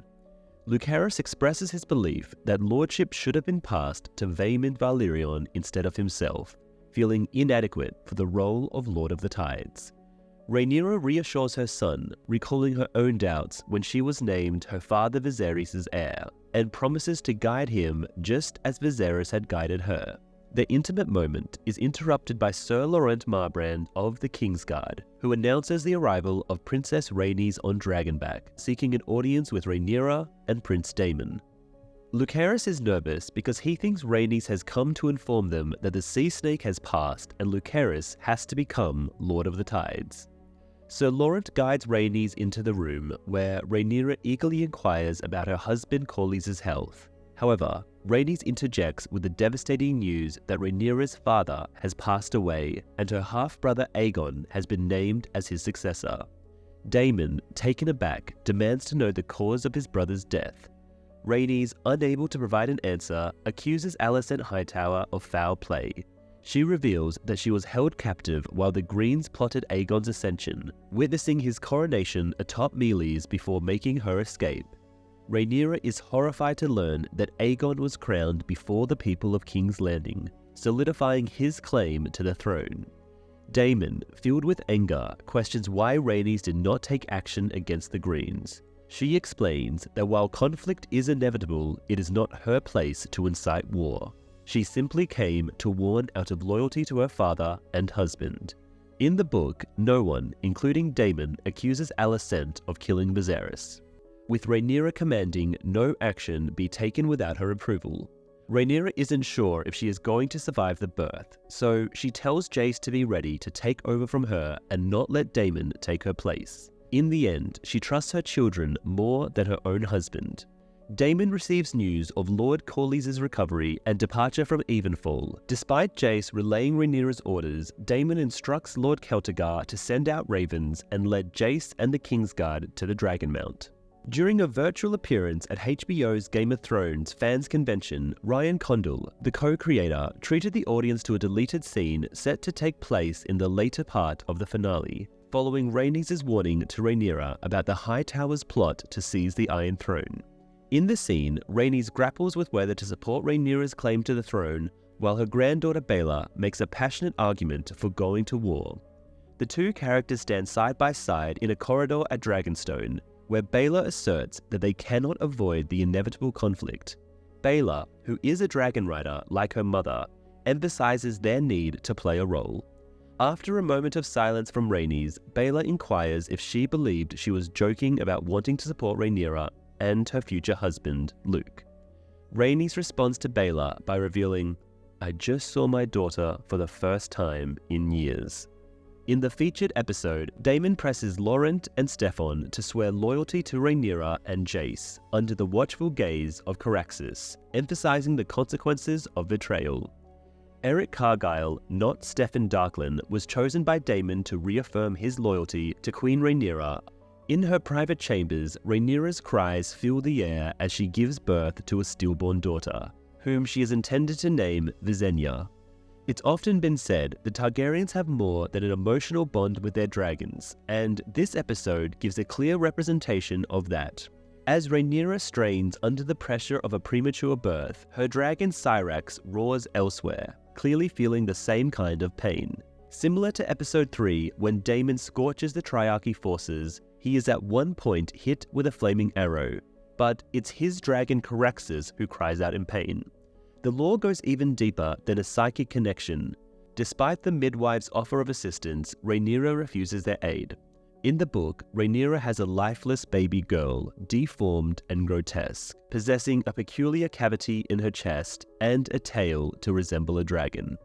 Afterwards, she lovingly prepares her lifeless child for burial under the careful eye of the Silent Sisters. Meanwhile, Daemon, overwhelmed with grief, seeks solace by the beach. The following day, a modest funeral is held for the infant.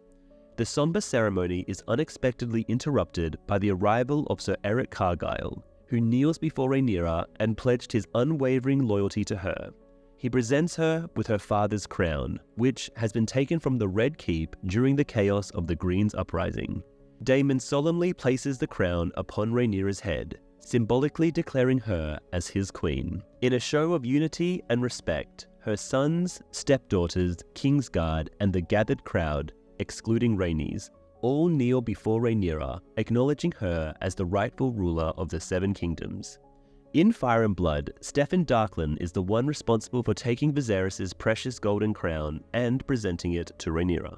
Rhaenyra and her council of lords assemble around the grand painted table. She graciously accepts a cup of wine from her stepdaughter and cousin Rhaena Targaryen, who is now serving as the cupbearer, a role Rhaenyra once held. After taking a sip, Rhaenyra requests an update on the current situation. Daemon reports that Dragonstone's defenses consist of 30 knights, 100 crossbowmen, and 300 men-at-arms. While it is enough to protect the island, it is not sufficient for a conquest of Westeros. Daemon mentions that he has reached out to loyal members of the City Watch, but the response is uncertain. Gerardus confirms the allegiance of houses Celtigar, Macy, Darklyn, Staunton, and Bar Emmon. Rhaenyra expresses confidence in the support of House Arryn and the Vale, due to her family ties through her mother, Aemma Arryn. Gerardus also sends a message to Lord Grover Tully, a close friend of Rhaenyra's late father, in hopes of gaining his backing. However, Rhaenyra acknowledges the need to prove their strength of their cause to the skeptical Grover. Daemon volunteers to personally negotiate with him. In Fire and Blood, Lord Grover Tully is characterized by his unwavering determination rather than fickleness. He constantly shows a preference for male claimants' rights and remains steadfast in his convictions without wavering. The discussion then turns to Storm's End and Winterfell, with Lord Celtigar emphasizing House Stark's reputation for honoring oaths. Rhaenyra notes the importance of reminding Lord Boros Baratheon of his father's pledge. Rhaenys provides an update from Driftmark, mentioning that Corlys is en route to Dragonstone, though his intentions are unclear. Daemon predicts that House Lannister would side with the Greens, citing their long-standing support for Otto on the Small Council. He emphasizes the need for the Lannister fleet if the Velaryons decide not to back Rhaenyra. Securing the Westerland's allegiance through House Lannister is deemed crucial for the success of the Black's cause. In Fire and Blood, during the pivotal Black Council meeting, Daemon makes the strategic decision to overlook House Tully as a potential ally, foreseeing their allegiance to the Greens. Instead, he proposed recruiting House Greyjoy to join the Blacks in their cause. Interestingly, in the televised adaptation, neither the Tyrells nor the Greyjoys are mentioned. Lord Celtigar interjects, stating that the discussion of military forces is futile in the face of Rhaenyra's overwhelming advantage of dragons, a power not seen since the days of Valyrian freehold. Rhaenyra acknowledges that the Greens also have dragons, but Daemon points out that they only have 3 adult dragons, Vhagar, Sunfire, and Dreamfire, compared to the Black 6, Caraxes, Syrax, Meles, Thermax, Arryx, and Tyraxes, along with Rhaenyra's sons and Baela's dragon, Moondancer. He also mentions the availability of unclaimed dragons such as Seasmoke, Vermithor, and Silverwing, as well as 3 feral dragons, Grey Ghost, Sheepstealer, and the Cannibal, roaming freely on Dragonstone. In the book, it is Rhaenys who counts the dragons belonging to both her faction and the Greens, including the unclaimed trio and the untamed 3. She makes a point to reference Stormcloud as well. Daemon suggests taking control of Harrenhal as a strategic stronghold and using the dragons to attack King's Landing, but their conversation is interrupted by Ser Eric, who reports a galleon approaching the island bearing the banner of a 3-headed green dragon. In response, Daemon arms himself with Darksister and commands the garrison to prepare for battle. In the novel, Daemon is not enthusiastic about entering into battle. In fact, he is in agreement with Rhaenyra that their first course of action should be to gather allies. On the bridge leading to Dragonstone, Daemon, accompanied by the 3 Kingsguard knights and a detachment of Dragonstone's garrison, intercepts the Greens' negotiation party. The party is led by Sir Otto Hightower, Sir Aric Cargyle, Grand Maester Orwyle, and several guards. Otto announces that he's been sent by the Dowager Queen Alicent to offer terms to Rhaenyra, who arrives atop Syrax. In the book, there are no sightings of dragons during the clash at Dragonstone. Otto addresses Rhaenyra as Princess, but she coldly corrects him, asserting her title as Queen Rhaenyra and labeling Otto and his companions as traitors. Otto proceeds to present the terms proposed by King Aegon II. Rhaenyra would publicly acknowledge him as king in exchange for keeping Dragonstone, which would later pass to her son Jacaerys after her death. Additionally, Lucerys would be confirmed as heir to Driftmark and the Valyrian family's lands and holdings.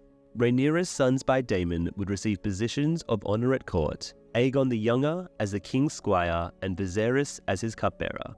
King Aegon also offers to pardon any knight or lord who have conspired with Rhaenyra against his claim to the throne. Grand Maester Orwyle, not Otto Hightower, has his symbol of authority, or his chain, taken away from him by Rhaenyra in the book. Daemon vehemently states that he would rather sacrifice his sons to dragons than allow them to serve Aegon as mere servants, expressing his disdain for his nephews by calling him a drunken usurper king. In response, Otto argues that Aegon's legitimacy is supported by his coronation by a Septon of the Faith in front of a large crowd, as well as his possession of Aegon the Conqueror's crown, sword, and name. Otto also mentions that the Greens have reached out to houses Stark, Tully, and Baratheon in an attempt to secure their allegiance. Rhaenyra insists that these 3 houses had pledged their loyalty to her when Viserys named her as his heir. However, Otto smugly dismisses the importance of old oaths, asserting that the succession was altered the moment Aegon was born, regardless of Viserys and Rhaenyra's refusal to accept it. Enraged by Otto's words, Rhaenyra angrily tears off his badge of office, accusing him of being a traitor and claiming he is no more hand of the king than Aegon is the true ruler. Interestingly, this scene mirrors a previous encounter they had at the same location just 8 episodes ago. This connection is not surprising considering both episodes were penned by Ryan Condal. Orwell hands Otto a bundle of parchment that he passes to Rhaenyra. Upon closer examination, she realizes it is a page ripped from the book 10,000 Ships, a book she and Alicent used to read as young girls in the Red Keep's Godswood 2 decades ago. Otto claims that Alicent still holds dear memories of their childhood friendship and encourages Rhaenyra to consider the terms for the sake of peace. Infuriated by Otto's attempt to manipulate his wife, Daemon unsheaths Darksister, boldly stating that Alicent could have her answer immediately, delivered alongside her father's remains, provoking both sides to draw their swords and causing Syrax to roar in anger at the threat to her rider. However, Rhaenyra defuses the tense situation by informing Otto that King's Landing would receive her decision the next day. In the book, Orwell, and not Otto, is the one who brings the peace terms to Rhaenyra. Furthermore, the terms are sent by Aegon's request, not by Alicent's. Rhaenyra also wastes no time in responding to Aegon's offer, promptly rejecting his terms with a fierce declaration: "Tell my half-brother that I will have my throne, or I will have his head." Later that evening, around the painted table, Rhaenyra and her advisors deliberate over the terms proposed by the Greens. Daemon argues that while it may be difficult for a man to slay a dragon, dragons could certainly kill each other, and their numerical advantage in dragon numbers gives them an upper hand against the Greens. Rhaenyra disagrees by drawing upon her knowledge of Illyrian history from her father, expressing her reluctance to rule over a desolate wasteland of ash and bone resulting from a dragon war. Lord Celtigar is astonished that Rhaenyra would even consider the Hightower's terms, but she maintains that her duty as her father's heir is to preserve stability and unity in the realm, even if it means relinquishing her claim to the Iron Throne. Daemon scoffs at her stance, arguing that the Greens have already declared war and criticizing her for inaction. Rhaenyra instructs the other lords to leave the chamber, leaving only herself and Daemon to continue their heated discussion. In the novel, Lord Celtigar is the one who utters the words ash and bone, rather than Rhaenyra. Daemon adamantly opposes Rhaenyra's submission to the Hightowers, who he believes have wrongfully taken her rightful place, and insists that as queen she must crush any rebellion. However, Rhaenyra argues that they are bound by more than personal desires, recalling her father's teaching about the Song of Ice and Fire, Aegon the Conqueror's prophecy that a Targaryen must keep the realm united against a great evil in the north. In a fit of rage, Daemon grabs Rhaenyra by the throat, dismissing Viserys' fascination with omens and dreams as insignificant compared to the power of dragons in securing House Targaryen's rule. Despite releasing Rhaenyra, Daemon's violent outburst shocks her and leads her to realize that Viserys never considered him as his true heir. Despite being the presumed heir to the Iron Throne for years, Daemon is struck by the revelation that his brother never shared Aegon's dream with him. The revelation leaves him feeling excluded and unworthy in Viserys' eye, igniting a sense of betrayal and resentment. Meanwhile, in a chamber in Dragonstone, Corlys Velaryon wakes to find his wife, Rhaenys, by his side. Rhaenys accuses him of abandoning her and their granddaughters to pursue adventures in the Stepstones. Corlys acknowledges his mistake, explaining that his return to the sea was a coping mechanism for the loss of their children. Rhaenys informs him of Vaemon's death, prompting Corlys to vow to forsake his ambition for the Iron Throne, remain neutral in the conflict, and retire to Driftmark to spend his remaining days with their grandchildren. Despite Rhaenys' plea to support Rhaenyra, Corlys is hesitant due to past grievances. But Rhaenys insists that Rhaenyra is the only one preventing Westeros from descending into all-out war. For the first time, Rhaenys is taking Rhaenyra's side in spite of Rhaenyra's hand in her son's execution. The following day, Corlys, accompanied by Rhaenys, Baela, and Rhaena, gather with the Black Council. Rhaenyra expresses her relief at Corlys' recovery from illness, and Corlys offers his condolences for Viserys' passing. When Corlys mentions Daemon's absence, Rhaenyra explains that he is attending to other pressing matters. Corlys observes the assembled lords of the Narrow Sea and bluntly states that their numbers are insufficient to win a war for the Iron Throne. He also dismisses Rhaenyra's hopes of support from House Arryn, Stark, and Baratheon. Rhaenyra counters by pointing out that all the great houses pledged their support to her claim when Viserys named her as his heir, including House Hightower, who have now betrayed that oath. She reminds Corlys that House Valyrian also vowed to stand by her. Daemon is deliberately avoiding this meeting because he is afraid that his presence will antagonize Lord Corlys, who is an essential ally to Rhaenyra's cause. After a meaningful glance from his family, Corlys acknowledges the bond between his house and Rhaenyra's, emphasizing that the Hightowers must face consequences for their treachery. He declares that House Valyrian and its fleet will back Rhaenyra. Grateful for their support, Rhaenyra asserts that she will not strike first and queries who will stand with her. Corlys reveals that House Valyrian now controls the Stepstones, having expelled the Triarchy's forces and secured the islands. He plans to enforce a blockade to disrupt sea trade to and from King's Landing. Lord Celtica suggests that a blockade combined with a land siege could force the Greens to surrender, but Rhaenyra insists they need the support of Arryn, Baratheon, and Stark to encircle King's Landing. In the book, during the meeting at the Black Council, Corlys deliberately avoids bringing up the Triarchy or the Stepstones. In the show, Jace volunteers himself and Luke to carry Rhaenyra's pleas for support on Dragonback, as lords are less likely to refuse dragon riders than ravens. Corlys agrees, and Rhaenyra decides that Jace will first visit the Eyrie and then Winterfell to secure Lady Jean Arryn and Lord Cregan Stark's allegiance, while Luke heads to Storm's End to rally Lord Boris Baratheon's support. In the book, Jace confidently proclaims that only Targaryens ride dragons, when he and Luke volunteer to be envoys. However, Corlys quickly corrects him by pointing out their Valyrian heritage. In the show, Jace simplifies the statement by emphasizing that dragons are more persuasive than ravens before moving on. Also, in the book, Joffrey Valyrian desires to convey a message, however, Rhaenyra prohibits him from doing so due to his young age. As night falls over the bridge leading to Dragonstone, Rhaenyra has a heartfelt conversation with Jace and Luke before they set off on their important mission. In the show, Rhaenyra acknowledges that the people of Westeros revere the Targaryens as almost divine beings, but she emphasizes that in order for House Targaryen to rule over Westeros, they must respect the gods worshipped by the common folk.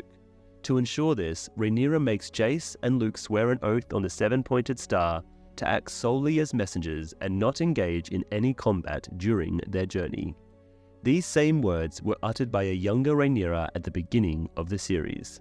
Rhaenyra shares a hope that Jace would find camaraderie with Cregan Stark, who was closer in age to him than to her, and reassures Luke that Boris Baratheon, a proud noble, would be pleased to host a prince of the realm.